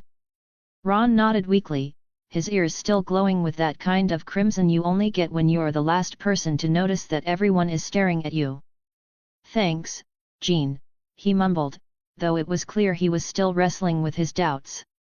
All right. Oliver Wood called out from the middle of the pitch, hovering like a slightly stressed-out hawk. Penalty shootout. We'll have each of you take a shot, and I'll judge based on actual performance, not how good you think you are, McLaggen. Cormac, who hadn't even noticed the dig, was busy stretching in front of the goalposts like he was already posing for a future most legendary keeper portrait. You'll see, he announced, loud enough to make sure everyone in a 3-mile radius could hear. I'm about to show you all why I'm the best keeper Gryffindor's ever had. You'll thank me later. Fred, who was somehow always in the right place at the right time, hovered next to George, both twins wearing matching grins that would make a lion think twice before attacking. Can't wait to see that. I'll be collecting all my bets on Ron to win this one. You mean collecting bets on the inevitable fall of McLaggen's ego? George chimed in, laughing. Oliver, looking exasperated but still his usual intense self, gave the twins a pointed look. Focus, you two. Right, Fred said with mock seriousness. Total focus. Who's first again? Ron, Oliver said, pointing toward the nervously fidgeting keeper. Ron Weasley, get ready. The rest of the team, who were definitely not about to let the Cormac show go on without a little entertainment, watched in rapt attention. Everyone knew Ron could be brilliant when his nerves weren't getting in the way, but his nerves were like the kind of jinxed bludger that never quite left him alone. Fred, sensing an opportunity for maximum teasing, shouted, "No pressure, Ron, but McLaggen is already designing the keeper locker for himself." Ron shot Fred a death glare, which, frankly, only made the twins' smirks widen. "Thanks," Ron muttered, looking as though he'd rather face down a Hungarian horntail than Cormac McLaggen's arrogance.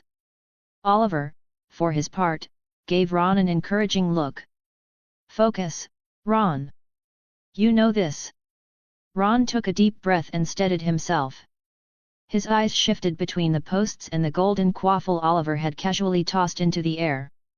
A quick glance at his teammates Katie, Alicia, Ginny, and even Jean, all giving him silent but supportive nods, helped ground him, even if just a little. "All right, Ron," Oliver said. "First shot, let's see what you've got." And that was the moment Ron found himself caught between doubt and determination. His mind was telling him he could do this. His hands, however, were still shaking like they'd been cast under the effects of an overzealous tickling charm. Before he could second-guess himself, Cormac McLaggen's booming voice interrupted. "You all might want to watch this. It's going to be spectacular." "I'm sure it will be," Katie muttered under her breath, rolling her eyes so hard you could almost hear them. "We'll all be amazed." At that, the tension on the pitch was practically visible, like a string pulled tight and about to snap. But that didn't matter. Not right now. What mattered was Ron, who had just launched himself into a proper Quidditch moment, a moment that might just make or break his Gryffindor Quidditch career. But as for how it would go, well, we'd have to wait just a bit longer to find out. Ron Weasley stood between the goalposts, feeling like he was about to have a very public meltdown. His broom was trembling beneath him, or maybe that was just him, and he was fairly certain his heart was doing some sort of tap dance in his chest. The entire team was watching him, but of course, his attention was mostly focused on the giant, orange quaffle that was hurtling toward him like an angry bludger. "You've got this, Ron," Jean's voice floated over to him, low and steady, like a calm breeze on a sweltering day. "Don't let your brain screw it up." Ron could feel the sweat forming on his palms.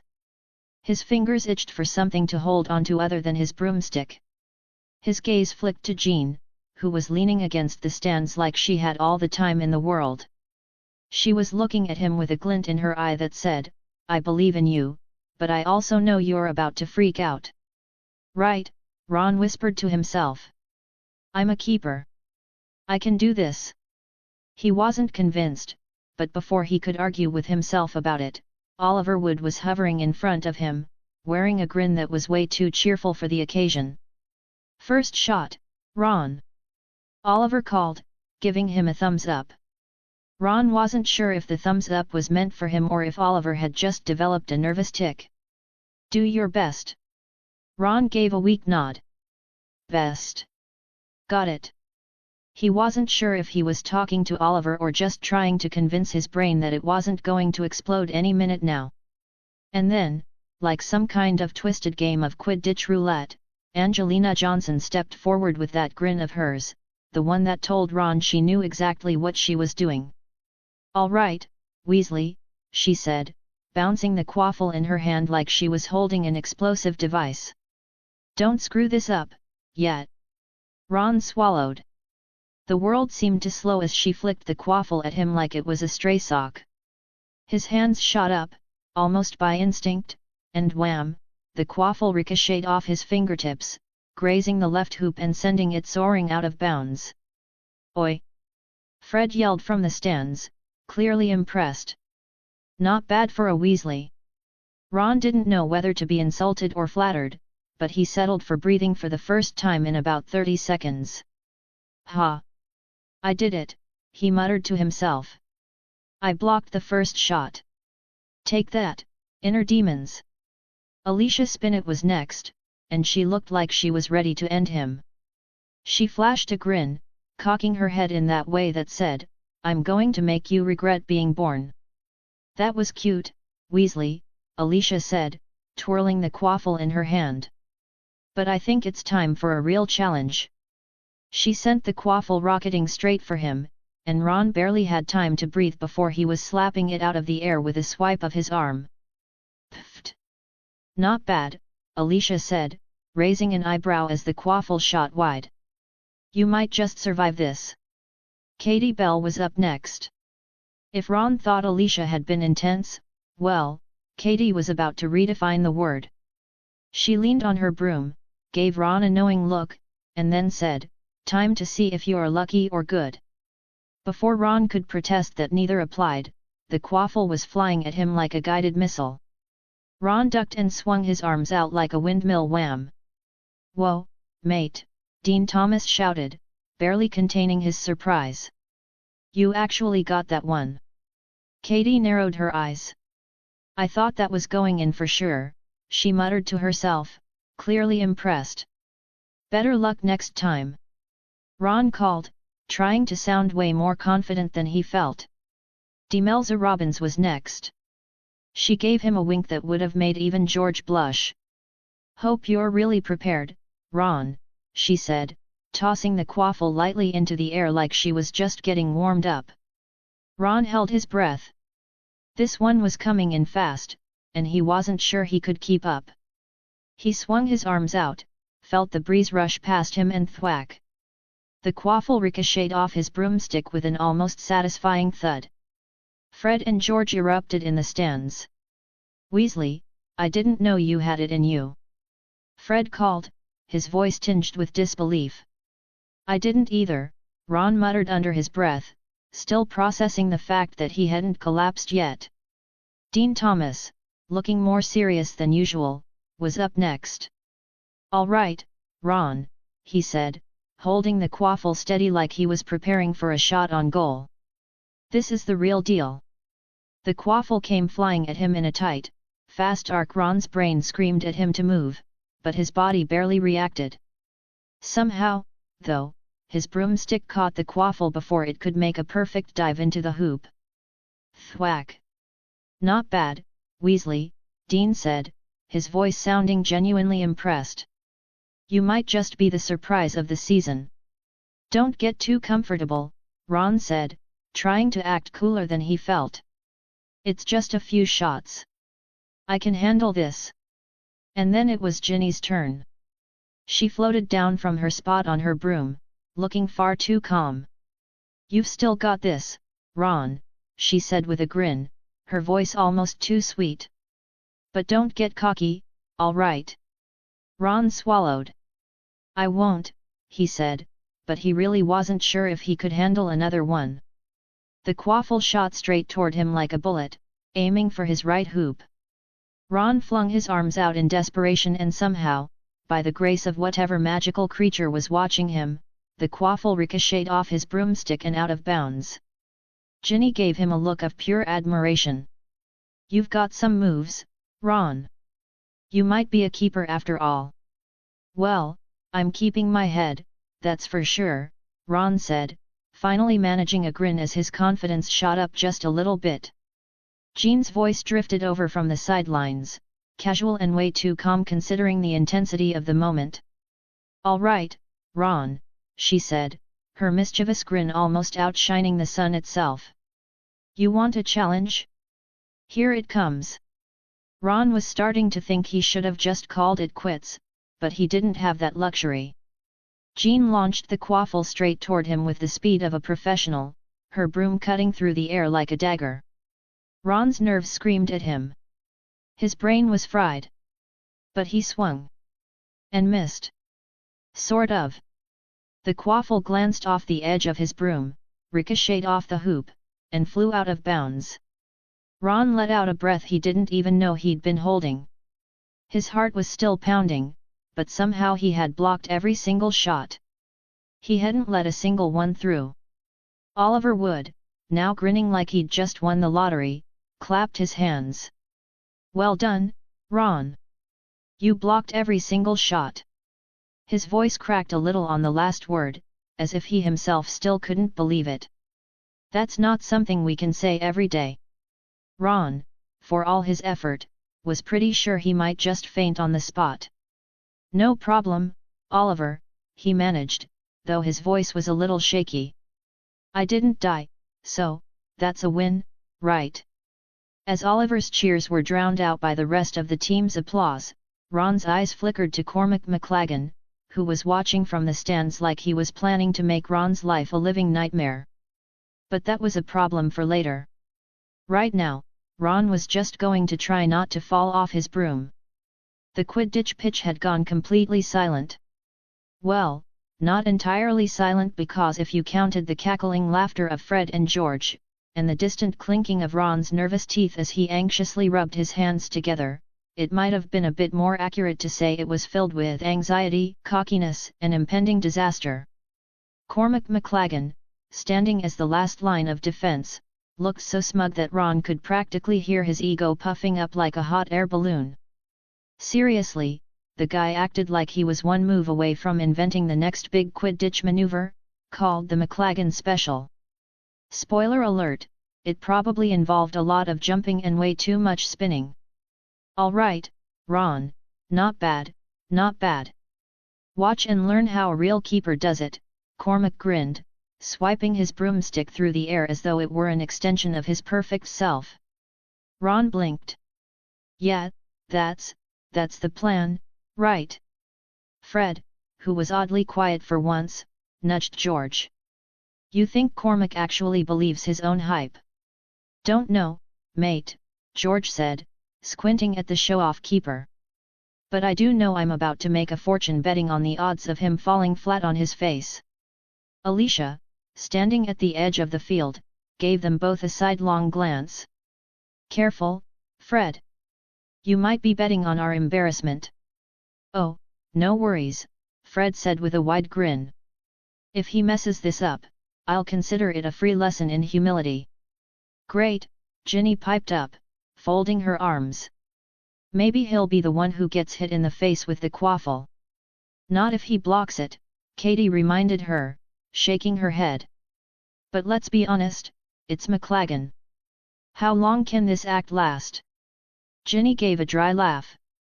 He's blocked 6 so far, but let's see if his ego can handle one more hit. Couldn't hurt to try, Demelza said, tossing her hair back with a grin. Besides, I'm getting bored watching him try to outdo us. And so, as Cormac positioned himself in front of the goalposts, it was clear he was absolutely convinced he had this in the bag. Which, of course, was the universe's way of saying, get ready for a train wreck. The first shot was from Angelina. She launched the quaffle with precision, aiming for the left hoop, and Cormac made a move so dramatic that it might as well have been a Broadway performance. A leap, a pirouette, and wham, the quaffle was stopped cold. Ha! Told you, he sneered at the team, arms outstretched in victory. Next up was Alicia, her throw a clean bullet heading straight for his middle hoop. Cormac, like some overzealous gymnast, threw himself sideways and snagged the quaffle mid-air. Impressive, he said, as though he'd just invented gravity. Yeah, if you're aiming for a gold medal in most flamboyant keeper, Alicia muttered, rolling her eyes. Katie was next, and Cormac spun to block the shot with his broomstick raised high in the air. You're going to have to try harder, sweetheart, he taunted, catching it at the last second. Dean's shot was practically perfect, but of course, Cormac was there in time to dodge it, twisting in midair like he was auditioning for the role of man who defies physics. Really? You're that good? Dean raised an eyebrow, completely unimpressed. Demelza's turn. She tossed the quaffle toward him like a professional. Cormac, not missing a beat, blocked it with a backflip that somehow managed to land him perfectly in the center of the hoop. Oh, yeah, way too easy, he boasted. Finally, it was Ginny's turn, and her quaffle was a rocket, heading straight for the right hoop. Cormac made an exaggerated swing at it, his broomstick twirling like some kind of idiot magician, blocking the shot with a grace that could only be described as mildly concerning. The crowd, and by crowd, I mean the rest of the team, stood in stunned silence. And that's when it happened. The moment everyone was waiting for. Jean, who had been standing off to the side, her eyes narrowing with a mischievous spark, stepped forward. All right, Cormac. You've had your fun, she said, grinning in that I am about to make you look like a fool way that she did so well. Now, get ready to meet your match. Is that right? Cormac sneered, taking his position. Bring it on, darling. Wouldn't dream of doing anything else, Jean said, eyes glinting with that edge of playful danger. Then, just before lining up her shot, she gave Harry a subtle glance from the corner of her eye. Harry, leaning casually against the goalpost, raised an eyebrow. You know the drill. Just make him miss, yet. Jean smiled knowingly, the slightest flicker of green in her eyes giving away her confidence. That's the plan. Then, like a hawk on the hunt, she took her shot. And this time, no one saw it coming. The quaffle flew like a comet, but as it left her hand, something else happened, something subtle, something that no one noticed unless they were looking at Cormac's face. He blinked rapidly, his brows furrowed. His grip on his broomstick tightened in confusion, his mind scrambling to recalibrate as a fog settled over him. Bloody hell, what's happening? Cormac muttered to himself, shaking his head as though trying to clear his thoughts. And that was when the quaffle sailed past him, perfectly aimed. He swung his broom in the wrong direction, missing the shot by miles. The entire team erupted into fits of laughter. Fred and George were doubled over, clutching their stomachs, while Alicia hollered, "Did you see that?" Cormac lost it. Looked like he was trying to swat a fly with a broomstick. You've got to be kidding me, Katie said, watching Cormac sputter and blink. Did he just? Did he? Yup, Demelza said, grinning. He had a moment. Ron clapped Jean on the back, almost too hard. Bloody brilliant, Jean. He looked like a confused puppy in a windstorm. Ginny smirked, crossing her arms. I told you, all it took was a little distraction. Little. Jean said, her grin widening. That was surgical, my friend. Oliver, who had been trying to hold in his laugh for the entire sequence, finally gave up and threw his hands up. All right, that's enough. Cormac, you're on your own. Go sit in the locker room and think about whatever just happened. Harry chuckled, watching Cormac walk off in a daze. I've got to hand it to you, Jean. That was, well, it was art. Jean smirked and winked. I prefer to think of it as mental gymnastics. With that, the game was officially over. Cormac McLagan had been taken down a peg, no, several pegs, and Jean had earned the coveted title of Keeper Slayer. And somewhere in the back of the locker room, Cormac McLagan was wondering if maybe, just maybe, he was a little too full of himself after all. Chapter 39, Chapter 38. The room of requirement had transformed itself into a gym, but not just any gym. This wasn't the kind of place where you see people in neon spandex jogging on treadmills while admiring themselves in the mirror. No, this gym looked like something straight out of a superhero training montage. Punching bags were lined up against one wall, weights were neatly stacked in another corner, and platforms for sprints and jumps were scattered all over the place. Harry thought it was kind of like being in a Marvel movie, minus the constant explosions and heroic speeches. But as usual, some of his friends weren't quite as excited as he was. All right, listen up, Harry said, his voice carrying a little more authority than he expected. He was still wearing his hoodie, which he thought made him look both serious and cool. But let's be honest, he probably just looked like he was about to go grab a pint with his mates after a long day of heroing. We're going to stop whining about this, and we're going to start training. Like, for real. Superhero level training. We're going to be an elite team, and that means we've got to get in shape. Why? Ron groaned from the back of the group. His face was twisted in that familiar "why did I sign up for this" expression, and he was tugging awkwardly at the hem of his Muggle workout shirt, clearly regretting the choice. I don't think we need to. Do you really want to know how you're going to handle supervillains if you can't even handle running a mile? Harry interrupted, raising an eyebrow in Ron's direction. Ron scowled. But I don't even know what cardio is, he muttered under his breath. Harry smirked. Well, Ron, it's when you run for your life and hope you don't trip over your own feet. We've all got to be able to do that, or we're toast. Hermione, looking uncomfortable in her workout gear, a muggle t-shirt and yoga pants that definitely weren't her usual style, rolled her eyes and folded her arms. I understand the concept of getting stronger, Harry, she said, her voice sharp but nervous. But I prefer to think with my brain, not just with my muscles. Yet, we know, Hermione, Harry said, tossing a wink her way. You've got the brains, I've got the brawn. Together, we make one really smart, really strong team. Jean, standing next to Harry, gave him a look that could have melted steel. You know, she said, in that amused voice she used when she knew she was in charge, for some of you, getting stronger means not tripping over your own feet for 5 minutes straight. But don't worry, we'll get there. Jean was clearly born for this moment. With her red hair and that intense energy she radiated, she made training look like something she did for fun. Susan, standing beside her, had already turned into an unofficial drill sergeant. The kind who didn't mind yelling at her friends while simultaneously offering encouraging words when needed. Neville, looking less than thrilled and more than a little nervous, shuffled to the back of the group.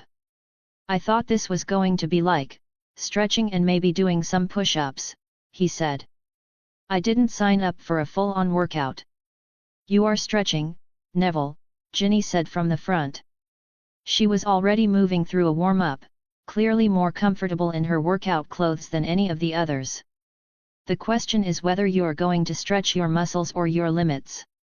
Cedric, who was already halfway through his own jump rope routine, threw Neville a grin. He looked completely unbothered, his athletic frame moving with practiced precision. Quidditch training makes you pretty good with agility and reflexes. But, trust me, this kind of training? It's all about everything. Not just speed and strength. He gave a dramatic pause. It's about the mind too. Can you think under pressure? When everything's moving at 100 miles an hour and your life is on the line. Think you can handle it? Cedric was the kind of guy who made even grueling physical challenges look easy. Harry raised an eyebrow in approval. Exactly. That's what I'm talking about. You might be fast, but you've got to be cool when you're running for your life. And you, Harry added, turning to face the group, you all need to stop complaining. Because if you think this is tough, wait until we're out there facing actual threats. Fred and George, of course, were already in their usual sarcastic mode. All right, mate, Fred said, nudging George. You know what they say, no pain, no gain. George grinned. Yeah, and I'm guessing gain here means I'll finally be able to lift my body weight without needing a Sherpa. Hermione shot them a look. This is serious, you two, she said, though her lips twitched. People's lives could be at stake. Yeah, Fred waved her off, still grinning. We're just building character, right? Right, Harry said, now back to being the serious drill sergeant. All right, let's start with some basic agility drills. There was a collective groan from the group. Agility? Tracy asked, narrowing her eyes like she was about to punch something. I thought we were going to do something easy, like, you know, sitting down. Tracy, we don't have time for that, Susan said with a grin that was equal parts challenge and threat. We need to get you all in shape. You can't just rely on your magic to get by. You need physical strength too. Tracy's eyes narrowed further. Okay, fine. But you owe me a really good snack afterward. Luna, who had been silently stretching in a very Luna-like fashion, suddenly bounced up and chirped, I think I'll do my own version of this exercise.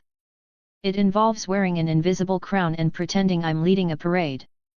Everyone stared at her, blinking in confusion. Then, as usual, no one questioned it. "Whatever works for you, Luna," Harry said, shaking his head but smiling. "All right," he said, clapping his hands. "Let's get started with some footwork drills. No one gets to sit out. Move." And despite the whining, the grumbling, and the occasional snide remark, everyone slowly began to get into the rhythm. Harry couldn't help but grin. They were a mess, but they were his mess. A bunch of awkward, super-powered wizards, mutants, and athletes who were somehow going to save the world one drill at a time. And that was just the beginning. The first sign that things were about to go terribly, horribly wrong was Ron's groan of existential dread. "You know," he panted, already regretting every life choice that led him to this moment, "I've faced giant spiders, a large chess set, and my mum's temper. But somehow, this," he gestured vaguely at the room of requirement, nearly smacking Neville in the face in the process, "is worse." "Ron, we haven't even started yet," Hermione pointed out, pulling her hair into a ponytail with the air of someone who actually enjoyed this kind of suffering. "I'm mentally preparing." Ron shot back. He turned to Harry, eyes pleading. "That's part of the process, isn't it, Coach?" Harry, who was already doing knee lifts like he was born for this, because, let's be honest, he kind of was, gave Ron a flat look. "Yeah, sure. And I'm mentally winning the Quidditch World Cup."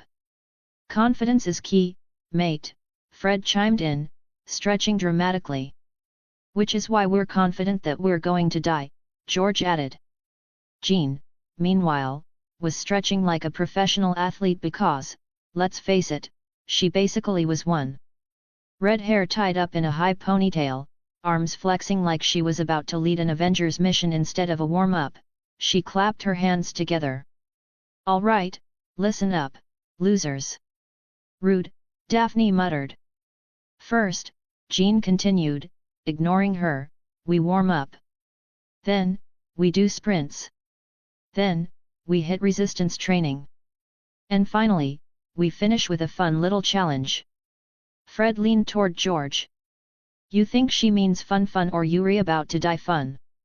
"Judging by the way Susan is smiling," George murmured, eyeing the redhead who looked way too pleased about whatever was coming next, "I'm gonna guess the second one."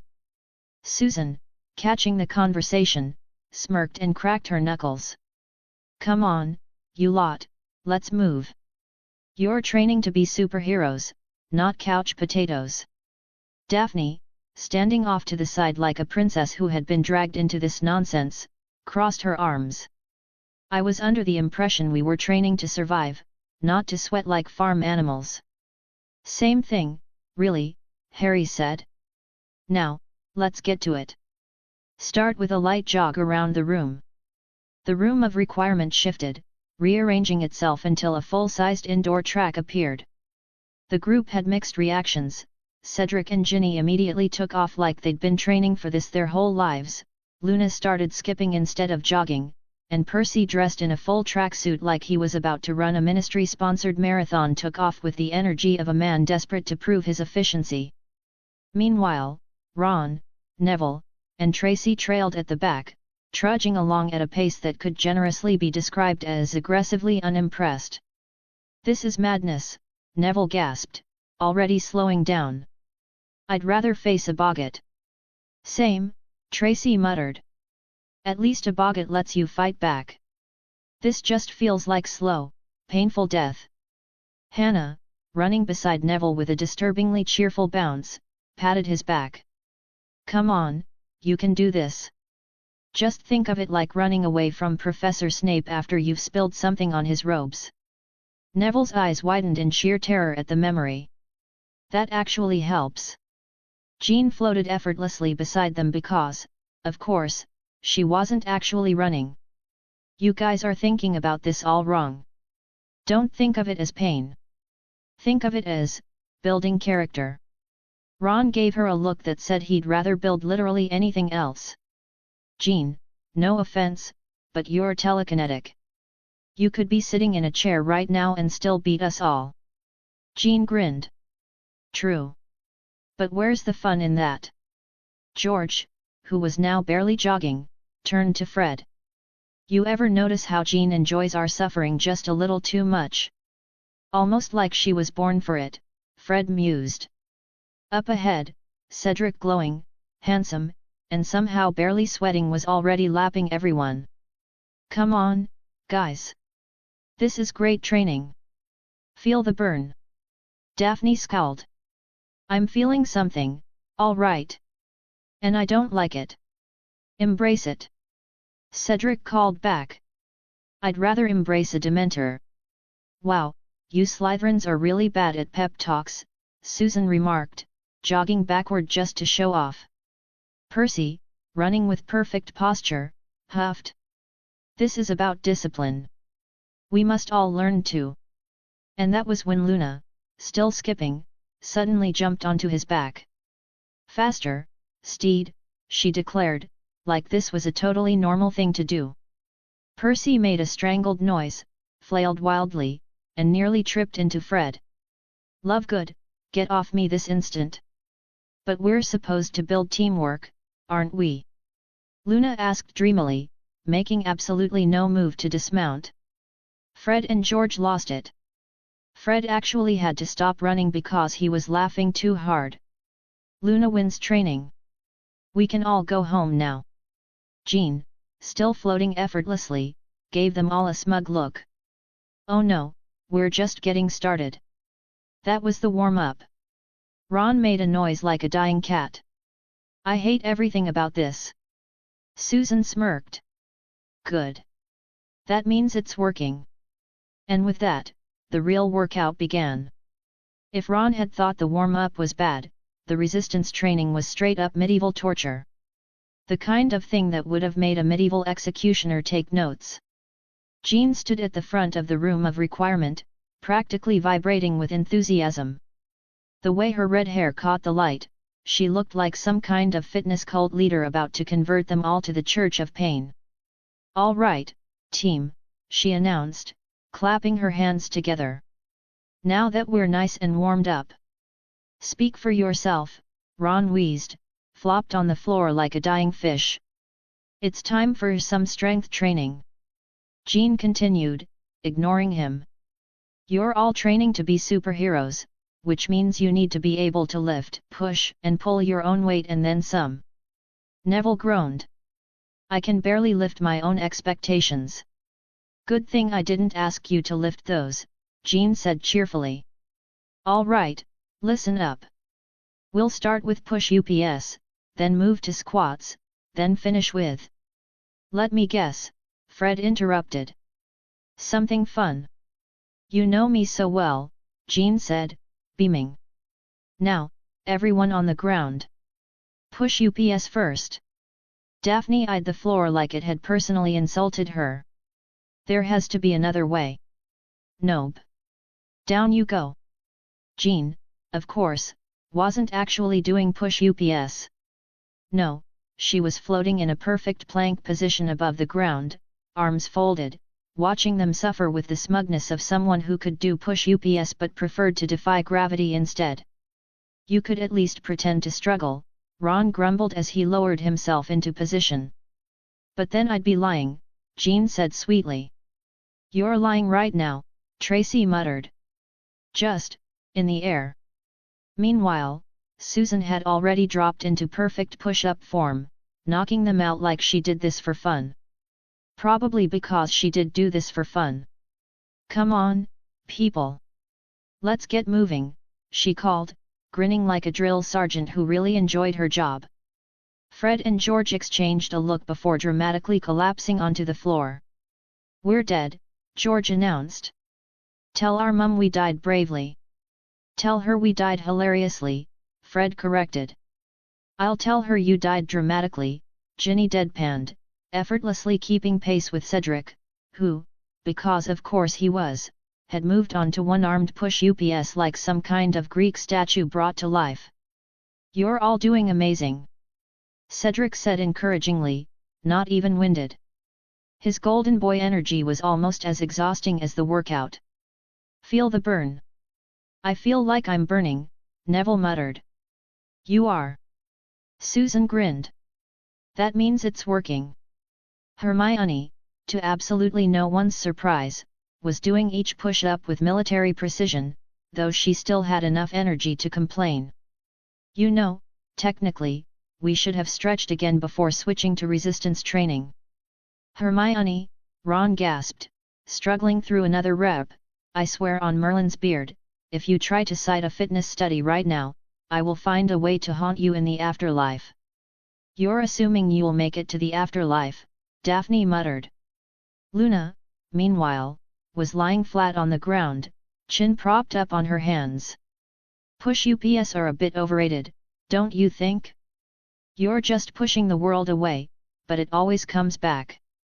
Percy, already red-faced and sweating through his tracksuit, paused mid-push-up, looking vaguely disturbed. That's alarmingly profound, actually. Thanks. Luna said brightly, before casually flipping into a handstand. I prefer balance exercises anyway. Percy groaned and pushed himself back up. This is why we need structured fitness guidelines. Percy, Jean called, if you keep talking, I'm gonna make you do burpees. Percy paled. I'll be quiet. Finally, after what felt like an eternity, Jean clapped her hands. All right. Next up squats. Ron whimpered. Why does everything hurt? Because that's how muscles work, Hermione said matter-of-factly. Well, that's stupid, Ron muttered. Jean didn't give them time to complain. Feet shoulder-width apart.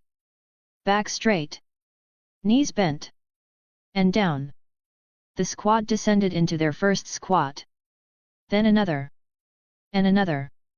By rep 20, Tracy looked like she was about to quit life entirely. This is cruel and unusual punishment. Susan, grinning, clapped her hands together. Feels great, doesn't it? No, it does not, Daphne snapped. If I wanted to feel like my legs were on fire, I'd have annoyed a dragon. Cedric, still looking like this was a light warm-up, called out, mind over matter, everyone. Keep pushing. Mind over matter doesn't work if your mind is also suffering. Ron whined. Finally, after what felt like 1,000 years, but was probably only 5 minutes, Jean clapped her hands. All right, shake it out. Time for our final challenge. Neville, barely standing, wheezed, I don't like the way you said that. You shouldn't. Jean said cheerfully. Because now, we partner up. Wait, what? Fred blinked. What kind of partner workout? Jean's grin turned almost evil. Wall sits. While passing medicine balls. The collective groan could probably be heard in Hogsmeade. Percy, however, lit up. Finally. A test of teamwork and endurance. This is exactly the kind of structured. Percy, shut up, half the group chorused. The room of requirement shifted again, forming a long stone wall for them to sit against. Jean held up a heavy-looking medicine ball. Partner up, sit against the wall, and when I say go, start passing the ball between you. Drop it. You restart the time. Ron looked at the medicine ball like it was a death sentence. I hate this. Good. Jean chirped. That means it's working. And so, with shaking legs, burning arms, and a profound sense of regret, the group slid into position. 3, 2, 1. Go. It was chaos. The moment the first ball was passed, Tracy nearly dropped hers on Neville's foot, Luna somehow managed to balance hers on her head, and Ron predictably yelped as he fumbled the pass from Hermione. Ron! Hermione snapped. Catch it properly. My arms are jelly. Ron protested. I am literally made of regret. Meanwhile, Susan and Daphne were in a fierce competition to see who could last longer, neither willing to blink first. You giving up yet? Susan asked smugly. Daphne, gritting her teeth, shot back, over my dead body. That can be arranged, Susan replied sweetly. Percy and Ginny, being siblings, were engaged in a silent war over who could throw the ball harder. Fred and George, naturally, were messing with each other. Think fast, Fred said, tossing the ball without warning. George, not even looking, caught it one-handed. You'll have to try harder than that, dear brother. And then there was Cedric, effortlessly passing the ball between both hands, alternating partners just to show off. Finally, after what felt like another eternity, Jean clapped her hands. End time. You survived. Define survived, Neville wheezed. Jean, still hovering, beamed. You'll thank me when you're superheroes. Ron flopped onto the floor. I don't want to be a superhero anymore. I want a nap. Jean grinned. Too bad. Because next up combat drills. Ron's groan could probably be heard in another country. If Ron had thought cardio was hell and resistance training was some medieval torture method devised by sadists, then combat drills were the moment he realized he'd been blissfully naive. Because this was worse.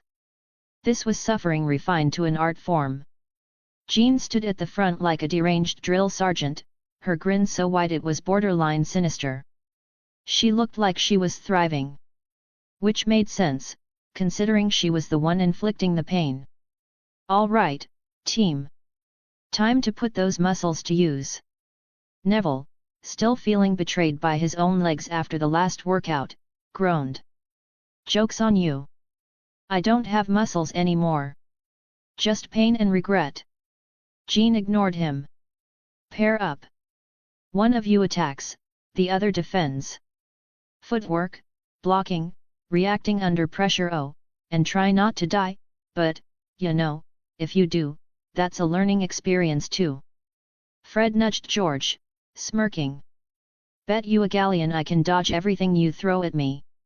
George raised an eyebrow. Double or nothing, I make you eat dirt in the first 5 seconds. Jean's eyes gleamed. Oh, I love that confidence. Ron groaned. Why does she sound excited? Meanwhile, off to the side, Harry was casually lifting what had to be at least all of their body weights combined on a bench press, looking as relaxed as if he were flipping through a magazine. Neville blinked. Is he? Yes, Daphne deadpanned. But... Don't think about it, Tracy advised, looking vaguely disturbed. Cedric turned and caught sight of Harry mid-rep. The golden boy energy that usually surrounded him like an aura of wholesome athleticism cracked.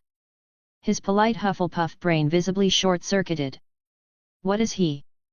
Training, Jean said as if it were obvious.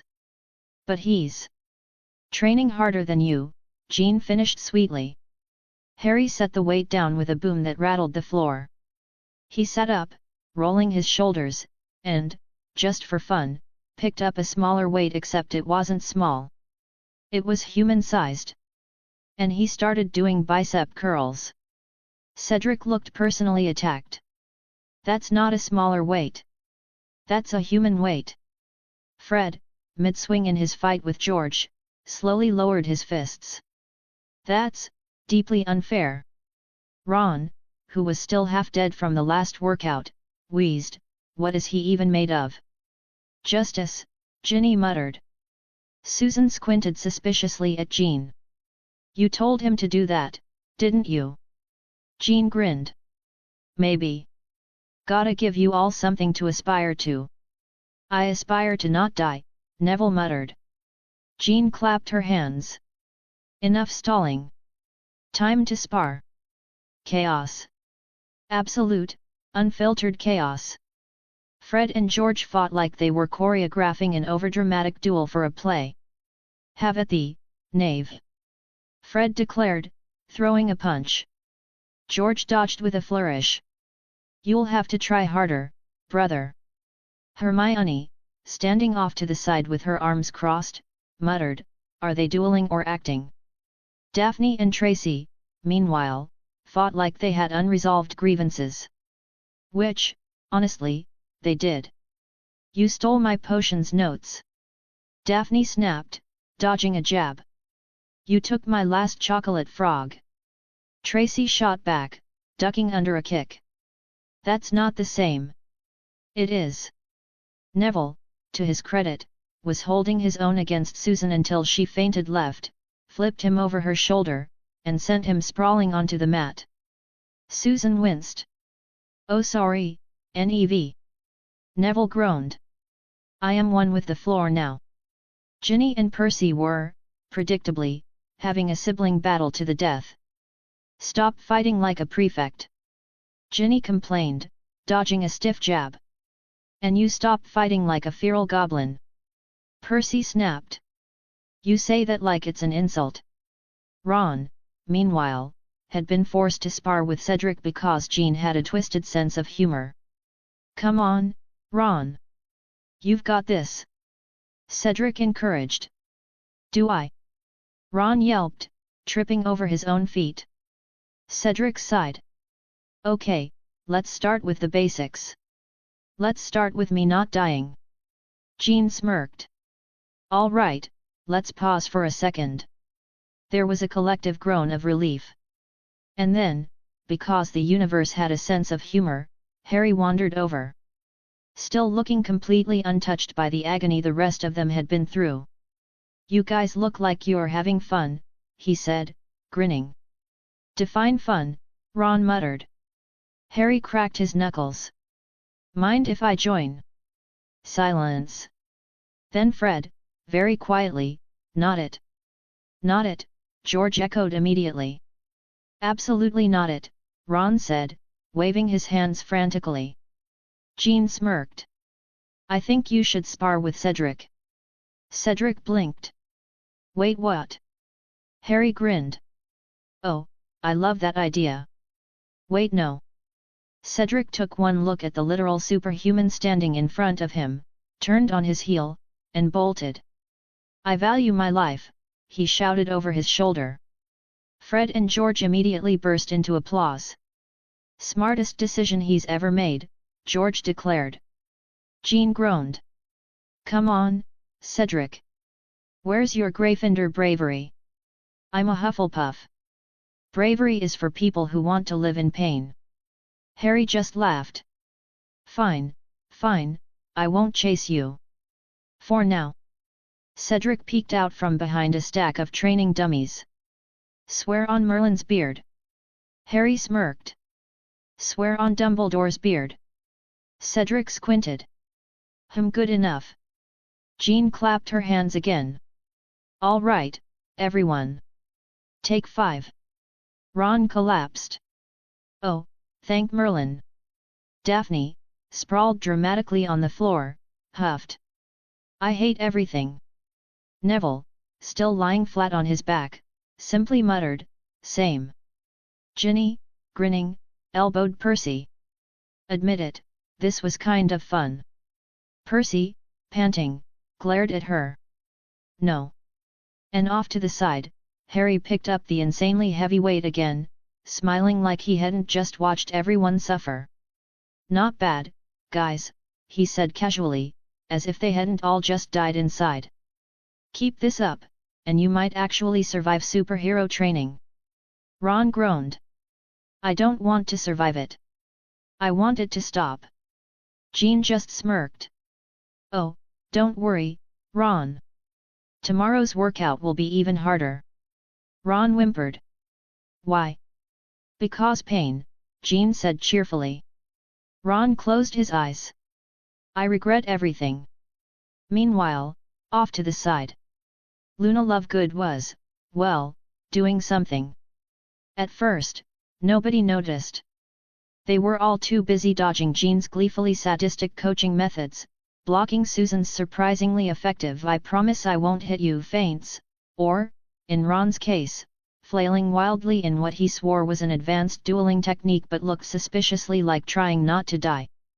But then, somewhere between Fred and George dramatically dueling each other with all the grace of hyperactive peacocks and Cedric's ongoing existential crisis about Harry's apparent super strength, someone finally noticed what was happening on the far side of the training area. Hannah Abbott, red-faced and looking like she was seriously reconsidering her life choices, stood in front of Luna. Unlike everyone else who were bruised, panting, and questioning their survival chances, Luna looked annoyingly serene. Like she was about to start a ballet recital instead of a combat drill. "What is she doing?" Daphne asked, pausing mid-block as Tracy tried, and failed, to elbow her in the ribs. Tracy, seeing what had caught Daphne's attention, completely abandoned the fight. "It kind of looks like ballet." "I think it's a form of dodging," Hermione said, tilting her head. "At least, that's what it should be." Luna, instead of blocking or countering Hannah's attacks, was twirling. Light on her feet, she stepped in graceful, fluid motions, as if she were dancing to music only she could hear. Then without warning she leaned backward, limbo style, letting Hannah's punch whiff harmlessly over her face. Hannah groaned. "Luna, hit me." "I am hitting you," Luna said, voice dreamy. Hannah planted her hands on her hips. "No. No, you're not." Luna smiled. "I'm attacking your aura." Hannah inhaled sharply, counted to 5, and then exhaled through gritted teeth. "Luna. That is not how this works."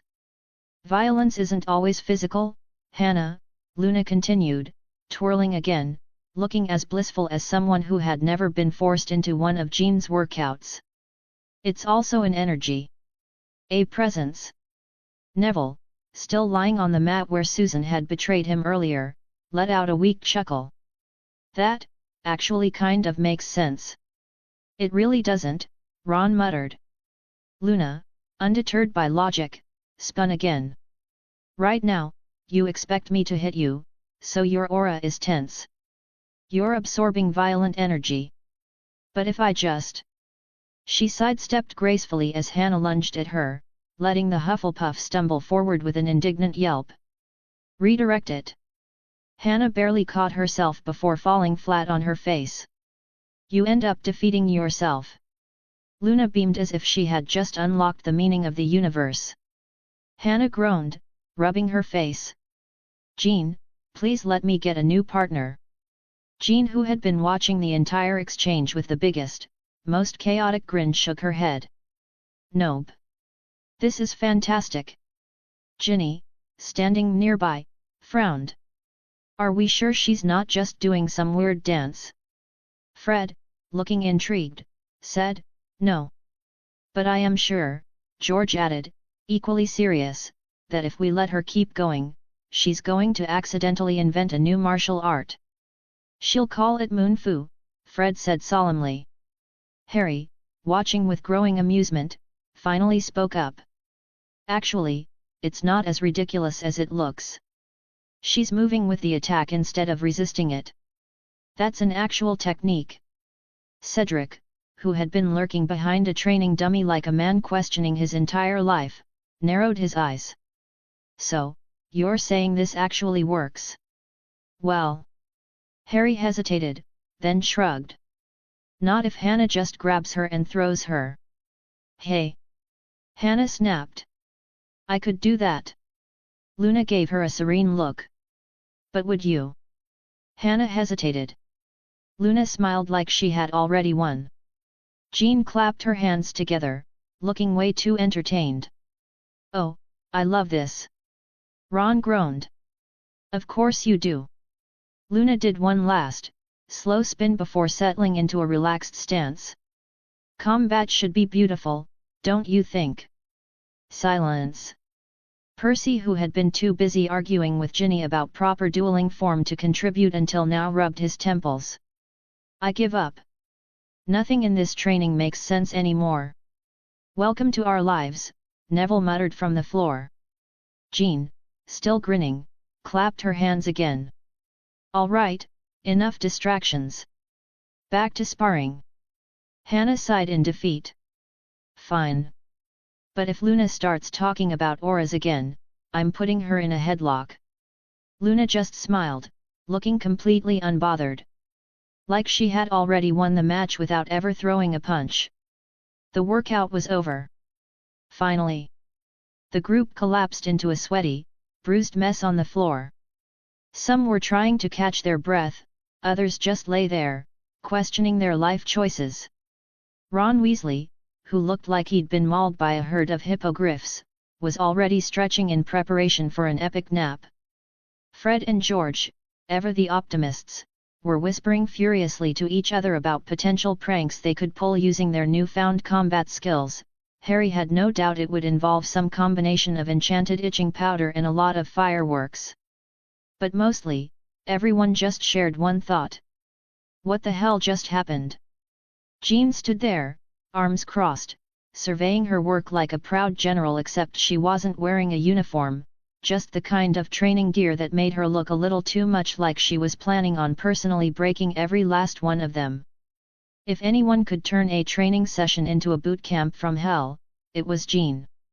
"All right, you lot," she barked, cracking her knuckles ominously. It was the kind of sound that made even the bravest of them cringe. "Get up. We've got some important announcements." The group groaned collectively but struggled to their feet, all trying to look like they weren't about to collapse again. It was a solid effort, but let's be real, no one was convincing. "Good work today," Jean said with a smile that was almost too nice to be genuine. "Some of you didn't die, and that's a win in my book." She shot a pointed look at Ron, who had already gone limp, practically melting into the floor. "Yes, you, Weasley. You're not getting off that easy." Ron raised a hand weakly, like he was trying to ward off an incoming curse.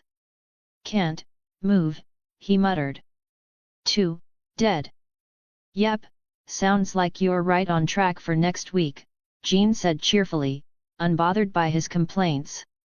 Fred and George, standing shoulder to shoulder like a pair of wizards who had just been told they could create mischief legally, were grinning widely. "Next week, hey?" Fred said with that mischievous twinkle in his eye. "Let's just hope we get to use some of these skills for something more fun. Like prank warfare," George added, nudging his brother. Jean didn't even flinch. "Sure, why not? You'll get to use everything you've learned in a few battle simulations I'm setting up. You think you've had it bad so far? Oh, honey, next week's going to be a treat." The group exchanged uneasy glances, like a bunch of deer who'd just been told a pack of wolves was arriving for lunch. Susan Bones, standing beside Jean, looked far too calm for someone about to give out such terrifying news. Her expression was the exact opposite of Jean's manic energy, which only made it worse. Susan was cool, calculating, and very, very serious. "Battle simulations," she said, her voice like the calm before a storm. "That means you'll be fighting against real situations. Not just me yelling at you or Jean throwing random spells at you for fun. Nope. You'll be facing everything from ambushes to rescue missions, and you'll have to work in teams. You'll make decisions on the fly, or you'll die." A heavy silence followed. The words "or you'll die" hung in the air like a curse, which, to be honest, it probably was.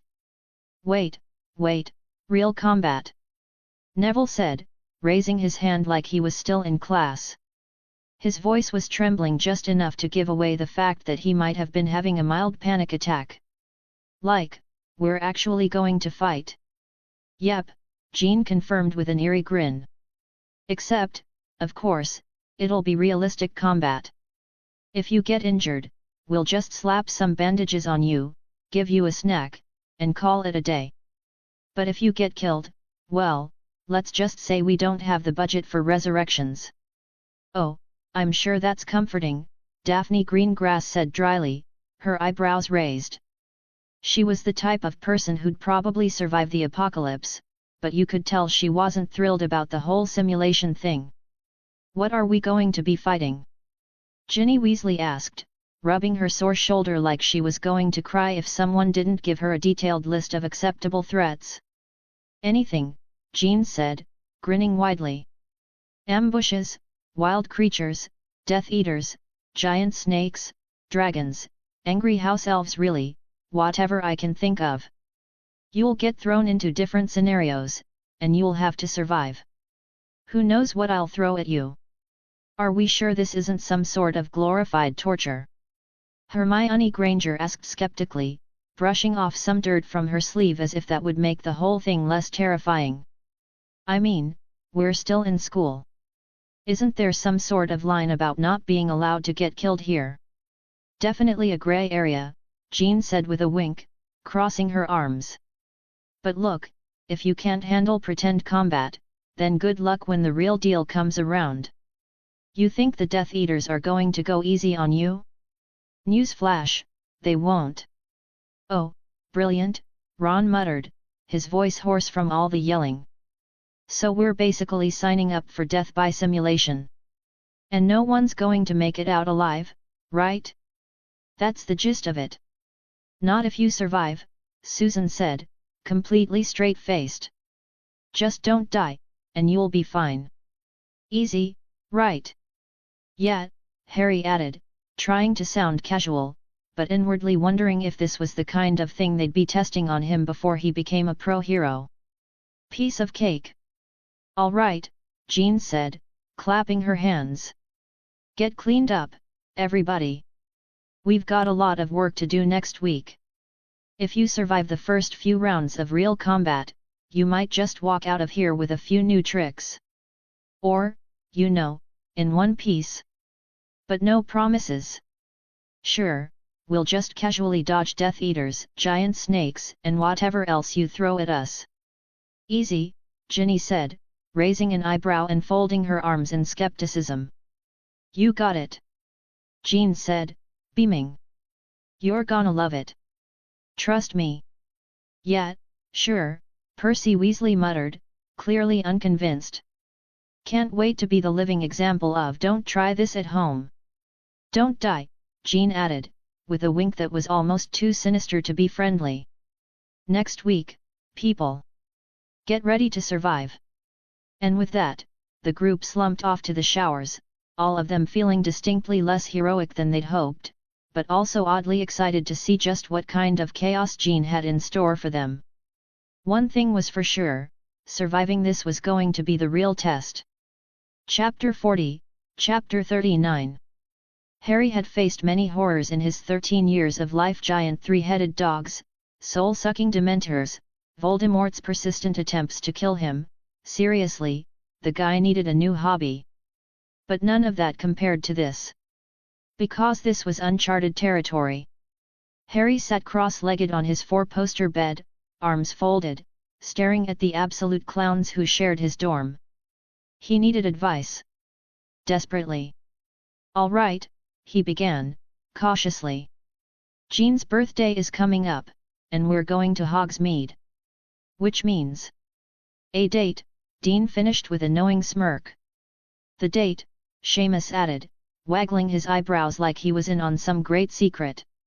Yeah, Harry said, exhaling. So, what do I do? Silence. Which was concerning. Ron was frowning at him like he'd just been asked to solve an arithmancy equation, which, to be fair, would earn the same reaction. Neville looked deep in thought, like he was replaying every book he'd ever read in the hopes that one of them contained useful dating advice. Dean leaned back against his bedpost, arms crossed, nodding to himself like some kind of self-proclaimed romance expert. Seamus? Seamus just grinned like he had way too much confidence for someone who had never been on a date in his life. Easy, Seamus declared, sitting up straighter. You gotta impress her. Harry narrowed his eyes. How? Flowers, Ron blurted out. Okay. Harry nodded slowly. Not bad.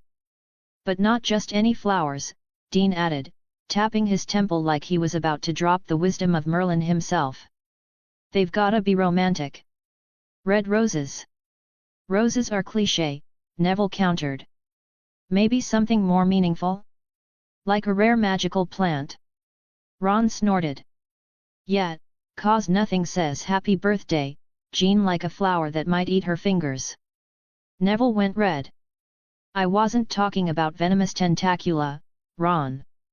All right, Seamus interrupted, waving a hand. Flowers are fine, but you're missing the point. The most important thing on a date is... He paused for dramatic effect. Harry braced himself.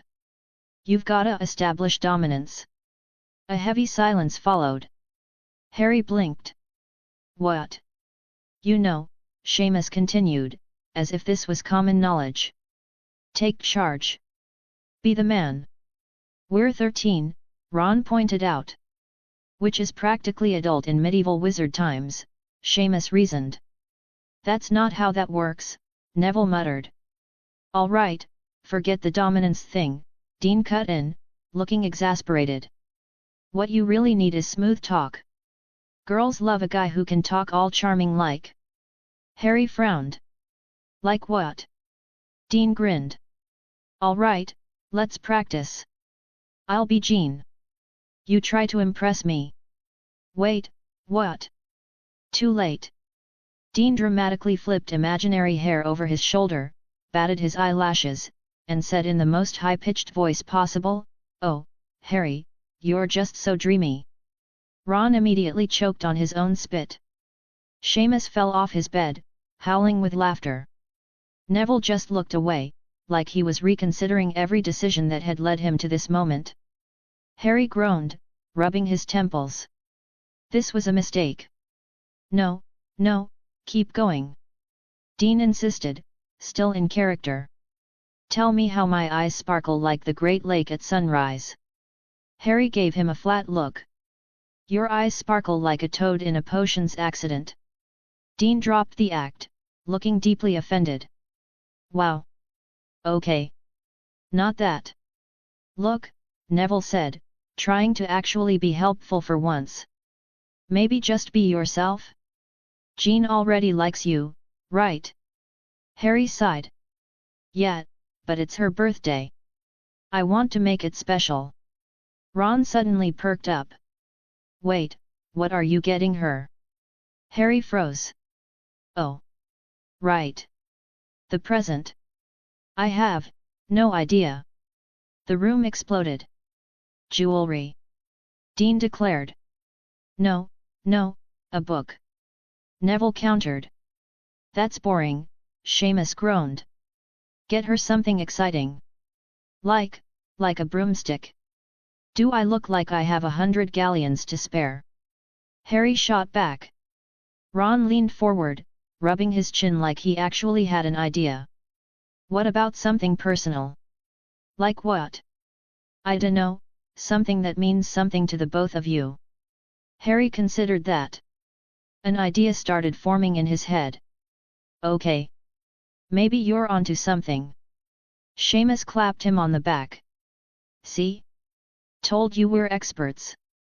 Harry looked around at the absolute clowns he had just taken advice from. Yeah. No.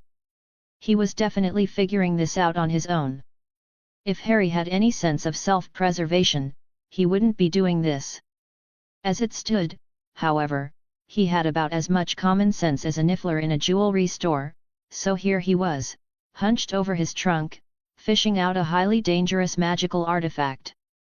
Okay, fine. It was a communication mirror. But considering who was on the other end, it might as well be a cursed object. All right, he muttered, gripping the mirror like it might explode. Here goes nothing. He tapped the glass with his wand. Sirius black.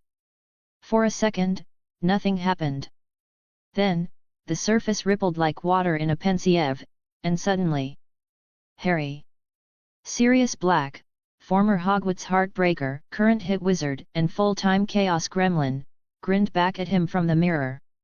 To what do I owe the pleasure? Are we planning a prison break? A ministry heist? Need to fake your own death? Because I have notes. Harry sighed. No, I... Sirius held up a hand. Wait. Let me guess. You've finally realized Snivellis is a vampire, and you need my help driving a stake through his greasy heart. That would be so much easier than this, Harry muttered. Sirius blinked. Hey. Now I'm intrigued. Spill, pup. Harry exhaled. I need dating advice. A very dangerous silence followed. Sirius blinked once. Twice. Then. Ha! Harry immediately regretted everything. Oh, this is fantastic. Sirius was practically vibrating with excitement. Who's the poor unfortunate soul you've managed to charm? Jean Grey, Harry admitted. Sirius whistled. A redhead. He gave Harry an approving look. Good choice. Is this really the part we're focusing on? Absolutely. Sirius nodded solemnly. Redheads, Harry. Redheads are magic. This is a sacred tradition. James, me, even Moony. Remus dated a redhead. For exactly 3 weeks before she realized she was actually in love with a 7th-year Ravenclaw, but that's not the point. The point is you're keeping the legacy alive. I'm so proud. Harry dragged a hand down his face. Please, for the love of Merlin, focus. I need help planning this date. Sirius steepled his fingers, looking uncomfortably serious. All right, listen up, pup. I may not have been an official expert in dating, but I was the most sought-after bachelor at Hogwarts in my day. You mean you had commitment issues? Sirius gasped, clutching his chest. How dare you? I treated every one of my dates like absolute royalty for the entire duration of their allotted time. Yeah, that's what I said, Harry deadpanned. Sirius ignored him. Now. First things first. Have you planned the route? The route? Yes. Where are you taking her first? What's the itinerary? Harry blinked. I figured we'd just go with the flow. Sirius made a scandalized noise. Harry. No. You need a plan. A man with a plan is a man who commands respect. Are you quoting something, or just making it up? Sirius grinned. 50-50. Now. The key to a perfect date is variety. Variety, Harry echoed. Exactly. You need a mix of adventure, romance, and a little bit of danger, not the actual running from certain death kind, mind you. More like, oops, we almost got caught sneaking into a restricted area, what a rush, now let's snog behind the 3 broomsticks kind of danger. Harry stared. Sirius, I am not sneaking into a restricted area on our first date. Ugh, fine, Sirius sighed. You're no fun. But the rest of the advice stands. First, you start with a casual stroll, set the mood, keep things relaxed. Then, you do something exciting like exploring a haunted shop or daring her to try something ridiculous. After that, you have a quiet moment like a warm drink at Madame Putafoot's or sitting by the Shrieking Shack, making up ghost stories. Then, the grand finale. The moment that ties the date together and makes it unforgettable. Harry actually hesitated. Okay. That doesn't sound completely awful. Of course not. I am a genius. Yeah, sure, Harry said. But what about the gift? It's her birthday. Sirius leaned forward. That, my dear godson, is where you truly shine. You need to get her something personal. Something that says, hey, I actually listen when you talk and remember things about you, unlike most blokes. Harry frowned, thinking. Something personal. Then, like a bludger to the brain, it hit him. I think I've got an idea. Sirius grinned. Good lad. Now, before you go, let's discuss the real important thing. Which is? Sirius leaned forward, eyes twinkling mischievously. The kiss. Harry immediately threw the mirror under his pillow. A muffled voice came through. Harry, you can't just ignore me on this. The kiss strategy is crucial. Harry flopped onto his bed, groaning into his pillow. This was going to be the longest date of his life. Jean Grey was pacing in front of the dormitory window, her mind racing faster than a broomstick in a Quidditch match. The date was coming up. The date? With Harry Potter. And she had no idea what she was doing. Should she wear something casual? Something funny? Or go for the whole I'm mysterious and you'll never know what I'm thinking vibe? That one could be tricky. There's a fine line between alluring and oh no, she's probably hiding a dangerous secret. And knowing her luck, she'd somehow end up on the wrong side of that line. Okay, Jean, she muttered under her breath. You've got this. It's just dinner. It's not like you're about to face Voldemort, right? The door creaked open at that exact moment, and in came the cavalry. Hermione Granger, resident logic machine and all-around genius, was sitting cross-legged on her bed, book open as usual. She glanced up from the pages with that calm smile, the one that made Jean want to just sigh in defeat. And then there were Lavender Brown and Parvati Patil. They entered with the subtlety of a herd of stampeding unicorns, each carrying a mix of excitement and pure, unfiltered chaos. Oh, this is gonna be so good, Lavender said, practically vibrating with energy. She was holding up a pile of magazines like she was preparing to make the world's greatest decision. Jean raised an eyebrow. Is there a magazine for how to not make a fool of yourself on your first date? She asked, voice dripping with sarcasm. Lavender grinned like she'd just solved the meaning of life. Well, no, but we're going to make one for you. She slammed a magazine down on the bed and gestured like she was unveiling a secret weapon. We're talking head-turning, show-stopping, jaw-dropping. Yeah, Jean muttered, sitting down on the nearest chair. But here's the thing, Lav, I'm not exactly planning on starting the night as an over-the-top model, more like someone who's not going to embarrass herself in front of Harry. Parvati, who was, as usual, doodling hearts around a notebook, looked up with wide eyes. But Jean, this is Harry Potter we're talking about. He's practically the wizarding world's equivalent of the most eligible bachelor. It's like, if you were going to dinner with a celebrity. The world is watching. Jean winced. That's not helping, she said, burying her face in her hands. This was supposed to be a simple dinner. It's like preparing for battle, but with a side of awkward. Hermione, who had been quietly observing the chaos unfolding before her, put down her book and fixed Jean with a gaze that was equal parts reassuring and logical. Jean, she said, leaning forward like a mentor giving sage advice, it's not about looking perfect. You don't need to be anyone other than yourself. Jean started, but Hermione cut her off with the precision of a witch who had been through far too many conversations about boys. Harry already likes you for who you are. And that's the most important thing. She paused, giving Jean a look that said, I mean it. Trust me, that means more than any outfit or hairdo. You'll be fine. Jean gave a half-hearted smile, the kind you give when you want to agree but your brain is still going into overdrive. Thanks, Hermione. That does help. A bit. Lavender rolled her eyes dramatically. Hermione's right, of course. But you've got to add some flair, you know. She raised a finger like she was about to drop the ultimate truth bomb. Mystique is key. You've gotta be like an enigmatic sorceress. Not too eager, not too aloof. Make him work for it, but not so much that he's stuck wondering if you've got a dragon chained in your closet. She twirled her hair and gave Jean a wink. Think Carmen Sandiego meets Cleopatra. Jean blinked.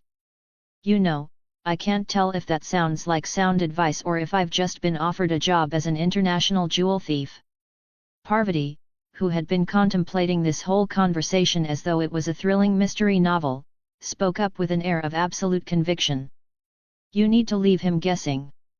You're Jean Grey, not just some random person. He'll be so intrigued, he'll be falling for you by the end of the night. Jean narrowed her eyes at the two of them. Are you suggesting I be some kind of mind game player? Yes. Lavender exclaimed. Exactly. She gave Parvati a high five. Be cool, but not too cool. Like, let him in, but don't make it easy. Leave him wanting more. Hermione's brow furrowed. Honestly, that's a bit much. You're both turning Jean into some sort of mysterious creature who exists only to confuse poor Harry. Remember, he's a bit dense when it comes to feelings. If you give him mixed signals, you'll just leave him thinking you don't like him. Jean sighed. That's exactly what I don't want to happen. I'm not trying to send the wrong message. I just want to survive dinner.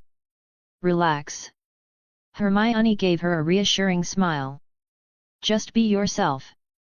And don't feel like you need to play any games. Harry's not going to be impressed by some mysterious act. He's into real people, Jean. People who are genuine. That's all well and good, but I still don't know what I'm supposed to wear, Jean said, clearly not done with the whole outfit dilemma. Lavender, who had seemingly recovered from the brief reality check Hermione had delivered, leaned forward eagerly. Okay, what about something that's casual but, with a statement? Like, a dress that shows off your figure but isn't screaming I'm trying too hard. Something that says, I'm low-key, but you'd be crazy not to notice me. Jean tilted her head. So, basically, something that says I'm hot, but I'm pretending I don't know it. Lavender nodded vigorously. Yes, exactly. Jean looked skeptical but couldn't help a small chuckle. I think I've got it. But I still need something else. What about a gift? Should I bring him something? Parvati's eyes lit up. Oh. Definitely. It doesn't have to be expensive, just thoughtful. Maybe something that reminds him of you. Like a charm or something magical. Lavender snapped her fingers. Or hear me out, get him something totally unexpected. Like, a magic compass. Then you can always find each other. Jean looked at her in horror. What kind of date gift is a compass? Is this some weird metaphor about being lost in love? I mean, Lavender said, as though it was the most normal thing in the world, it'd be a conversation starter. Jean shook her head. Let's stick with something a little less confusing. How about a book? Harry likes reading, right? Hermione grinned. I've got a few ideas. I can help with that. The conversation shifted then, with Lavender and Parvati discussing the latest potion trends, and how quickly they could make Harry fall in love, which Jean decided to ignore, as Hermione gave her a list of books Harry would like. Jean felt a little better now, though she was still convinced this would turn into a chaotic mess. And just as she was about to thank Hermione, Lavender spoke up again, her eyes wide with complete seriousness. Jean, I've gotta ask, do you think he'll kiss you? Hermione groaned, clearly done with Lavender's dramatics. We're not even at dinner yet, Lavender. Doesn't matter, Lavender said with a dramatic shrug. It's Harry Potter. Jean buried her face in her hands. I'm definitely going to mess this up. Hermione just smiled. No. You've got this. Just remember, whatever happens, just be yourself. And remember, if things go wrong, at least you've got 3 incredibly dramatic dorm mates here to make you feel better. Jean couldn't help but laugh. Well, I suppose that's true. I'll never be bored with you lot around. With a deep breath, Jean prepared herself for whatever that dinner would bring. She didn't know if it would be perfect, but she knew one thing for sure: it would be one heck of a story. Jean paced back and forth in her dormitory room, the old wooden floors creaking under her feet as if they were protesting her anxious energy. She hadn't felt this nervous since her first day at Hogwarts, or maybe even her first ever attempt at using telekinesis to levitate a spoon. And this was way worse than that. Okay, Jean, she muttered under her breath, you can do this. Just talk to Aurora. She's cool. She's confident. She has wisdom that could probably fix the entire universe. And she's definitely not going to make you feel like a weirdo for being nervous about asking Harry Potter out on a date to Hogsmeade. I mean, no big deal, right? Just a date with the Harry Potter. No pressure. Jean stopped mid-step and grimaced at herself in the mirror. What am I doing? She couldn't believe she'd actually said the words out loud, date and Hogsmeade and Harry Potter. It had all just come tumbling out of her mouth in one frantic breath earlier that day. And now she was stuck with the aftermath. She pulled out the communication mirror Sirius had given her, and, with a deep breath, activated it. The shimmer in the glass flickered as it adjusted, and Aurora's calm face appeared, the usual serene expression of the weather goddess she was, yet something about her eyes softened when she saw Jean's flustered expression. Jean. Aurora's voice was a soothing melody, and Jean could have sworn it had some sort of magical calming effect. What's going on? Jean instantly felt the urge to crumble into a heap. I messed up, Aurora. I did the thing. I asked Harry Potter out, to Hogsmeade.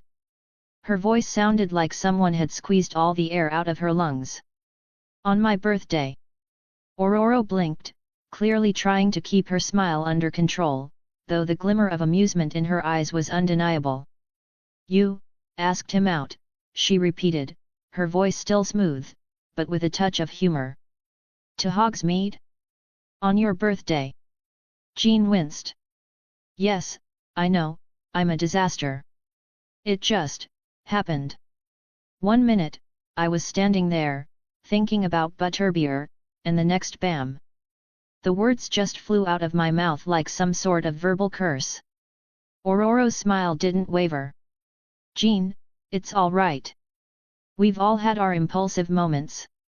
She looked thoughtful for a second. So, what's the problem? You like him, and he asked you to spend the day together. It sounds like a lovely idea. Jean's eyes bulged. You don't understand. There are so many things that could go wrong. Like, what should I wear? Should I be mysterious? Or funny? Or, I don't know, casual? What if I accidentally hex his food, or worse, accidentally set something on fire with my powers? What if he gets the wrong idea? Or worse, what if I don't even know how to talk to him when I'm there? Before Aurora could offer any calming advice, a loud voice from off-screen interrupted. Hold up! Are y'all talking about Harry? The voice was unmistakable. Rogue, of course, always managing to barge into any conversation with the force of a hurricane. You know, Sug, I gotta say, you've got guts to skin the famous Harry Potter out on a date. I mean, I gotta respect that. My advice? Just don't overthink it, darlin'. Jean groaned. Oh, no. Here we go. She rolled her eyes, knowing exactly what was coming next. Now, listen here, Rogue continued, leaning into the mirror from the side with her typical sass. The key to a good date is confidence. Walk in like you own the place, and, sugar, trust me, you'll be fine. She paused for a beat before smirking. And don't forget the cake. I hear Hogsmeade's got some amazing cakes. Jean just stared at the mirror. Rogue, you don't get it. I'm a mess. What if I don't know what to say? What if I accidentally get all weird? From the background, a new voice piped up. Kitty Pride, naturally, bouncing into the conversation with all the subtlety of a firecracker. Oh my god, Jean! This is like the best thing ever! She practically shouted into the mirror, her wide grin practically lighting up the room. Harry, hey? That's huge! Wait, tell me, did you actually ask him out, or is this like a casual thing? 'Cause if it's the real deal, girl, you're in for a magical time. She giggled like a schoolgirl, clearly living her best life by vicariously experiencing Jean's drama. Jean put a hand to her forehead, the flood of awkwardness and excitement hitting her like a tidal wave. Yeah, out. Hogsmeade. On my birthday. Her voice sounded like she was talking about the end of the world. But that's not the point, Kitty. I just need to be smooth, or something. I need advice. Actual, serious advice. Kitty leaned closer to the mirror, as if sharing the most important secret in the world. Well, okay, first things first, what are you wearing? Because that is step 1, right? She paused, looking up and down at Jean through the mirror as though appraising her outfit. You could totally rock the mysterious but charming look. Maybe like a dark green robe? You know, show him you've got the magic without making it too obvious. Jean groaned. Kitty, that's no dark green robes. I'm trying to make this less witchy and more date. Why? Rogue raised a brow. Sugar, if you want my 2 cents, forget the robes. Go for something comfy. That way, when you're talkin', you'll feel relaxed. Her eyes sparkled, a mischievous smile curling on her lips. Plus, no one's gonna notice if you mess up a little if you look like you're having fun. Jean's head was spinning. This is the worst. I'm so out of my depth. I swear, I'm not cut out for this. Aurora's voice cut through the chaos again, calm and grounding. Jean, listen to me. You are so capable of handling this. Harry Potter is just a person. He'll appreciate your honesty, your kindness. You don't need to be perfect. She smiled softly. Besides, you'll have the most magical day simply because you'll be with someone who wants to be with you. Jean closed her eyes, trying to absorb Aurora's soothing words. You're right. I don't want to mess this up. I want this to be special. Kitty perked up again. Oh, girl, it will be. Trust me, once you get there, all that nervousness will just melt away. You'll be too busy enjoying the butterbeer and the sweets, and just being with Harry. And, no offense to you, but we all know you've totally got this in the charm department. Jean blinked. Charm? I'm barely holding it together here. Rogue wiggled her fingers in the air, mock seriously. You, Sugar, are a natural when it comes to charm. So just go with it, let the magic happen, and maybe don't stress so much. You're already pretty special to him, don't forget that. Jean chuckled softly, a smile tugging at her lips for the first time in what felt like hours. Okay, you're right. Thanks, you guys. Seriously. I'm still going to feel like a mess, but maybe that's just part of the fun, right? Aurora's smile was warm and knowing. Exactly. And remember, Jean, we're all here for you. Enjoy yourself. With that, the communication mirror flickered, and one by one, Kitty, Rogue, and Aurora faded from view. Jean stood there for a moment, looking at her reflection.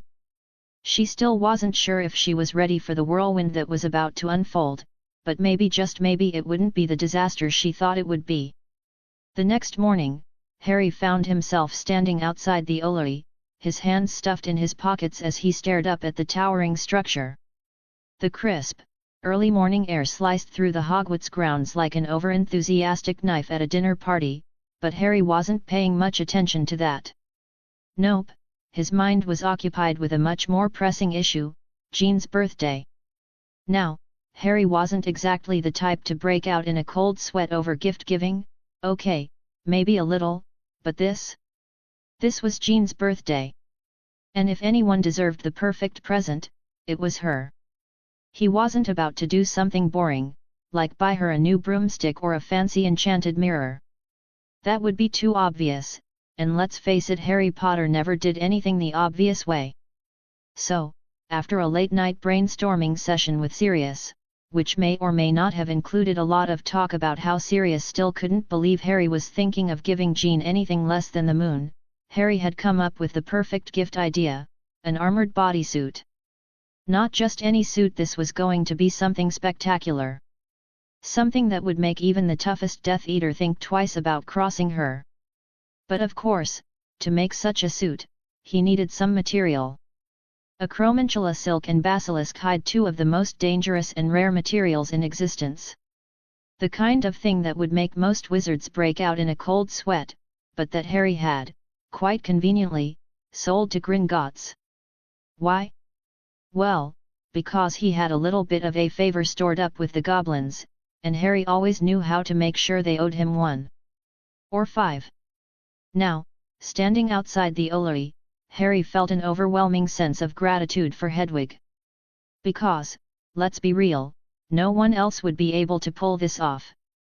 "Hey, girl," Harry muttered, giving the massive stone tower a wary glance before his eyes shifted to the white owl sitting majestically at the top, her wings gleaming in the early morning sunlight. He knew she could hear him. Hedwig had that kind of hearing. The owl ruffled her feathers, gave a little trill, and flew down gracefully to land on Harry's shoulder, nipping at his robe as if to say, "You know, I'm a bit of a legend in my own right, but go ahead and tell me what you need anyway." Harry chuckled, scratching her behind the ear. "I swear, you know more about what's going on than I do sometimes." Hedwig hooted, clearly proud of herself. Okay. Here's the deal." Harry pulled out a parchment from his robe. He'd spent a ridiculous amount of time on this letter, but considering it was for a goblin, he wasn't about to skimp on the details. Gringotts had their own way of doing business, and it was best to meet them halfway. "Tooth-gnasher's going to love this," Harry muttered, reading over the letter for the millionth time. It was detailed, precise, and full of exactly what he wanted. In other words, it was perfect. He read it aloud under his breath. "Dear Tooth-gnasher, I hope this letter finds you well, and that Gringotts is still functioning at peak efficiency. If it's not, let me know so I can adjust my expectations accordingly. As we discussed previously, I would like to commission a custom armored bodysuit for my friend Jean Grey. The materials, basilisk hide and acromantula silk, are already in your hands.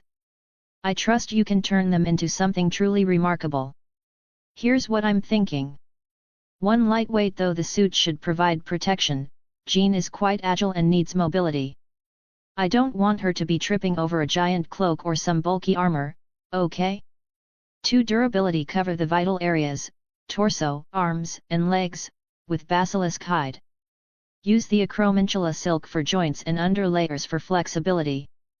We want her to move, but we also want her to be basically indestructible. 3 aesthetic design. Keep it sleek. Jean's got style. I trust your craftsmanship, but please, no bulky, clunky armor. Maybe add a touch of emerald green, with gold accents. Also, a nice golden phoenix emblem on the chest would be killer. 4 additional features if possible. Please make the suit resistant to magical curses. Jean's powers tend to be unpredictable. Protection is key. Let me know if you need anything else, and I'd appreciate it if you could speed this up a bit. Jean's birthday is coming soon. Best regards. Harry Potter. Harry rolled the letter up and fastened it securely to Hedwig's leg. All right, girl. You've got one job. Get this to Tooth-gnasher and make sure it gets done. Hedwig let out a soft hoot of acknowledgement, flapped her wings in that way that made Harry feel like she was way too majestic for her own good, and took off into the sky with the letter. She vanished so fast that Harry barely had time to wave goodbye.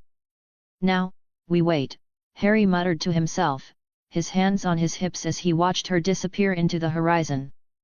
He was about 95% sure Tooth-gnasher would get the job done, but there was always that pesky 5% that made him feel like he needed to do a little more. The last thing he wanted was to disappoint Jean. What if she didn't like it? What if she thought it was too much? What if? Stop overthinking it, Harry, he muttered, slapping himself on the forehead. It's a gift, not a prophecy. With a deep breath, Harry turned and walked back down toward the castle, wondering just how exactly he was going to distract Jean long enough to surprise her with the suit. Maybe a little Quidditch match was in order.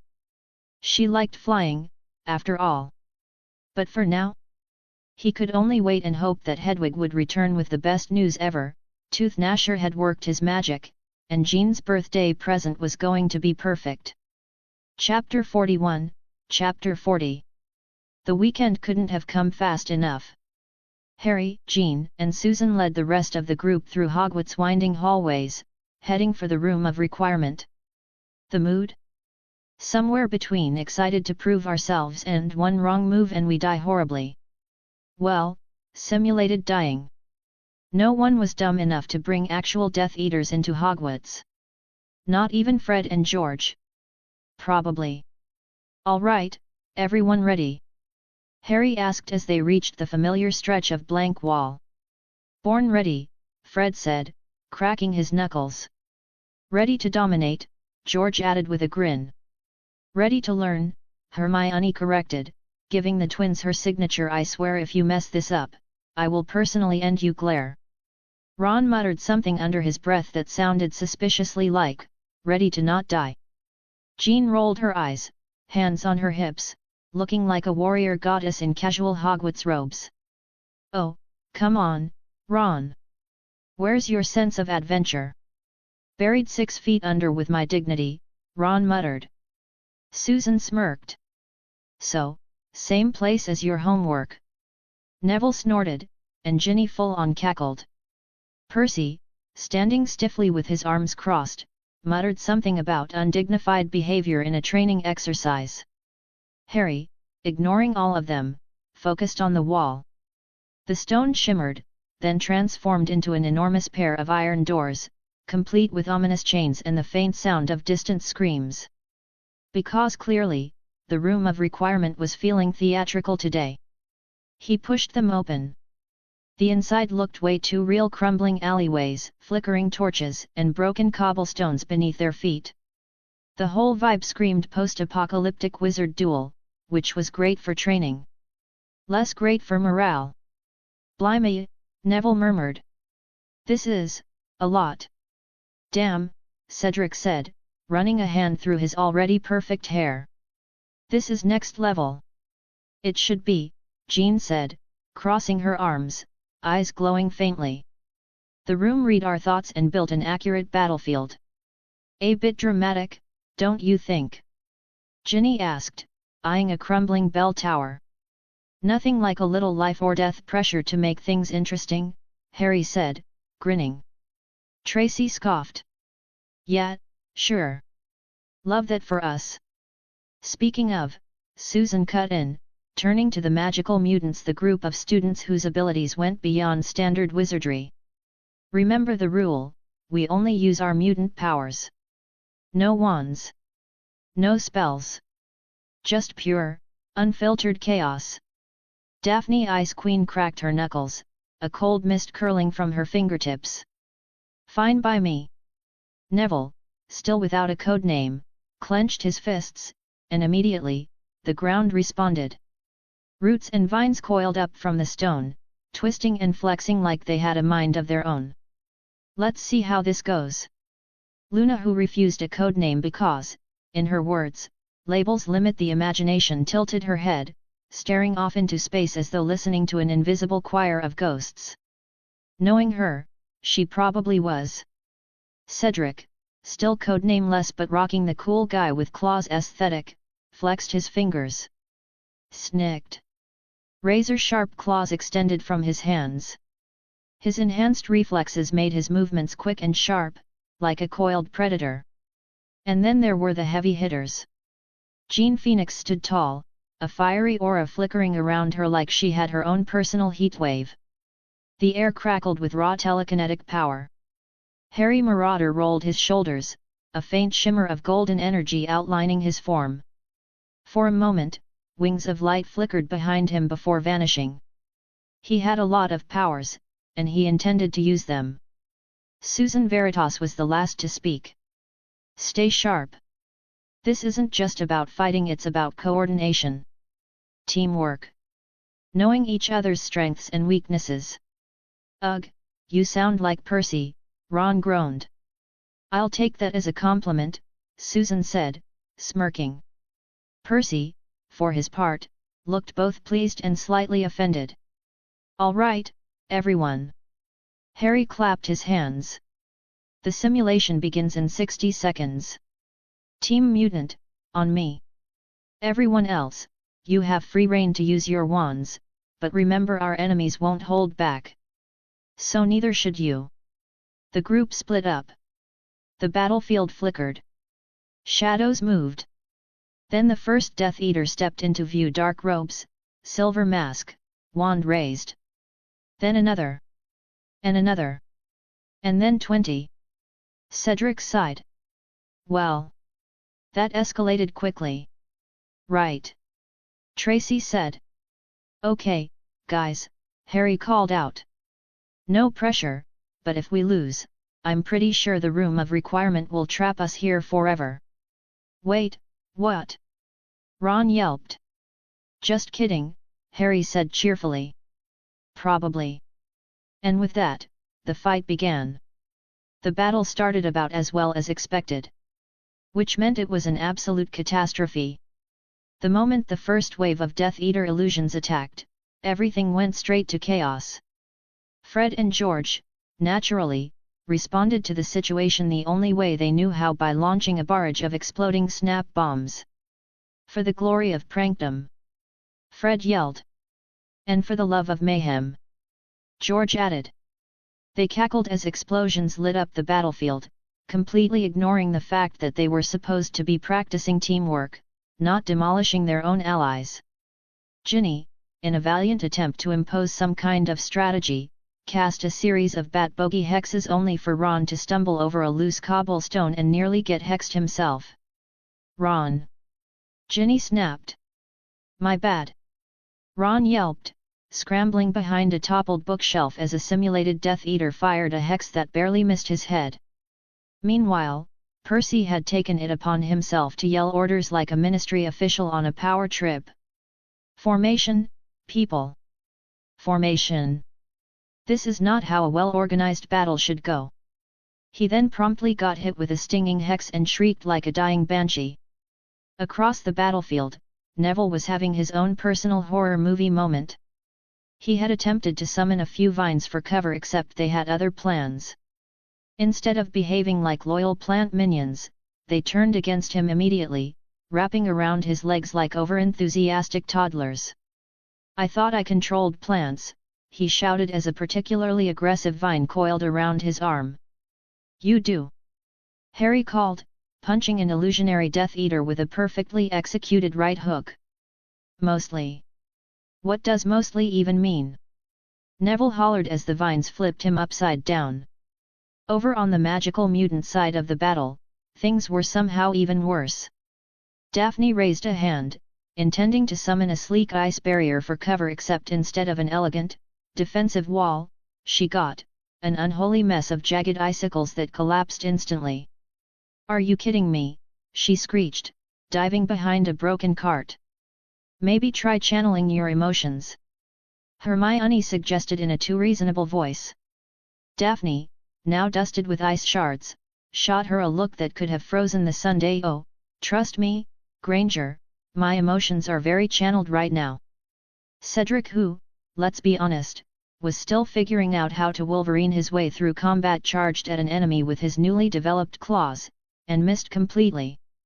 His wild swipe caught nothing but air, sending him into an uncontrolled spin that almost landed him face first into the floor. Oh, come on, he groaned, catching himself just in time. Why does this look so much cooler in my head? Welcome to my life, Ron muttered, dodging yet another spell that was probably meant for someone else. Tracy, having taken one look at the chaos, had immediately decided she was not about this life. Yet, I don't think I'm cut out for this, she admitted, ducking behind a pillar. Fred, cheerfully tossing another firework into the melee, called back, says the girl who hexed Pusey so hard last week he forgot his own name. That was different. Tracy protested. Susan, ever the responsible one, blocked a hex with a well-timed dodge and promptly turned on the group like an exasperated older sister. Focus, she barked. This isn't a duel, it's a battle. Watch each other's backs. Yet, we would, except we don't have backs when we're flat on the ground. Neville howled from his vine prison. Luna, meanwhile, was standing off to the side, completely untouched by the chaos, observing everything with the calm curiosity of someone watching clouds. She sidestepped a curse without looking, as though she just knew it was coming. Well, this is interesting, she mused. Glad you think so. Cedric shouted as he barely dodged another attack.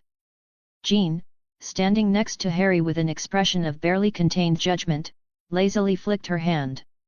A simulated Death Eater immediately went flying into a pile of rubble. She could have just wiped out the entire battlefield in seconds, but no. She wanted to see if the others could actually handle this first. So far? Yet, not promising. Harry landed beside her, watching Daphne nearly ice herself and Neville successfully punch himself in the face with an overgrown vine. Wow, he said, impressed despite himself. This is impressively bad. You did better than this when you started over the summer, Jean reminded him, arching a fiery eyebrow. No, I trained with you and Susan over the summer, Harry corrected. These guys? They're winging it.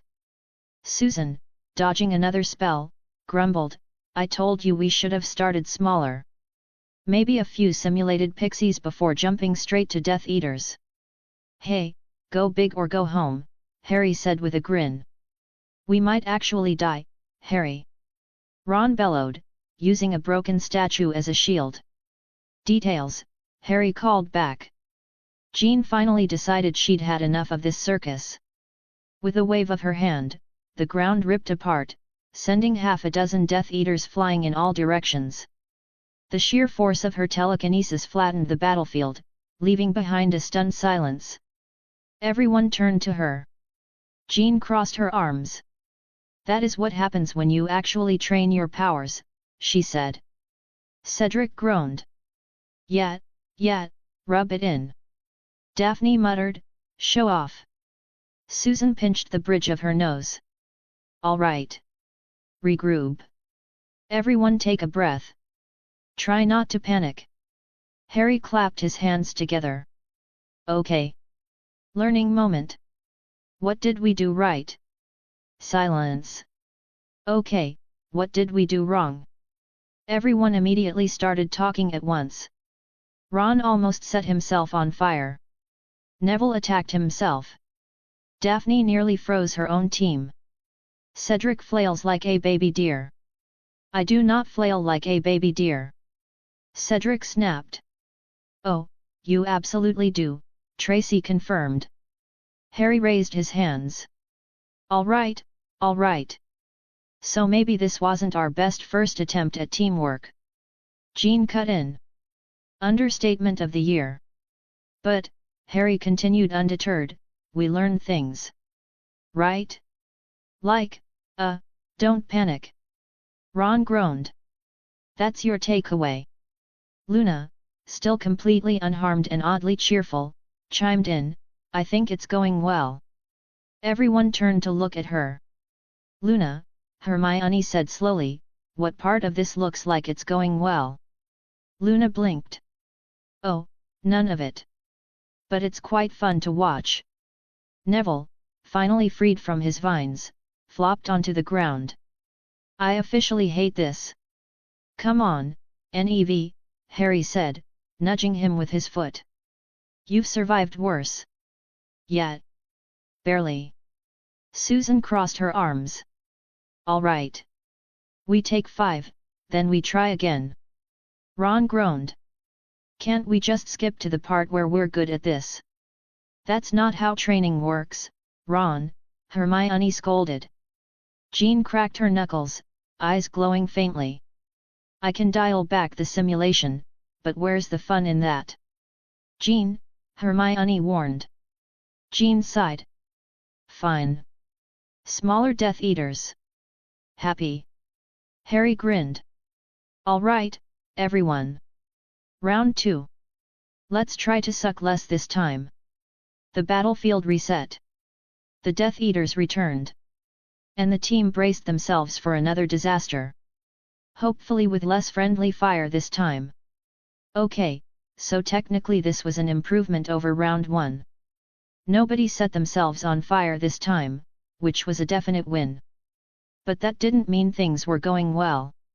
Ron, for example, was still a disaster. "Why is it always me?" he howled as he tripped again and barely managed to avoid getting his face hexed off. He hit the ground hard, rolled, and smacked into a broken pillar. "Get it together, Ronald!" Percy snapped, hands on his hips like he was about to deduct points from Gryffindor. "You can't just flail your way through battle." "I'm trying."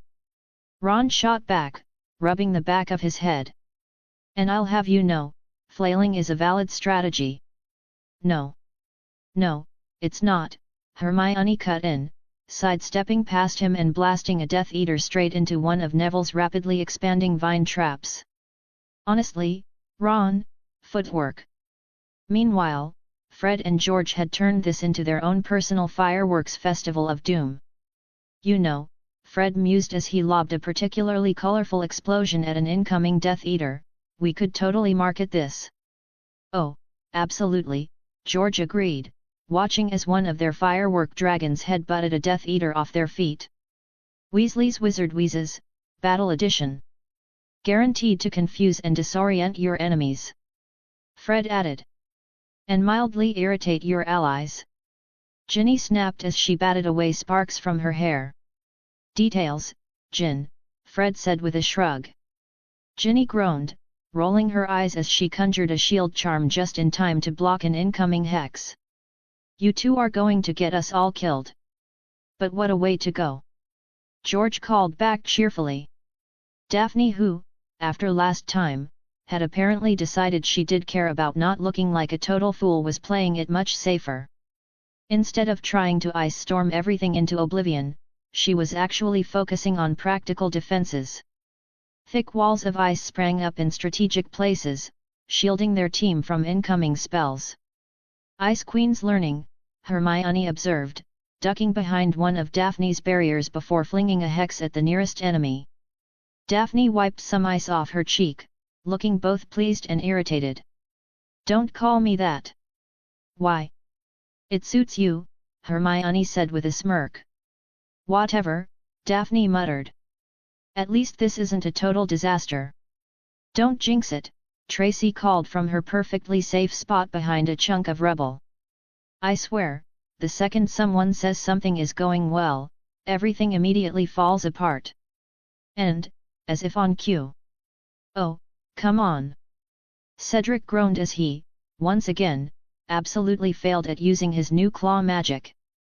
He almost got the Death Eater this time. Instead, he overextended, lost his balance, and completely wiped out.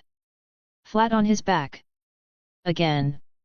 Ron, who had just gotten back to his feet, reached down to help him up. "Mate, you've gotta stop doing that." Cedric groaned. "Tell that to my stupid claws." Tracy, watching all this, smirked. "It's kind of impressive, really. You fall with style." Cedric glared at her like she'd personally insulted his entire family. "Don't encourage this." On the other side of the battlefield, Neville was actually doing, surprisingly well. His vines, which, in the first round, had spent more time attacking him than the enemy, were now forming a pretty solid perimeter. Thick, thorny brambles lashed out at any Death Eaters who got too close. Neville grinned, looking vaguely like a mad scientist. Okay, this is working. Just don't let them get too out of control," Susan warned, her wand flicking up to send a perfectly aimed binding spell at an approaching Death Eater. "We don't want this turning into some magical horror jungle."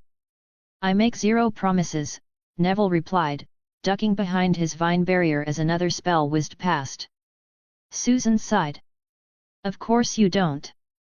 Jean, who had been watching all of this with an expression that screamed barely contained boredom, finally snapped. With a flick of her fingers, she yeeted a Death Eater straight into the air. "Jean!" Harry groaned, even as he effortlessly disarmed another opponent. "We talked about this. Let them practice." Jean, arms crossed, golden eyes flashing, huffed. "They need practice." "I don't." "Not the point," Harry said, exasperated. Fine, fine, Jean muttered. But she definitely flung another Death Eater aside with a suspiciously forceful spell. Susan, watching this, gave her a look. That was totally unnecessary. Jean just smirked. I call it quality control. Luna, meanwhile, had been completely unfazed by the chaos. Well, this is going swimmingly, she said, dodging a spell without even looking.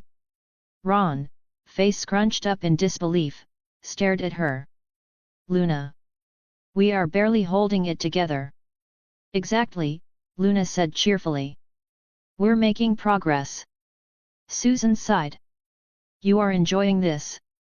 Oh, yes, Luna replied dreamily, tilting her head as another spell just missed her. It's very unpredictable. Harry sighed, rubbing his temple. All right, team. We're doing better, but we still have a long way to go. That's an understatement, Daphne muttered. Does this mean we're doing a third round? Ron groaned. Yes, Ron, Hermione said, exasperated. Because that's how training works. Jean raised an eyebrow. Maybe next time, don't throw everyone into a full-blown battle scenario immediately. Harry held up his hands. Okay, okay. Noted. Ginny tossed her hair back, smirking. Good. Now let's go actually save the world. And, just like that, slightly more prepared and slightly less likely to trip over themselves, they got ready for round 3. The second Jean Grey clapped her hands, a telekinetic ripple crackled through the air like a thunderclap, nearly knocking Ron off his feet. Which, honestly, was impressive. He wasn't even moving. All right, listen up, losers, Jean announced, golden eyes glowing just enough to make it clear she was having way too much fun with this. We're on hard mode now. A collective groan rippled through the group. Hard mode? Ron demanded, already looking personally victimized. We weren't already on hard mode. You were on fall flat on your face mode before, Jean corrected. This is when it actually gets difficult. The simulation only ends when someone captures the flag in the Death Eater stronghold. No respawns. No mercy. No cheat codes. Survival of the fittest. Fred raised a hand. Hypothetically speaking, what if we bribe you? George nodded. You know, in the spirit of capitalism. Jean smirked. You two do not have enough money to bribe me.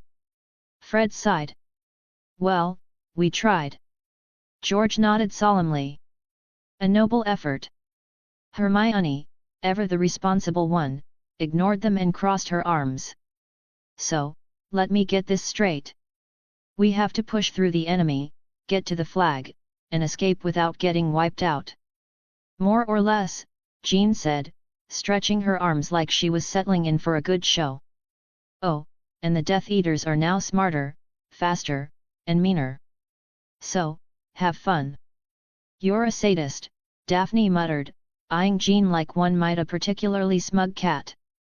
Thank you, Jean said, not at all insulted. Susan Bones, who had mastered the art of looking like she wasn't impressed by anything, adjusted her grip on her wand. She's a pretty sadist, she amended. Jean beamed. Flattery will get you nowhere, but keep it coming. And then without further warning the simulation began. Unlike last time, nobody immediately set themselves on fire or tripped over their own feet. Progress. Ron, in a rare moment of competence, actually dodged a curse instead of just letting it hit him like a human target dummy. Did you see that? He yelped, diving behind a fallen column. I dodged. Congratulations, Ginny deadpanned, knocking out a Death Eater with a stunner. Try not to die of shock. Meanwhile, Fred and George had gone full war criminals. Introducing Fred announced, whipping out a fistful of glowing spheres. Boom slang bangs.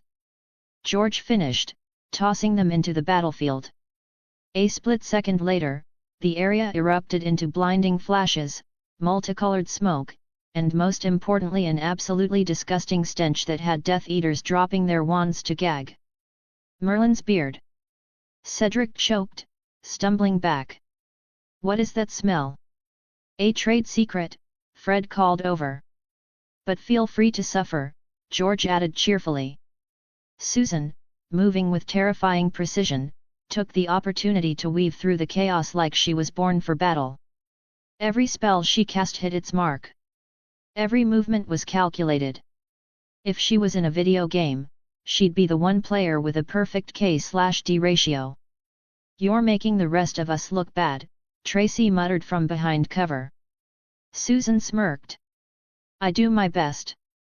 Neville, meanwhile, had leveled up. His vines were no longer random. They were controlled. Death Eaters were getting yanked into the air, tripped, or bodily dragged across the battlefield by sentient greenery. Hannah, dodging a rogue vine, called out, "Nev, your plants are everywhere." Yet, Ginny huffed, nearly getting yoinked by a stray tendril. Friendly fire is a thing. I'm working on it. Neville shouted, even as another Death Eater got yeeted into a wall. Cedric, desperate to prove that he wasn't the human equivalent of a banana peel, narrowed his eyes and focused. His claws extended sharp, deadly, and actually impressive. This time, he landed a hit. Yes, he hooped right before getting absolutely bulldozed by a Death Eater. Ron sighed and helped him up. Mate, I'm starting to think you're cursed. Cedric groaned. Shut up, Weasley. Jean, watching the chaos unfold, let out a very put-upon sigh. All right, I've been good. I've been patient. You've been smug, Susan corrected. Semantics, Jean waved her off. Point is, I think it's time I... No. Jean blinked. Harry, sweat-drenched, panting, but still very much in charge, glared at her. You're not interfering, he ordered. We need the practice. But I want to, Jean pouted. And I want an easy life, Harry shot back. But we don't always get what we want. Jean huffed. Fine. I'll let you all struggle for a bit longer. Harry, satisfied, turned back. Only to realize Luna was gone. While everyone else was fighting for their lives, Luna had simply wandered off. Now, inside the Death Eater stronghold, she tilted her head at the flag sitting unguarded in the middle of the room. That was surprisingly easy, she mused, poking it. She could have ended the game right there. Instead, she smiled. Watching everyone struggle, watching them actually get better, was much more fun. So, with the smug serenity of a cat that knew it was better than you, she simply sat down beside the flag. And waited. Harry, breathless, scanned the battlefield. Wait. Where's Luna? Everyone froze. Daphne narrowed her eyes. Oh, you have got to be kidding me. Jean blinked. Wait, don't tell me she... At that moment, Luna's too cheerful voice crackled through their earpieces. Oh, don't worry about me, she said pleasantly. I'm just at the finish line, watching you all work so hard. Silence. Then. Luna. Luna giggled. I haven't touched the flag yet. This is much more entertaining. Harry groaned. You're evil. I prefer the term whimsically unpredictable, Luna corrected. Jean, delighted, clapped her hands. Oh, I like her. Ginny took a deep breath. New plan. We get to Luna before the Death Eaters do. Ron sighed. Great. Now we have to race against the girl who doesn't believe in the laws of physics. Jean smirked. Now this just got interesting. And just like that, round 3 got even more chaotic. All right, team, Harry gasped, dragging a hand through his perpetually untamed hair as he surveyed the absolute mess around them. Smoke from Weasley-brand explosives still hung in the air, and at least 3 Death Eaters were rolling on the ground, gagging. New objective, get to Luna before the Death Eaters do. Fantastic, Ron wheezed, bent over with his hands on his knees like he had just run a marathon. That's definitely something we can do. It's not like she defies the laws of physics on a daily basis or anything. You say that like it's a bad thing, Luna's voice chimed through their earpieces, light and airy, as if she weren't currently sitting in enemy territory. I think reality is far too rigid, personally. Daphne, dusting off her frost-covered gloves, scowled. You do realize we're all going to hex you when we get there, right? That's assuming you get here, Luna countered cheerfully. Why are you like this? Ginny demanded, half shouting into her earpiece. Whimsically unpredictable, Luna corrected. Jean, watching her so-called team stand around not running, clapped her hands sharply. All right, children, less whining, more moving. You do realize Luna is literally sitting in the middle of enemy territory, right? Maybe hurry it up before the Death Eaters remember they have legs. Oh, yeah, George muttered, rubbing his temples. Because clearly we weren't already feeling the pressure. Some people need motivation, Jean replied sweetly. Now, move. With renewed if slightly resentful determination, the team sprang into action. Fred and George, deciding that subtlety was for boring people, immediately launched another batch of boom-slang bangs into the fray. The resulting kaboom blinded their enemies, filled the air with thick, acrid smoke, and released a stench so utterly revolting it could probably be classified as a war crime. Oh, come on, one Death Eater gagged, waving his arms. That's just rude, another wheezed, doubling over. Yeah, well, Fred called back, grinning, we're in a hurry. Apologies for the inconvenience, George added, not sounding apologetic in the slightest. Meanwhile, Neville, who had fully embraced his role as guy who makes nature terrifying, sent a swarm of thorny vines lashing out across the battlefield. Death Eaters were snatched off their feet, flung into walls, or just aggressively tripped. Better, he called out. Functional, Hermione acknowledged, smoothly levicorpusing an unfortunate enemy into the air. Though we really need to talk about your concept of friendly fire. I swear I'm working on it. Susan, however, had reached an entirely different plane of existence, one that involved terrifying precision and absolutely zero wasted movement. Her wand sliced through the air as she stunned, disarmed, and shield broke with almost mechanical efficiency. Tracy, watching Susan flip over an incoming curse, counter it midair, and still managed to land gracefully, whistled. You do realize this is just a simulation, right? Susan, casually blasting a Death Eater unconscious, arched a brow. And Tracy sighed. Just checking. Daphne, standing atop an ice-formed ledge, shook her head.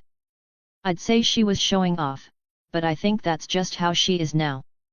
At least she's on our side, Percy muttered, efficiently dispatching an opponent with a quick incarcerus. Jean, never one to let a perfectly good moment not be ominous, stage whispered, that's what you think.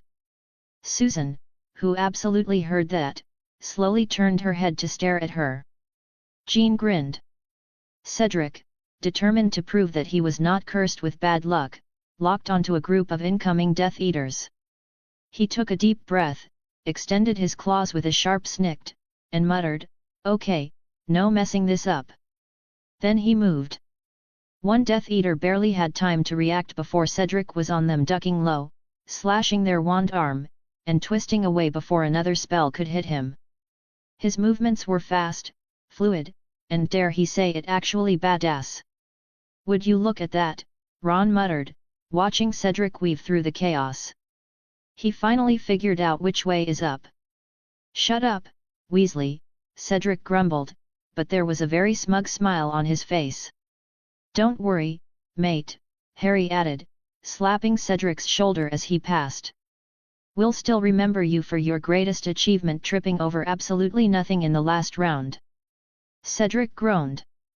You're never letting that go, are you? Not a chance.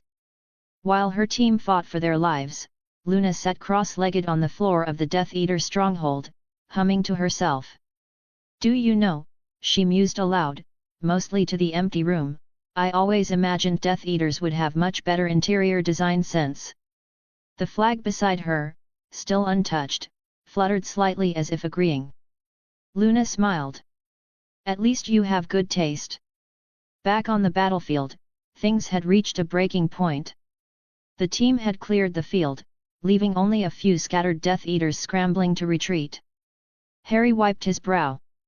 All right, now we just have to. Already here.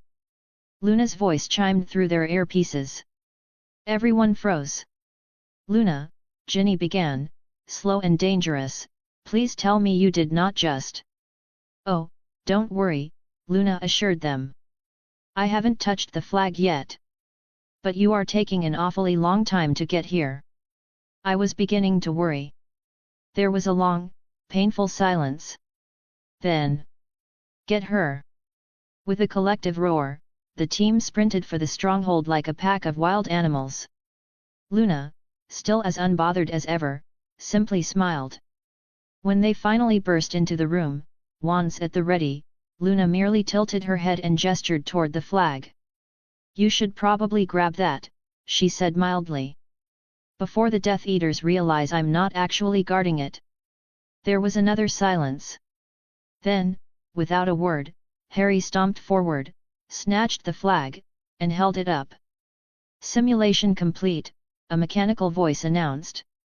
And just like that, the battlefield dissolved into nothingness, leaving them standing in the empty training room. For a moment, no one moved. Then. We did it! Ron cheered, throwing his arms up. We finally. Oh, by the way, Jean cut in, smirking. We're doing this again tomorrow. A chorus of groans. You're a monster, Fred muttered. A cruel, inhumane monster, George agreed. Harry grinned. Yep. And you're gonna thank us when you actually survive a real battle. Assuming we survive the training first, Neville muttered. Jean clapped her hands. All right, hydrate, rest up, and prepare your best complaints for tomorrow. As the team trudged out, grumbling, Luna fell into step beside them, looking immensely pleased. So, what's for dinner? She asked cheerfully. You don't get to ask that, Luna. Luna just smiled. Jean and Harry were making their way to Gryffindor Tower, and let me tell you, they were not okay. Sure, they might have won the training session technically, but there was no denying that the rest of the team was lying around in a pile of sweat, confusion, and bruises like a bunch of ragdolls that had been through a blender. Harry, still damp and, honestly, looking like someone had used him as a mop, ran a hand through his wild, messy hair like that was going to help. It didn't. It never did.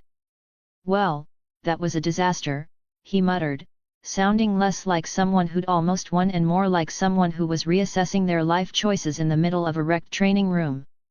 Jean, who was way too chipper for someone who'd just been part of a near-death experience, yes, it had gotten that intense, tossed her braid over her shoulder and gave him a sly smile. Oh, come on, it wasn't that bad. We technically won. Harry shot her a look that could have melted steel. You mean, Luna let us win? Jean shrugged, the grin still plastered on her face. Details, details. We did win. And let's not forget the morale boost factor. Harry was about to retort, but honestly, he couldn't. The rest of the team looked like they'd been hit by a truck, so he figured it was best to save the sarcasm for later. Fine, fine, but we need to talk about Cedric. Jean's expression shifted, going from playful to thoughtful in the blink of an eye. Yeah. That kid's got speed. He's got claws. But when it comes down to it, he's fighting like he's afraid to use them. It's like he's scared of his own power. Tell me about it, Harry said, rubbing his neck like that was going to ease the frustration. He's constantly second-guessing himself. Which, you know, is great in a chess game but deadly in a fight. You hesitate for a second, and the enemy will make you regret it. Jean nodded, her gaze distant. It's the whole feral instincts thing. It's like his body's telling him one thing, fight like an animal, and his brain is still stuck in wizard mode. The result? Total confusion, and we saw how that turned out in the simulation. Exactly, Harry agreed. He's got the raw talent, the reflexes, the instincts, but he doesn't trust them. And that's a huge problem. Jean's eyes lit up like a light bulb went off in her brain. Well, there's only one person who can help with that. Harry didn't even need to ask. He pulled out a small, sleek communication mirror from his pocket, flipping it open like it was just another Tuesday. We both know who can get him out of his own head, he said, already tapping the mirror. Jean raised an eyebrow, clearly intrigued. Oh, this is going to be good. A few moments of static passed, then the mirror flickered to life, showing the grizzled face of Logan, aka Wolverine, who looked like he had better things to do than talk to anyone. His voice came through gruff and annoyed, like he'd just been woken up from a nap that involved too much booze and grumpy old man vibes. If this ain't a life or death emergency, you better have a damn good reason for both Air and me, bub, Logan grumbled. Jean couldn't help but laugh. Oh, trust me, Logan. You're going to love this one. Harry leaned in, wearing that grin that said, I've got the perfect plan, and looked directly at the mirror. We need you to teach Cedric Diggory how to be a proper animal. If Logan had been drinking something, and he probably was, he would have spit it out. Instead, he just stared at the mirror, clearly trying to figure out if this was some kind of joke. What? Logan growled, his brow furrowing like he'd just bitten into something way too spicy for his liking. You're asking me to teach a kid who can barely control his claws how to, what, go full beast mode? Harry leaned back and crossed his arms, grinning like a mischievous kid who'd just pulled off the perfect prank. You've been doing it for decades. Thought you might be the expert. Jean chimed in with a wicked smile. Plus, Cedric's got the instincts. He just needs a little help with the embrace the chaos part. Logan didn't answer immediately. For a second, it was just the sound of some grumbling in the background, probably Logan cursing about something in his extremely Logan-esque way. Then, fine. Logan finally muttered, his face still scowling like he'd just been forced to eat something extra disgusting. But I'm only doing this because you're both gonna owe me big time. And I mean big time. So get ready to make me a very fancy dinner next time I'm in town, or I'll make you regret it. Jean couldn't hide the laugh that bubbled up. I'm sure we can handle that. Thanks, Logan. Harry smirked. You're the best, as always. Logan's voice was dry as ever. Yeah. Now get that kid to stop acting like a scared kitten and start acting like something that could, I don't know, rip through a pack of wolves if he had to. And let him know that the next time he's in danger, he better not freeze up on me. With that, the mirror flickered out, and Jean let out a victorious sigh. Well, that should do it. Harry nodded, pocketing the mirror. Yeah. Now, let's just hope Cedric doesn't accidentally claw someone's head off before Logan gets to him. Jean snorted, shaking her head. Ah, well. It'll make for an interesting story either way. And with that, they continued their way to Gryffindor Tower, the only sound being the occasional distant laugh or groan coming from the training room behind them. Just another day in the life of Hogwarts, right?